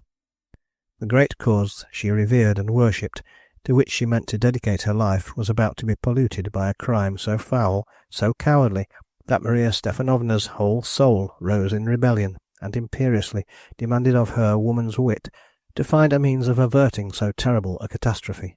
And it had been she who had led Nicholas Alexandrovich to what threatened to become an unknown grave. She looked shudderingly at her hands, and wondered if some of the young blood would not leave on them a lifelong stain. All night she paced up and down her room in restlessness and terror. At times she thought she could hear her father's footsteps creeping stealthily towards the prisoner's room, and then she had to stop her ears not to hear the last agonized cry of the young man, surprised and helpless in the hands of his assassin. It was broad daylight before her nerves and brain found a short respite from the terrible anxiety that had tortured her since that last decisive speech of her father's at the meeting last night. Womanlike, she had obstinately pondered till she thought she saw a way out of the difficulty. Being a Russian, she was very devout. She prayed long and earnestly for the success of her scheme, which was to save the prisoner from murder, and her comrades, her father, the great cause itself, from eternal shame. Chapter 16. It had been a weary and anxious time of waiting for Count Lavrovsky, while forced to sit patiently at the hotel watching for news of the truant, and sending reports on the Tsarevich's imaginary attack of measles to the authorities at home. But obviously the deception could not be carried on much longer. Already the Tsaritsa had spoken of coming herself to Vienna and nursing her son, and 1 or 2 imperious demands had been made through the ambassadors for bulletins, signed by the great physicians, who no doubt had been called in to attend upon the illustrious patient. A day or 2 more would see the catastrophe all the more terrible, as Lavrovsky's deceit would be taken as a sure sign of complicity, and the old Russian now cursed his own weakness in not having immediately shifted the responsibility of this fearful calamity from his own shoulders, which would have been, as events proved, by far the wisest course to pursue. Disgrace would have been the result then, perhaps an order to spend a couple of years abroad, but now he saw no hope before him, only a vision of Siberia, there to end the last years of his life. He had looked half shudderingly, half resolutely at the tiny revolver that would be his supreme and forlorn hope.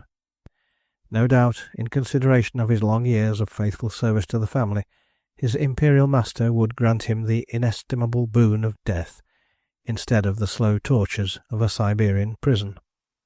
Oh, how Count Lavrovsky wished he had never consulted that French detective, or, having done so, had confided the whole truth to him, for had he not led him into these additional days of deception, which he felt would prove his ruin?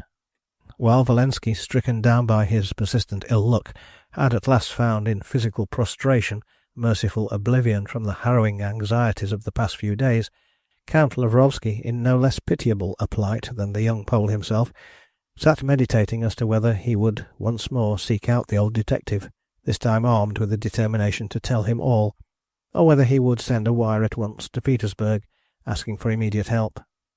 The latter was undoubtedly the wiser course. Prudence and duty both dictated it, but human nature, ever prone to put off an evil moment to some more distant time, begged inwardly for more delay. It was therefore with a mixture of buoyant hope and surprise that Count Lavrovsky heard that a lady desired to speak with him on a matter of urgent business. She had refused to give her name, the waiter said, but had asked him to tell the Count that she was the bearer of a message from Monsieur Furet.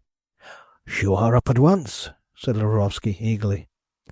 What could it be but good news? Something of importance the detective had heard and wished to communicate with him at once? Count Lavrovsky rose as Monsieur Furet's purported messenger entered the room and bowed instinctively as he beheld a lady of refined bearing, so different from the usual female detective's aide he had expected to see. Her face was closely veiled, but her figure and general appearance bespoke youth as well as refinement. She took the chair which the old Count was offering her, and dexterously placed it so that her back was against the window, while Lavrovsky's face remained in full light.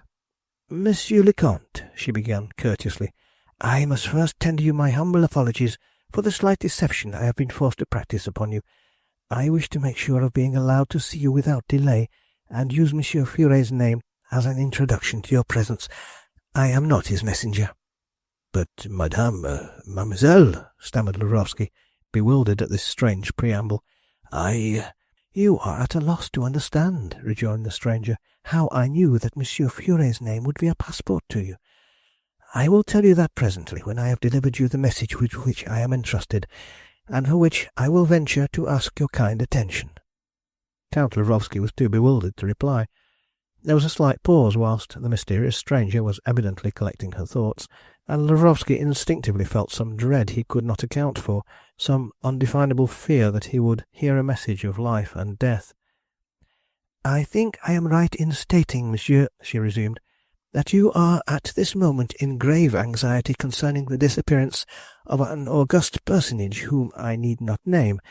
That is so, is it not?" Lavrovsky had half expected this, and yet he turned pale with emotion when he heard this stranger so calmly talking of this dreaded subject. He did not reply. The lady seemed not to expect it, for she proceeded at once. "Let me assure you, first of all, monsieur, that that august personage is well in health, and, for the present, in no personal danger." She emphasized the words "for the present," watching the effect on Lavrovsky's face. "True," she continued, "he is a prisoner at this moment, in a prison at once luxurious and comfortable, but he is in the power of persons, those whose emissary you see before you, who will be only too glad to give him back his freedom." A look of relief crossed the old Russian's face. He thought he understood it all now. In spite of her sex, her well-cut clothes, and refined appearance, this woman was one of a gang of desperadoes who lived by abducting persons instead of stealing goods, demanding high ransoms like wayside brigands. Well, thank God, there was no great harm done, and money in Russia is always plentiful when needed. Count Lavrovsky, without another word, took out his pocket-book and, laying it down on the table, said simply, "Name the price." "It is my object in coming here to-day to do so," said the stranger imperturbably. "But I will ask you, Count Lavrovsky, to put back that pocket-book. The price of the Tsarevich's liberty is not contained therein." Lavrovsky stared in mute surprise. Every minute of this strange interview plunged him into ever-growing mazes of astonishment. Then, rapidly and to the point, Maria Stepanovna plunged into her subject. She hardly paused to take breath. She had arranged the whole interview so thoroughly in her mind during those long, harrowing hours she had spent pacing up and down her room last night. She explained to the now almost bewildered old courtier the daring plot that had placed the heir to the Russian throne a helpless prisoner in the hands of a few young enthusiasts. She explained to him her own share in the matter, recalled to his mind the mysterious odalisque, and assured him that the august prisoner's comforts were attended to by herself with the utmost care. She spoke in clear, well-defined tones with a briskness that fairly took Count Lavrovsky's breath away. The old Russian listened, horror-struck, to the open allusions or covert threats of His Imperial Highness's dangerous position. He heard with amazement how so monstrous a thing had been planned and executed on so sacred and august a personage by a gang of young men whose very existence he had been ignorant of, and he realized at once how futile would have been any effort on his part, or Monsieur Furet's, to fight so many enemies in the dark. "I think, monsieur, I have now made it clear to you that the Tsarevich's life is entirely in the hands of those who hold him prisoner, and my purpose in coming here to-day is to tell you on what conditions Nicholas Alexandrovich shall be restored to life and liberty." "Conditions, madam? I will hear no conditions," exclaimed Count Lavrovsky, who at last recovered his speech at this outrageous audacity. "Death, swift and sudden, shall overtake you, one and all, and those who have sent you. Thank God the Russian police are far-seeing, far-reaching enough to reach the son of its beloved emperor without having to listen to conditions dictated by such as you." He had jumped up full of wrath, and his hand was already on the bell-pull in order to summon Stepan to guard this villainous emissary of evil tidings, while he himself sent forthwith to Petersburg for the wherewithal to punish this daring crew. Maria Stepanovna had sat there unmoved. Her foot tapping rapidly on the ground was the only sign of impatience she gave. "Monsieur, remember," she said quietly, "that if you pull that bell, your young master will be dead before another night has passed over his head." The old Russian understood. What a fool he was. The woman spoke truly. What could he do but wait patiently, meekly, to hear the manifesto of these wretches who held the dagger against the Tsarevich's heart? Later, perhaps, revenge might come, but now they must negotiate, treat with them, however galling it might be. "You are right, madame. No doubt you and your companions know how completely we are in your power, or they would never have dared to send you to me." Then, with a violent effort at self-control, he added, "I will listen to what you have to say." Maria Stepanovna gave a sigh of satisfaction. She had gained his undivided attention, as well as his confession of the power she held in her hand. The plan she had formed in her mind needed now but propounding. She was sure at least of undivided hearing. Monsieur, she said, although I own that the prisoner we hold in our power is one whose safety and liberty are of vast importance to, shall we say, one section of the Russian Empire, at the same time perhaps it has never struck you that he, in the person of his adherents and officials, holds captive many a one whose life and liberty are also of infinite value. Have you ever heard the name of Dunajevsky mentioned before now? The old courtier knew it well, the ardent, unforgiving nihilist whose capture, together with a score of his comrades a month ago, had been the triumph of the third section. He guessed now what this woman's object was in coming to him. An interchange of prisoners it was to be. Great heavens! What mattered if the world was populated with thousands of liberated convicts, as long as that one precious life was safe? I have here, monsieur, Maria Stepanovna was saying, a letter which we propose you should lay before your master the Tsar. In it we tell him that his son is in the hands of persons who hold him as hostage under certain conditions. The conditions are complete pardon for Dunajevsky and his comrades now in prison, together with a free pass out of the country.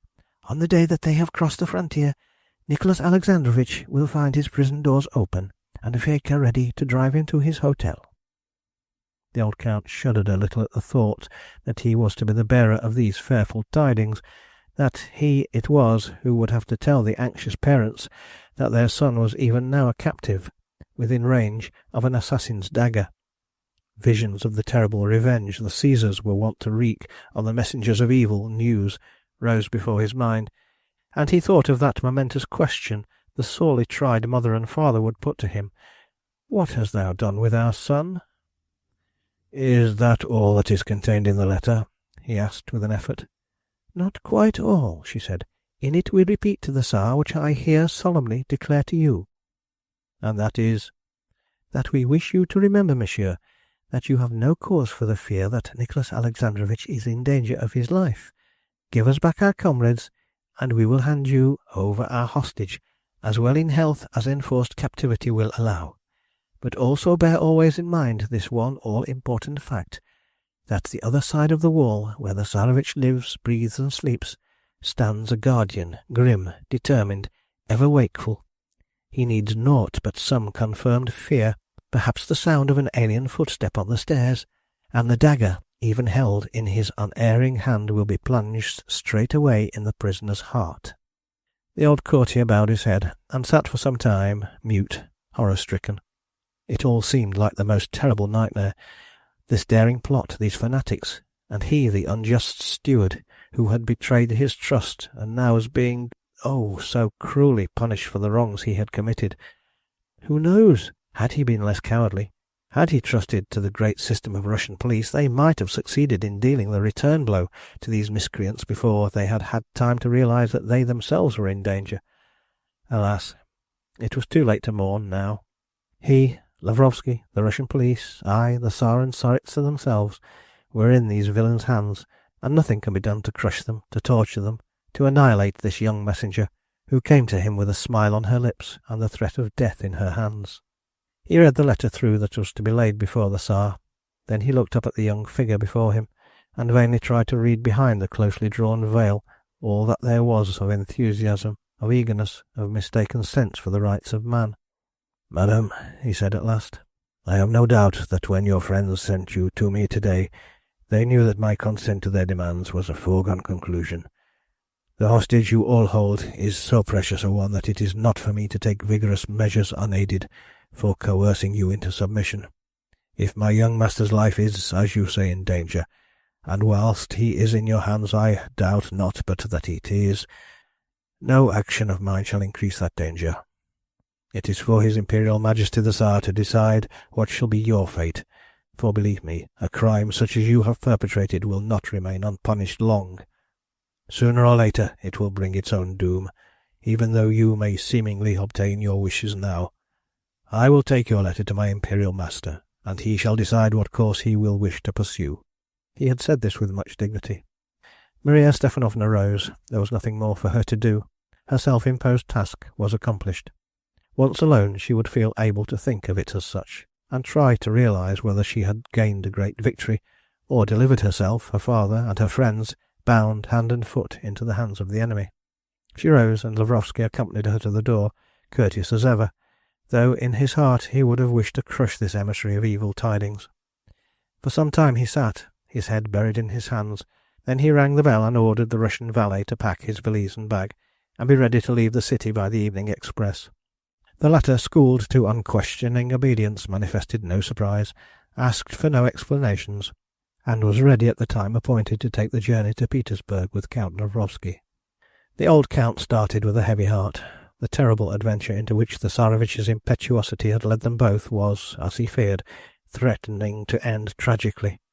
Not for the heir to the throne, probably, though who could trust these murderous socialists, but to himself, the innocent one, who would be made the scapegoat, the whipping boy, on whom the imperial wrath would be free to vent itself.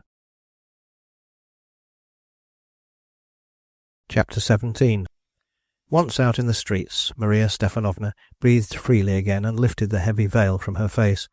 She was not afraid of being followed, for she knew well that in one thing at least she had completely succeeded, and that was in so absolutely terrifying that pusillanimous old courtier, that he would think of nothing save of the means of reaching Petersburg in as short a time as possible, and then shifting all responsibility as to the Tsarevich's safety onto other shoulders. Before she encountered the members of the Brotherhood again, however, Maria Stepanovna wished to be alone with her thoughts. Her resolution to dare this great coup had been taken so suddenly, her one great anxiety as to the best means of preventing the hideous contemplated murder had been so overwhelming that it never occurred to her to conjecture as to which view her father and the committee would take of her interference in their affairs. She had acted from motives of justice and honour, consulting only her woman's heart, and knew that certainly the President and most of the older and more temperate men would approve of what she had done.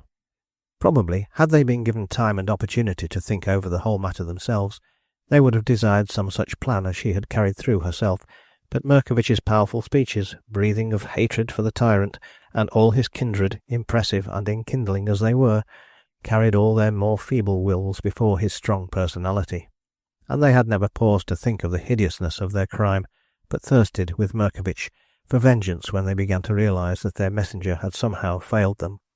As to what had actually happened to Ivan Volensky, Maria Stepanovna could not conjecture. She dared not think that, perhaps, while she was striving for victory on her side, he should have fallen into the hands of the police, together with all the compromising papers he carried, and they all of them be irretrievably lost, while Dunajevsky and the other comrades were made free. Oh, if that terrible thing had happened! If she was destined to see her father and all her friends arrested and dragged to Petersburg for trial, that trial a mockery, then she would pray to God that the vengeance which had slipped from their grasp they would vent on her, and punish her for her daring interference before she was allowed to witness their sufferings. In the Franzgasse that night the meeting had been a gloomy, a melancholy one. 24 hours more had elapsed, and yet no sign or sound from Volensky. That some terrible mishap had befallen him there was now no room for doubt, and the only hope that remained in the heart of some was the faint one that he had succeeded in destroying the compromising papers ere he allowed them to fall into the wrong hands. For this hope they considered they had reasonable cause. The Tsarevich was still a prisoner in the house in the Heumarkt, and they themselves were still free and unmolested. As for Volensky, much loved and esteemed as he was by all, their thirst for vengeance rose high when they thought of his probable fate. Dunajevsky and his comrades were now hopelessly lost, and Ivan, no doubt, would be made to join them. Murkovich had said right. They none of them valued their lives and liberties. One and all of those martyrs out there in Moscow would willingly sacrifice both for the great cause that was to free Russia for ever from the tyranny that places her in the hindmost ranks of civilization. Well, at least they should not remain unavenged. The last lingering hesitation had vanished, the last feeling of honour and chivalry had died away. The refinement to which Murkovich had so sneeringly alluded was at last effectually smothered in the thirst for the annihilation of him who was one of the hated crew, of him whom at least they held in their power. No one noticed as she entered, some time after her father, that Maria Stepanovna was paler than usual, that her attentive, respectful attitude was changed to one of courage and determination. The usual purposeless, wearying questions were put with regard to the possible news from Volensky, the usual conjectures put forward as to his probable fate and that of the compromising papers. Merkovich sat at the head of the table, drumming impatiently with his fingers, anxious evidently to hear the end of these barren conjectures and surmises. "Too late to think of all that now," he said at last, rising abruptly, unable to control his impatience. "Let us to God take it for granted that Dunajewski, Wolensky, and the others are lost to us for ever, that on all of us the blow might fall at any hour, any moment, and let us give ourselves over in the meanwhile to the joy that is divine, the joy of vengeance." "Merkovich, you are right," said a member of the committee. "I myself was one of those who wished to attain great ends by gentle means. I see now that we should all have been wiser to listen to your powerful counsels before. We should have saved our much-valued comrade, Wolensky, from joining Dunajewski in a fate that we could not avert. There is no news of him today, though 10 days have elapsed since he left us. He is either dead or a prisoner. I propose that sentence be passed on our captive, as, all but too soon, it will be passed on him." A curious joy illumined Merkovich's stern features. A look of triumph flashed across his sunken eyes. His hands clenched, as if he already held in their grip the son of the great tyrant who ruled and oppressed the people. His tall figure seemed to grow even more majestic as he stood there, the prophet of that vengeance which is the Lord's, the vengeance that would bring all the tyrants to their knees, grovelling in abject fear. The President took no part in the proceedings, his whole being revolted against the bloodthirsty scheme, but he was powerless to withhold the tide of feeling, and therefore remained in implied, if not actual, approval. Merkovich had said, "Let us vote," and most hands were raised to give consent to the terrible deed. But Maria Stepanovna had at last gained sufficient composure, sufficient strength of mind to oppose her woman's personality against this sea of masculine will-power. Hardly were the words, "You all consent, then," out of her father's mouth, than she stood up opposite to him, alone, defiant. "No, father, they do not consent." All heads were turned towards the young girl, whose voice they were so unaccustomed to hear in these assemblies, whose very presence they no doubt had forgotten, or they never would have discussed the dreaded topic before her. She had latterly been so much one of themselves that her very sex had been forgotten in good fellowship and camaraderie, and none had thought of forbidding her to come tonight, when a death sentence was to be passed, which her woman's ear had no right to hear. "Maria," said Merkovich, somewhat gently, "I am sure all our friends will agree in blaming me severely for allowing you to be here tonight. The harm done, however, cannot now be undone. We must all of us only entreat of your good sense, of your patriotism, not to try to oppose your weak will against what has been decided for the good of the cause, but to endeavour to gather strength, such as is necessary, if you wish to become a useful member of the fraternity. In the meanwhile you must let me take you home. This is indeed no place for one so young as you." She had listened to him somewhat impatiently, though respectfully, since he was her father, but as soon as he paused she resumed, "My friends, my comrades, my brothers, I have no right, I know, beyond that of friendship, to force you to listen to me, but I know so well what is passing in the minds of you all at this moment. You have none of you paused to think what a dastardly crime it is that you are all meditating." "Maria!" thundered Merkovich's imperious voice. "No, I will not stop, my father. Even if you all should decide that my audacity shall be punished with the same assassin's dagger you are even now sharpening for a helpless, defenceless youth." Merkovich had advanced towards his daughter. A dangerous look was in his eyes. 10 pairs of hands interposed to prevent father from striking that audacious daughter. No one else had spoken, and Maria had repeated, "No, that hideous, that low, dastardly crime will, thank God, never be accomplished." "And who will prevent it, Maria Stepanovna?" asked Merkovich, half wrathfully, half sneeringly. "I will," said Maria, and looked round quietly at the enthusiastic faces, all raised hopefully towards her. Then, while silence fell on all those assembled, while Merkovich himself listened awestruck at what her woman's wit had imagined and carried out, she told them in glowing words of what she had thought and done, since 24 hours ago she first began to realise that these utopian dreamers were descending the path that leads to dishonour, low, abject, and irretrievable. She told them of her horror when she thought that it had been she who had drawn an unsuspecting youth into a death trap such as they were preparing for him. Told them the misery the thought caused her, that it should be her own father's hand that was destined to strike the cowardly blow. Then she reminded them of the worthy object they had in view when first they thought of abducting the young prince, She spoke to them of Dunajewski, of their comrades languishing so far in prison. "Remember," she said, that object was a noble one. Why should it ever have been abandoned? Our friend Walensky may have been arrested, stopped, it is true, but we have other means in our power still to save Dunajewski, and not to abandon Ivan to his fate." They did not understand what she was driving at, but still they listened to her glowing words, unwilling to interrupt her. Then she began to tell them of what she had actually accomplished, her interview with Lavrovsky, the old courtier's attitude, his confession of impotence, the letter which she had given to him to hand over to the Tsar, and which was but a replica of the one Walensky was taking across to Petersburg for them. It seemed incredible that a young girl who had seen so little of the world should have been able to so coolly mature a plan of such wondrous audacity, and having matured it, should have been capable of so successfully carrying it through. And it was wonderful to see the magical effect of the girl's words on all the gloomy spirits round. The feeling of manhood, of uprightness, temporarily smothered under the dark thoughts of vengeance, struggled for mastery once more. The young faces were once more aglow with enthusiasm that breathed of exalted patriotism and love for their fellow men. Merkovich only looked grim and sullen still, though every now and then a careful observer would have noticed in his eyes a look of pride for the daughter that had done this deed. When she had finished, a silence fell over them all, but this time it was a silence of happiness, of relief after the oppression of the past 24 hours. The President was the first to break in. He rose with much dignity and went up to Maria Stepanovna, who still stood, her cheeks aglow, her eyes aflame, watching the results of her words, trembling yet hopeful. "Maria Stepanovna," he said simply, "I think I speak the words of all those assembled when I say thank you." These few words seemed to relieve the tension. An enthusiastic vote of thanks was passed to Maria, who now, womanlike, feared she might break down through overmastering emotion.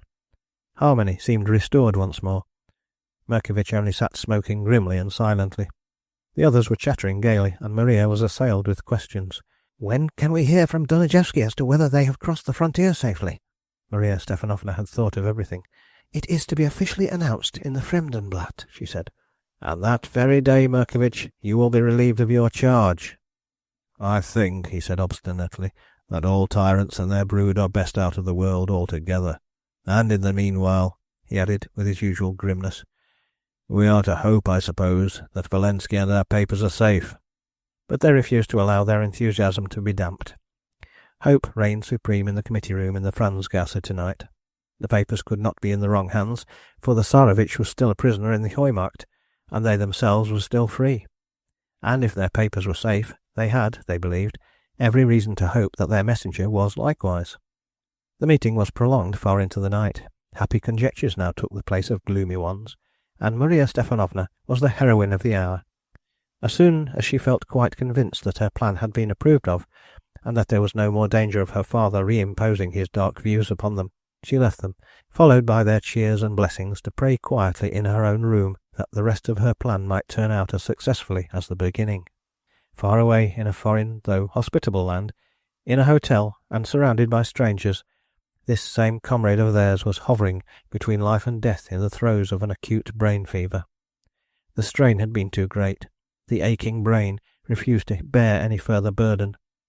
And the compromising papers, the fated candlesticks, where were they now? In whose hands would they fall? Would, after all this plucky fighting, the victory remain in other hands? And if so, would God grant that they were not in the hands of deadliest enemies? Chapter 18. It was about a week later that Nicholas Alexandrovich, wearied by long captivity, was surprised late one evening to find on his supper table a neatly folded silk handkerchief, together with a letter addressed to himself. Any news to a prisoner is always good news. He tore the envelope open with eager alacrity, and read with amazement the following brief communication: "If Nicholas Alexandrovich will securely tie round his face the accompanying handkerchief, and allow, without resistance, some persons to lead him out of his present abode into a feka, he will find himself restored to complete liberty. The persons entrusted to accompany Nicholas Alexandrovich will wait upon him 1 hour after midnight." It would have been more than folly to allow foolish pride to stand in the way of possible escape. The thought that this might be some dangerous trap flashed through his mind, only to be instantly dismissed. Had his jailers wished to do him further bodily harm, or to remove him to some other place of safety, they had every power to do so without the preliminary farce of apprising him of their intentions or of requesting him to blindfold his own eyes. 1 hour after midnight he was ready, the handkerchief tied round his face. He heard the door open and the sound of several footsteps, then he felt his hands taken hold of by some powerful grip, and was led through the room and down the stone stairs he had climbed a fortnight ago with such buoyancy of spirit.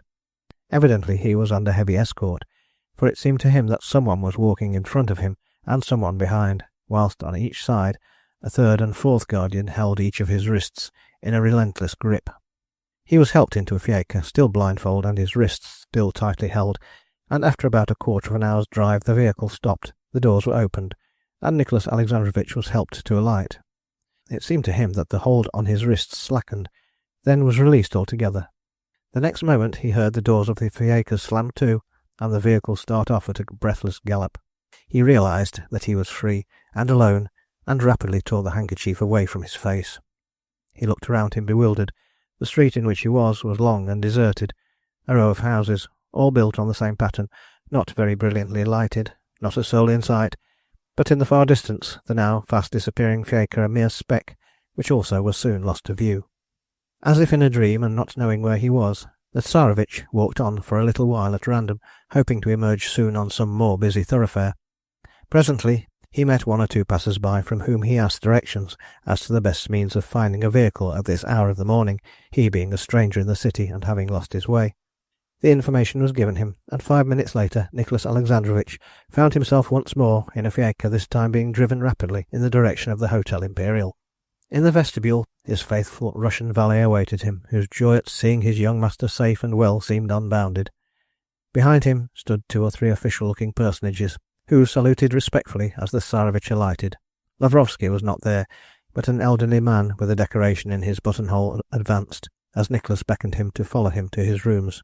"No doubt, monsieur," said the Tsarevitch, "you are here for the purpose of giving me an explanation how some miscreants succeeded in keeping the heir to the Russian throne under lock and key for 14 days before your minions managed to discover my whereabouts and force them to let me go free." "Your Imperial Highness," replied the old official, "is justly wrathful at what must seem to you our unpardonable negligence, but—" "You must have known I had mysteriously disappeared the night of the opera ball." "Count Lavrovsky only thought fit to inform His Majesty that your Imperial Highness was confined to your room with a slight indisposition." "And?" "And it was not till 4 days ago that he arrived at Petersburg bearing the terrible news." "You were told, of course, at once to set all your staff at work?" "I was given no orders, your Imperial Highness, and no one, not even I, knows what passed between His Majesty and Count Lavrovsky, nor was I officially informed of your Imperial Highness's terrible predicament. The day before yesterday I was ordered to take 2 of my chief officers with me, and with Stepan, your Imperial Highness's valet, to proceed at once to Vienna and stay at this hotel under some assumed names, always ready to receive your Imperial Highness whenever you arrived." "This all seems very mysterious. I cannot understand it. Are you, then, not to attempt to trace the daring abductors of my person?" "We are only, it seems, to thank heaven that your Imperial Highness has been once more providentially restored to us. That is all the information I have, officially." "And privately?" "Oh, mere conjectures." "I must hear them." "I will give them to your Imperial Highness for what they are worth, but it is not often that my long experience as Chief of His Majesty's Police leads my instinct on the wrong track. Before I started for Vienna I had in my hand His Majesty's letter granting a free pardon to the gang of Nihilists headed by one named Dunajewski, who were waiting condemnation for their last attempt against the very life of our august monarch. The letter was accompanied with a free pass for all of them across the frontier, signed by His Majesty's own hand, and to which I was ordered to affix the official seal." "And these Nihilists?"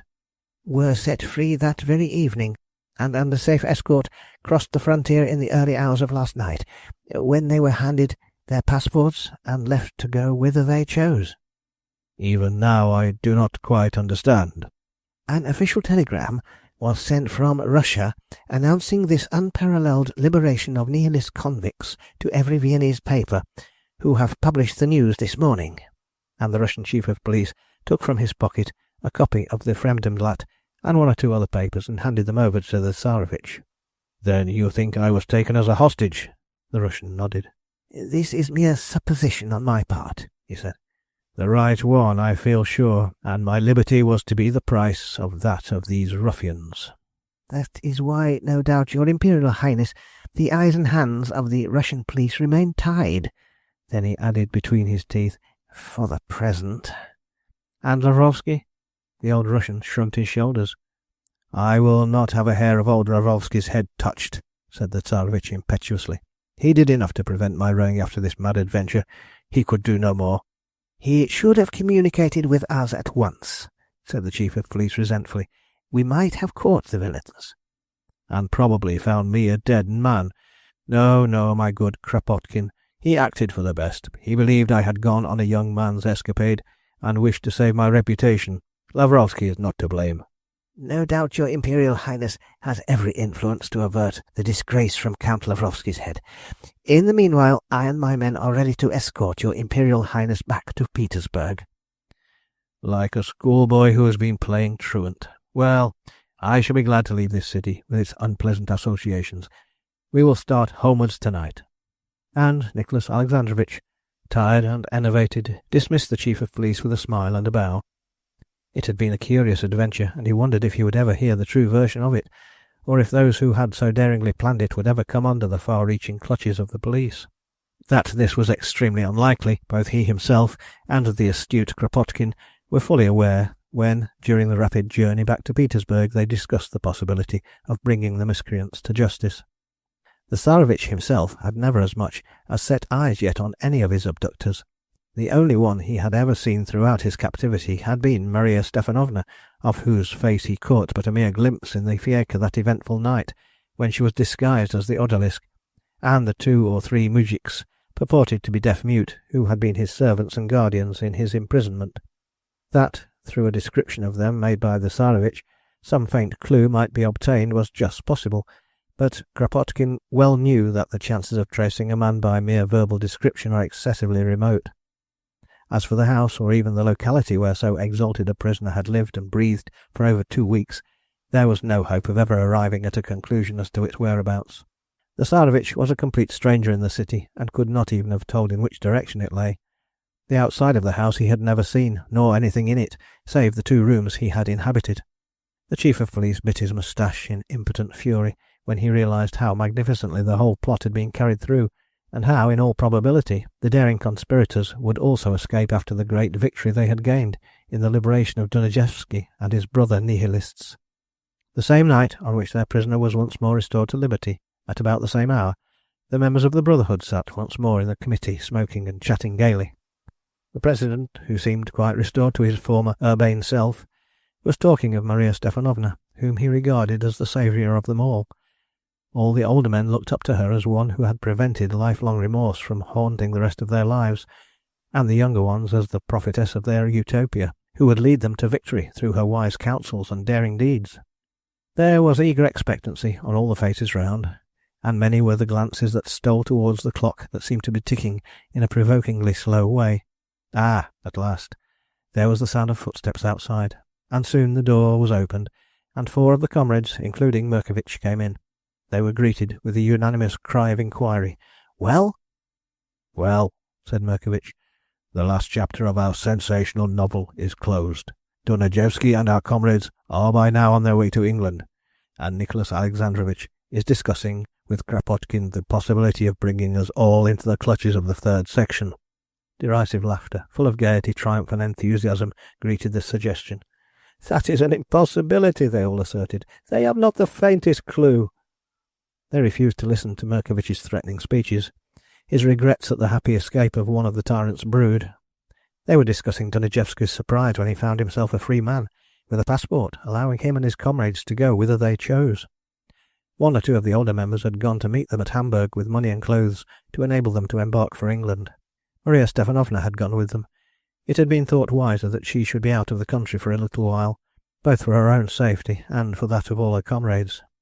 Let them, out there at Petersburg, do their worst to discover the originators of this great plot so complete in its victory. What could they do when there was no clue?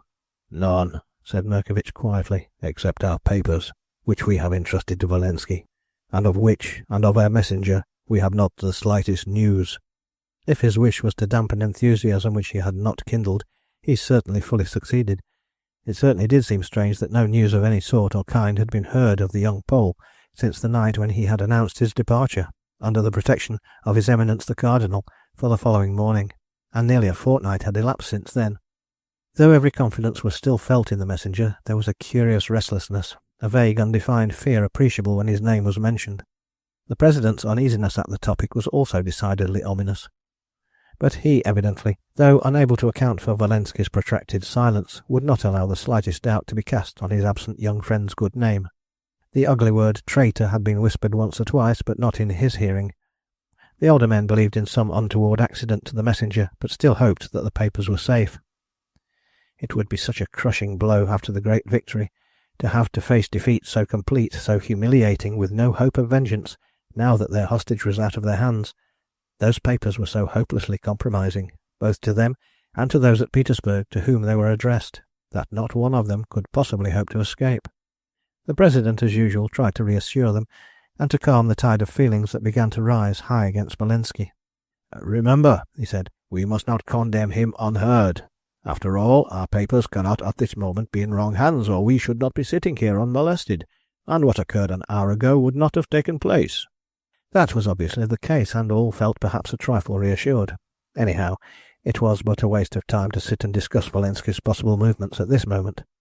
News, good and bad, was bound to reach them sooner or later that would clear up this mystery. Some future meeting in a day or two was arranged, and all prepared to leave. As Murkovich was about to turn to the door, something in the eyes of the old President made him pause and wait, till they too were left, the sole occupants of the room.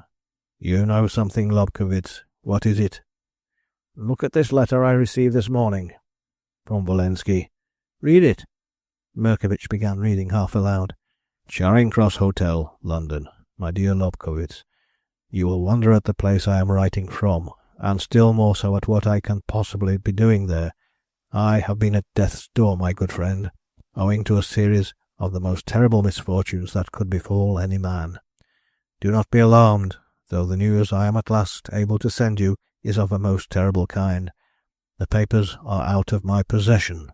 Here a half-suppressed oath escaped Murkovich's lips, and his hands clenched themselves over the almost illegible letter, obviously written by a sick man, hardly able to hold the pen. "For God's sake, read on," said the President.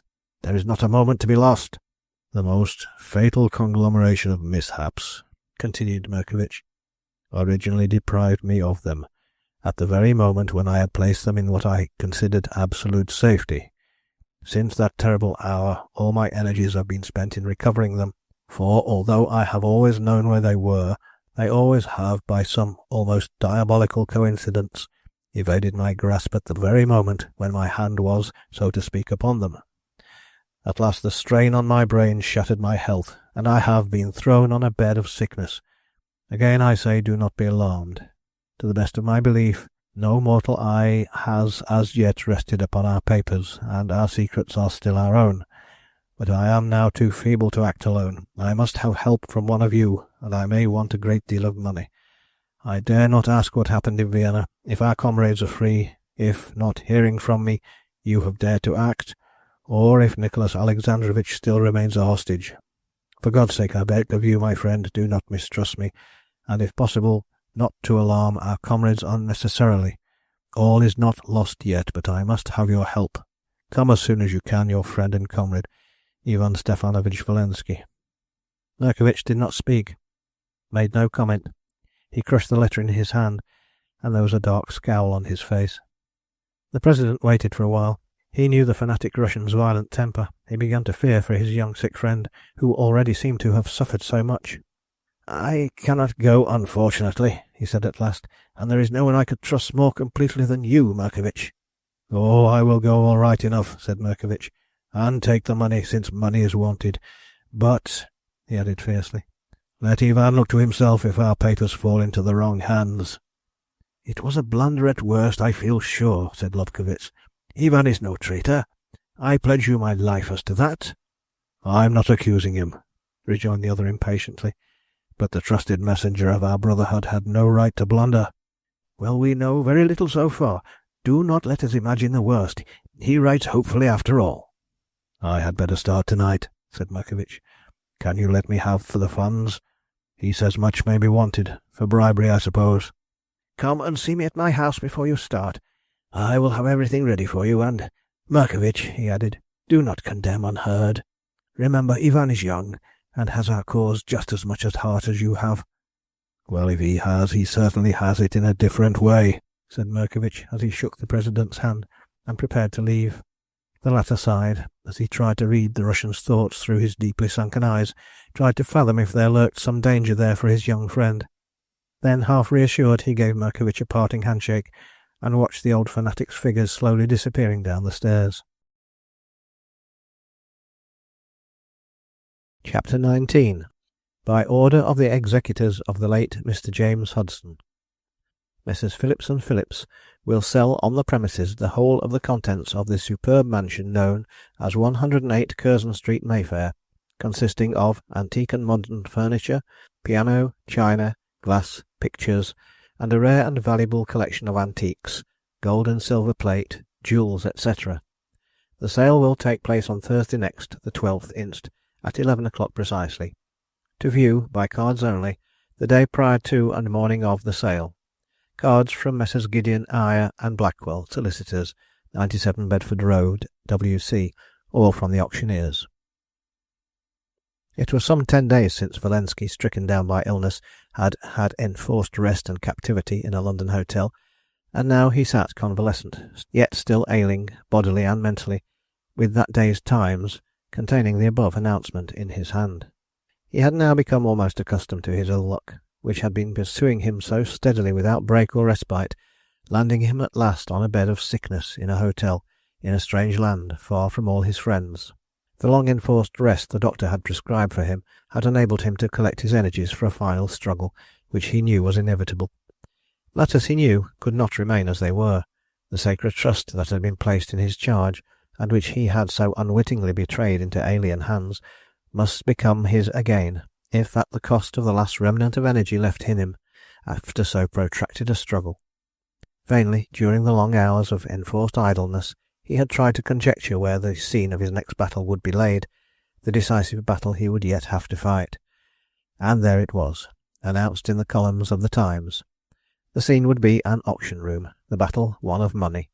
He had written to Lobkowitz, asking for his help, and now was waiting anxiously to know what the President had decided to do.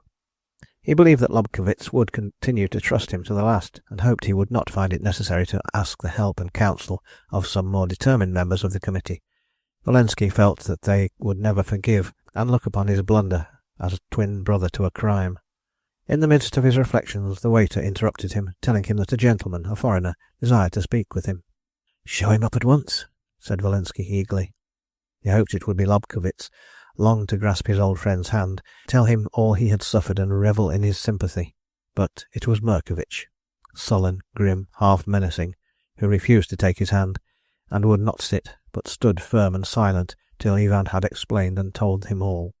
And it was to this stern judge, this man whose unerring hand would inevitably punish the guilty, if guilt there be, that Ivan Walensky had to tell the history of his relentless fate. He told him of the Cardinal's mission, of the Emperor's Candlesticks, with the mysterious hidden receptacles into which, believing he was acting for the best, he had hidden the compromising papers. Then of the Cardinal's sudden caprice in entrusting these candlesticks into the hand of a friend, a lady. He told him of the robbery at Oderberg, the escape of the thief, his own cautious interview with the Chief of Police. He described his fruitless search in Greta Ottlinger's room, his loathsome experience with the coarse woman in the Kaiser Franz, his interview with Grünebaum, his journey to London, then his visit to Davis, all fruitless, all leading to more disappointments, more hopeless entanglements. Then finally, and worst of all, the crushing of all his hopes at the door of Mr. James Hudson, who, by some fatality in which the superstitious Pole saw the hand of diabolical agency, had died suddenly that very night. Markovitch had listened attentively and silently through this long narrative of misery and struggle. A kinder look had perhaps replaced the habitual grimness on his face, and when Ivan paused, at last exhausted, he drew a chair near the sick man's couch, and said almost gently, "My poor friend, you must have suffered much." Ivan thanked him with a look, and eagerly grasped the hand the old socialist now held out towards him. "I suppose you are quite aware where you committed the great, the only real fault in all this long history of misfortune?" said Merkovich at last, still quite kindly. "You mean that I did not communicate with either Lobkowitz or yourself the moment those candlesticks passed out of my possession?" Merkovich assented. "Remember, I gathered from the Cardinal's speech that the lady had never touched the one which contained our papers. It was damaged, and in his Eminence's own presence she had packed it up and placed it on one side." "I noticed, Ivan, that you have not told me the name of the lady who had charge of the Emperor's candlesticks, and therefore, like yourself, has some right to claim them." Volensky paused a while, and then the name came from his lips like a whisper. It was Anna Demidov. Merkovich jumped up. The gentleness, the sympathy he had assumed for a brief space was gone in a moment, and once more there stood the judge, ready to punish and to condemn. "Ivan Stefanovich Volensky," he said, "you were then content to allow that spy, that agent of our bitterest foes, to have even for an hour our dearest secrets under her roof, close to her very hand, without sweeping her out of our path, or, if you were too faint-hearted, asking those who are strong to clear the way of such a powerful foe." Ivan did not reply. What could he say? The reproach was true enough, but he had meant well. It was fate that had been too strong. He watched Merkovich now, as the grim nihilist paced up and down the narrow room, with thoughts of vengeance written on his stern, rugged face. "If only the Tsarevich were under my hands still," he muttered, "all might yet have been saved." "Then," asked Ivan eagerly, "Dunajevsky?" "He is in England safely today, and the Tsarevich back in Petersburg." "I do not understand," said Ivan, bewildered. "How, then, were the negotiations conducted?" "In the simplest way imaginable," said Merkovich, "by a woman, my daughter." "Maria Stepanovna?" "She, it appears, had some womanish scruples, shared, by the way, by many of our comrades, as to the advisability of doing away with our prisoner, as I had proposed all along, and accomplishing by terror what we could not do by diplomacy. When you were not heard of, and it became clear that some untoward fate had reached you, we all voted Nicholas's death sentence. She, on her own initiative, thought out the daring plan of making that old fool Lavrovsky be the bearer of our manifesto to the Tsar, in exactly the same terms as on the letter you were yourself taking to Taraniev. Without consulting the committee she sought him out, for we had previously ascertained that through sheer terror he had persistently put off communicating with the government in Petersburg. With the dagger, so to speak, at his master's heart, Lavrovsky had no chance but to accept, and he became the bearer of our ultimatum. What passed at Petersburg between himself and the authorities we, of course, do not know, but 3 days ago the official papers announced the liberation of the convicted nihilist Dunajevsky and his comrades, and their safe conduct across the frontier. Some of our committee met them there with money and clothes, and Maria went with them, as we all thought it would be safer for us all if she stayed in England for a while. The evening of the same day the Tsarevich was led blindfold out of my house in the Heumarkt, and thus was terminated the finest plot ever invented by our great brotherhood." "Thank God for that," said Ivan fervently. "Curse you for compromising us all and our cause just after our glorious victory," retorted Merkovich savagely, "and curse our folly for trusting you so much." The young Pole sprang up at the taunt. "Your trust is not misplaced, Merkovich," he said quietly, "and our cause and our comrades are not compromised. Give me the necessary funds and the right to dispose of them, and I swear to you that 3 days hence I will hand over our papers safely in your keeping, to act with as you please after that, both with them and with me." "You know then where the candlesticks are at this moment?" said Merkovich, somewhat pacified. "They are to be sold by auction on Thursday next, and we can buy them easily enough." "Yes, unless fate or Madame Demidov interposes." "Madame Demidov cannot know where the candlesticks are. Grunebaum was arrested half an hour after I saw him. He is not likely to have betrayed his accomplice in London, and she was bound to lose trace of them." "You must act as you think best, Ivan," said Merkovich at last. "As you know, we have ample funds, those of the fraternity, and Lobkowitz has placed them all at your disposal. We must trust you yet so far." And he added after a slight pause, "After that, your life is in our hands." That Ivan knew full well. He knew that if harm came to the Brotherhood after this, he would not be allowed to suffer or die with them. He knew that they would brand him as a traitor, disown him, revile him, and that he would die alone in the dark, stricken by the dagger of an avenger, and not be thought worthy of the common death of the martyrs. Murkovich handed him over the drafts and money Lobkowitz had given him. It represented a large sum, and Ivan took it, feeling easy in his mind. The old Russian left him soon after, and Valensky was left alone and in peace to form what plans were needful. The interview with Murkovich had been very stormy, and it needed a strong effort of will to collect his faculties in the last great endeavour to save his comrades and himself from the dire catastrophe. Obviously, the first thing to do was to obtain a card to view the contents of 108 Curzon Street, and ascertain whether the Emperor's candlesticks were included among the objects put up for sale. Having assured himself of that all-important fact, his last move was to go to the auction room on Thursday, and with the help of the funds placed at his disposal, bid for the candlesticks till they became his property. The first part of his programme he found very easy of execution.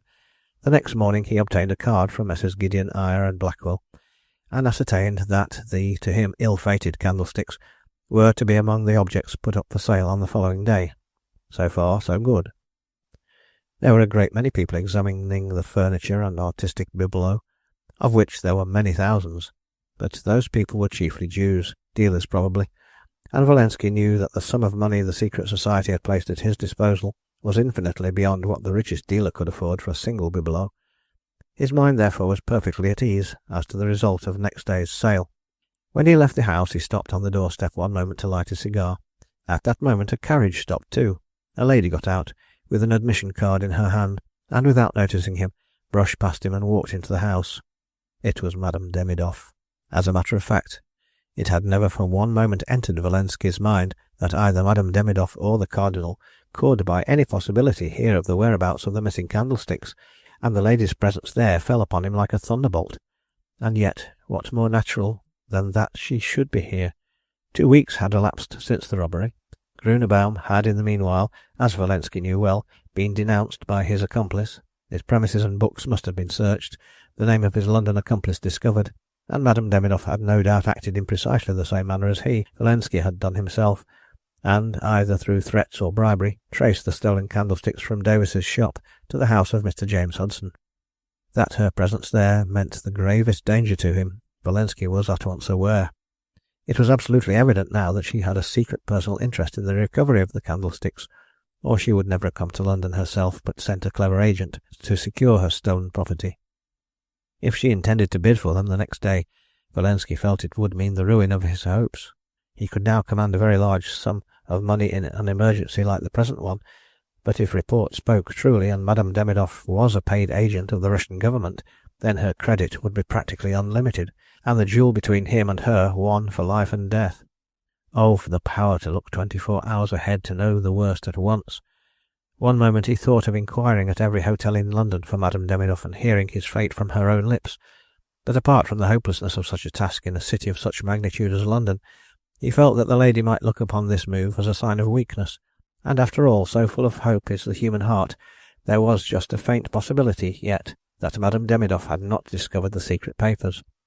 In that case, the moment she recognised Valensky among the bidders, she would retire from the contest in the belief that he was acting for Cardinal d'Orsay. No, all was not yet lost, and Valensky heaved a deep sigh of relief as he thought that tomorrow would, in any case, whether for good or bad, end this terrible suspense, which, except for a few days of blissful unconsciousness, he had had to endure for 2 mortal weeks. But what of Madame Demidoff? She, like Valensky, had been enduring tortures of uncertainty, fears, doubts, hopes, alternately for the last 3 weeks. Directly after Grunebaum's arrest, she had been communicated with by the police, but to her horror failed to discover the candlesticks among the articles seized in the Jew's shop. With great difficulty, and only with the help of a large amount of Russian money, she obtained a private interview with the prisoner, who, deeply revengeful at what he thought was Valensky's treachery, most willingly gave her every clue as to the whereabouts of the missing candlesticks. A great deal more Russian money was needed to induce Isaac Davis to speak about them again. He felt suspicious, and did not like the mystery that seemed to gather round them. He flatly denied for a long time any knowledge of them, and it was only hard bribery that induced him to name the client to whom he had sold the candlesticks. Like Valensky, Madame Demidoff went to the house of Mr. James Hudson, relying on her own often tried powers of fascination to induce him to give up what she meant to describe as a compromising letter. And, like Valensky, she felt unutterably hopeless on hearing that Mr. Hudson was dead. A week after that, Madame Demidoff had seen the announcement in the Times, and quite unsuspecting that Valensky was on the same track as herself, felt quite relieved to see that the candlesticks were among the objects put up for sale at 108 Curzon Street.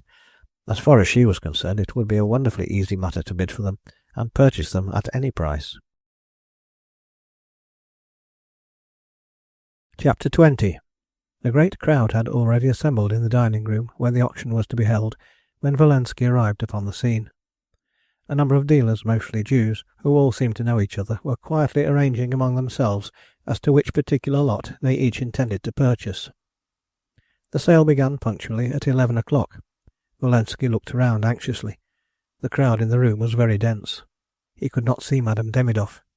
The larger pieces of furniture were first put up and rapidly knocked down at varying prices to different dealers, who mostly got their purchases very cheaply.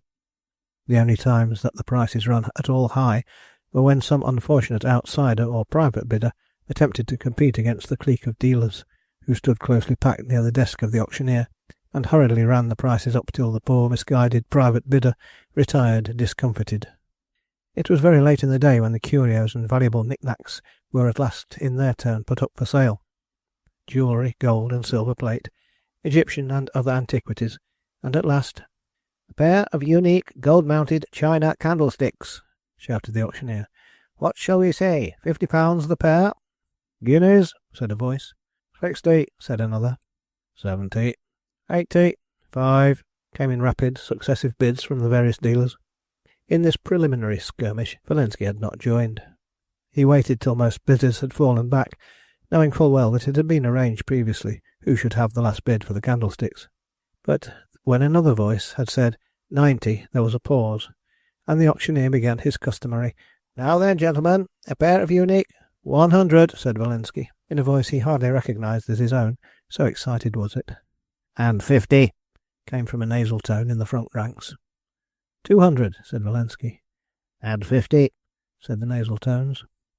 300, said Valensky, who, having recognised his antagonist as one of the dealers who had purchased a large collection of other things, knew that, though the man might run him up to a pretty stiff price, he would certainly not buy bibelot at what might prove a loss to himself. He had therefore quite recovered himself, and his intense excitement was somewhat subsiding, and when the nasal tones said again, "And 50, £500, said Valensky quietly. The owner of the nasal tones thereupon shrugged his shoulders and looked up at the ceiling, as if he expected it to give him some sign as to what his next course of action should be. He murmured once more, "And 50, but mechanically and without conviction. And when Valensky said, 600, the nasal tones were heard no more. "Now then, gentlemen," said the auctioneer, "this pair of unique candlesticks going for the sum of £600.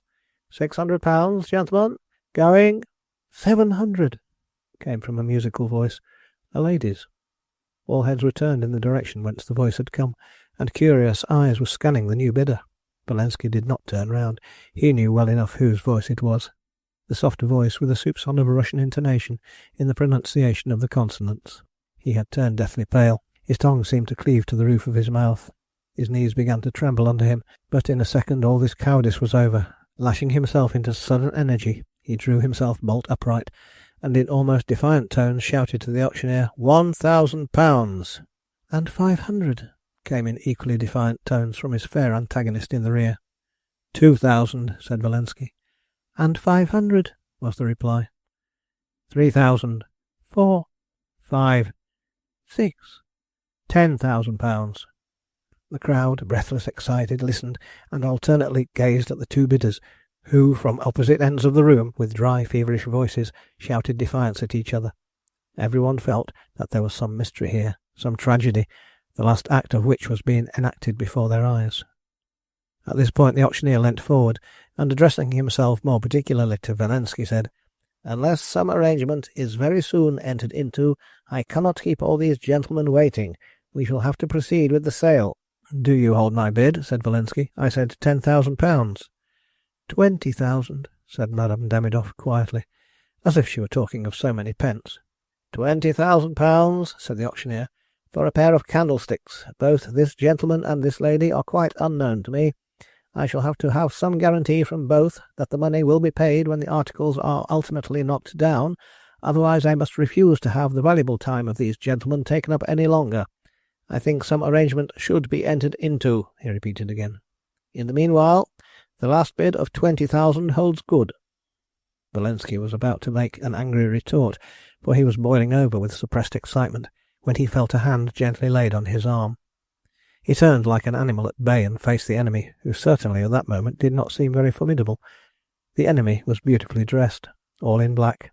It had dark eyes, which looked almost pleadingly into Valensky's wild ones, as if they meant to read what was passing in his thoughts, and it had a voice which spoke with the softest Russian accent he had ever heard. It had, moreover, a tiny hand, exquisitely gloved, which was resting, like a timid bird, on Valensky's coat-sleeve. At last the enemy spoke. Monsieur, it said in Russian, we seem to be fighting a terribly fierce battle, you and I. Suppose we have a few moments' armistice. Will you accept the white flag? Valensky gave a faint nod of acquiescence. We have, monsieur, you and I, evidently both set our hearts on being possessed of these candlesticks. I wonder if your motive is as pure as my own. Those candlesticks, monsieur, were confided to me by a friend. They were lost while under my charge. I wish to be the one to restore them to him, even if it is to cost me half my fortune.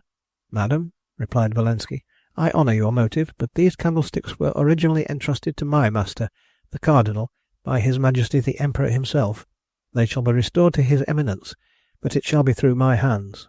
Ah, said Madame Demidoff sneeringly, you wish to claim a reward. Yes, madame, that is my intention. Que cela tienne. I will promise you as boundless a reward as His Eminence's munificence could ever dream of, if you will grant me this whim. Madame, were you to hold in your tiny hand the privy purse of the Shah of Persia, I would not give up those candlesticks to you. 30,000 for that pair of candlesticks, he shouted to the auctioneer, who, with the crowd, was eyeing the antagonists, curiously straining their ears to catch the meaning of their conversation. Monsieur, said Madame Demidoff excitedly, could we not share those candlesticks? Must you have them both? So extraordinary was this proposal that for a moment Valensky hardly realized its full meaning. He looked half dazed at the fair Russian, who continued eagerly, Monsieur, there are 2 candlesticks there. One is slightly damaged, the other quite whole. I will abandon you the one if you will let me have the other. Thus we shall share the honour and glory of presenting the recovered treasures to His Eminence. I suppose, being the lady, I might have the undamaged, therefore superior article? What was she saying? The undamaged candlestick? He to have the broken one? Why, that was the one that held his papers, and she wished for the other. But then he was saved! Saved! He could not speak, he was too excited, but taking Madame Demidoff's hand, he dragged her through the crowd, who made way for them, to the auctioneer's desk, where the candlesticks were displayed. He said, Yes, I agree. You shall have the one, the best one of the 2. Leave me the broken one. I am satisfied. Why don't you take it? I will pay for them both, he added feverishly, taking a large bundle of banknotes from his pocket-book and forcing them into the hand of the astonished auctioneer. But Madame Demidoff had thrown but one glance at the twin candlesticks, then retreated, her eyes nearly starting out of her head with fear and dismay. The candlesticks were twins indeed, for, in the various vicissitudes through which they had passed in the last few weeks, the arm of the undamaged Cupid had, like its fellow, been chipped from the wrist to the elbow. Madame Demidoff, vainly striving to appear calm, feverishly seized one of the 2 candlesticks, wildly hoping that luck would favour her in her choice, and left the room, followed by the astonished stare of the spectators, who instinctively made way to allow her to pass with her precious burden. Valensky, who had not noticed the lady's look of dismay, nor realized the cause of it, only saw what he thought was the identical candlestick that contained his secret papers standing there before his very eyes. Hardly crediting his senses, alternating between fear and hope, he took it up and carried it away with him. Chapter 21. Monsieur, I feel sure that the receipt of this letter will cause you no surprise. We are in each other's power. Obviously, it would not answer either of our purposes to fight out this duel. Shall we exchange our pièce de conviction, monsieur, tonight at my hotel, after the walnuts and wine? I dine at 7:30. Yours, Anna Demidov. Ivan Volensky held the delicately scented little pink note in his hand, and read and reread it till he knew its brief contents by heart. It was such a strange ending to his terrible adventures of the last fortnight, culminating in that fierce struggle under the auctioneer's desk, and Ivan, who was not 30, and was a man before he became a socialist, thought of that foe whom he had known and dreaded so long, as she stood imploringly by his side with the tiny gloved hand resting on his coat sleeve. Since that moment he seemed to remember every subsequent event, but as a half-distinct dream. He had grasped the candlestick which he believed held the secret papers with a wild feeling of exultation, and carried it home to his hotel. Once there, and his door securely locked, he had touched the hidden spring, and seen the papers resting within the depths of the receptacle. With trembling hands he took them out, and his aching eyes travelled over them feverishly. Oh, the first feeling of nameless horror when he realised that that writing, those papers, were not the ones he had fought for so valiantly, now, after so bitter a struggle. The hopeless sensation of utter despair that seemed to numb his faculties and deaden them even to the extent of not realising the contents of the papers he held in his hands. It was not till fully half an hour afterwards, when he heard Merkovich's heavy step on the stairs, that he succeeded in rousing himself from this strange apathy. The old socialist had tried Ivan's door, but finding it locked had evidently gone away again. Ivan did not want to see him then. He was beginning to think, and think he must alone, in peace, without fear, and with complete calm. Madame Demidov, the agent of the Russian government, held the papers of the Socialistic Brotherhood.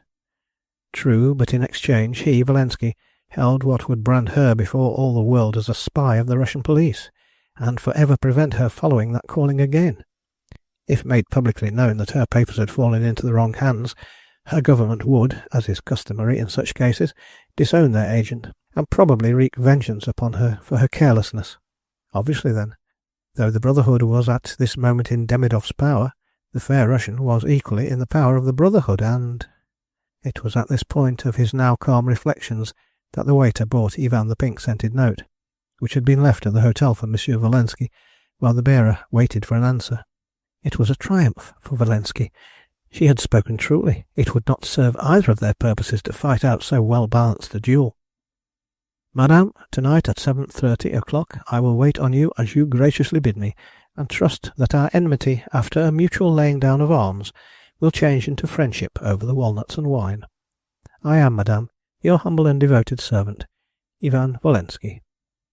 He sent this note down, made a hasty toilet, still purposely evaded his grim comrade, whom he did not wish to meet until he could lay the fateful papers in his hands. Chapter 22. And that night, in one of the daintily furnished sitting-rooms of Claridge's Hotel, before a gazily blazing fire, a man and a woman sat discussing their late mutual adventures over the hunt after the Emperor's candlesticks. They each had handed over to the other the respective compromising papers, and when that was done, each heaved a sigh of relief, and a dainty white hand was stretched out in token of friendship and bond of mutual silence. And the writer has been told, on the surest authority, that this compact has been most faithfully kept, for Lovkovitz and Merkovich never could afterwards induce Ivan Volensky to join them in their numberless plots and plans. Having handed the fateful papers back safely into the keeping of grim old Merkovich, the Brotherhood looked to him in vain for help, and he never once joined in their meetings, up the back stairs of the dreary Vienna house. And as for Madame Demidov, the Russian government had soon to accept her resignation, in view of her approaching marriage. Last winter, at the brilliant ball given by the Princess Marionov, in her palace at St. Petersburg, certainly the most admired among all the belles was Madame Volensky, née Demidov. No one noticed, however, that she and her husband exchanged a meaning smile as the princess displayed to her guests a pair of the rarest Vervienne candlesticks, which, it was discreetly whispered, had been presented to her by His Eminence the Papal Nuncio himself, on behalf of no less a person than His Catholic and Apostolic Majesty Franz Joseph I. End of The Emperor's Candlesticks by Emma Orczy.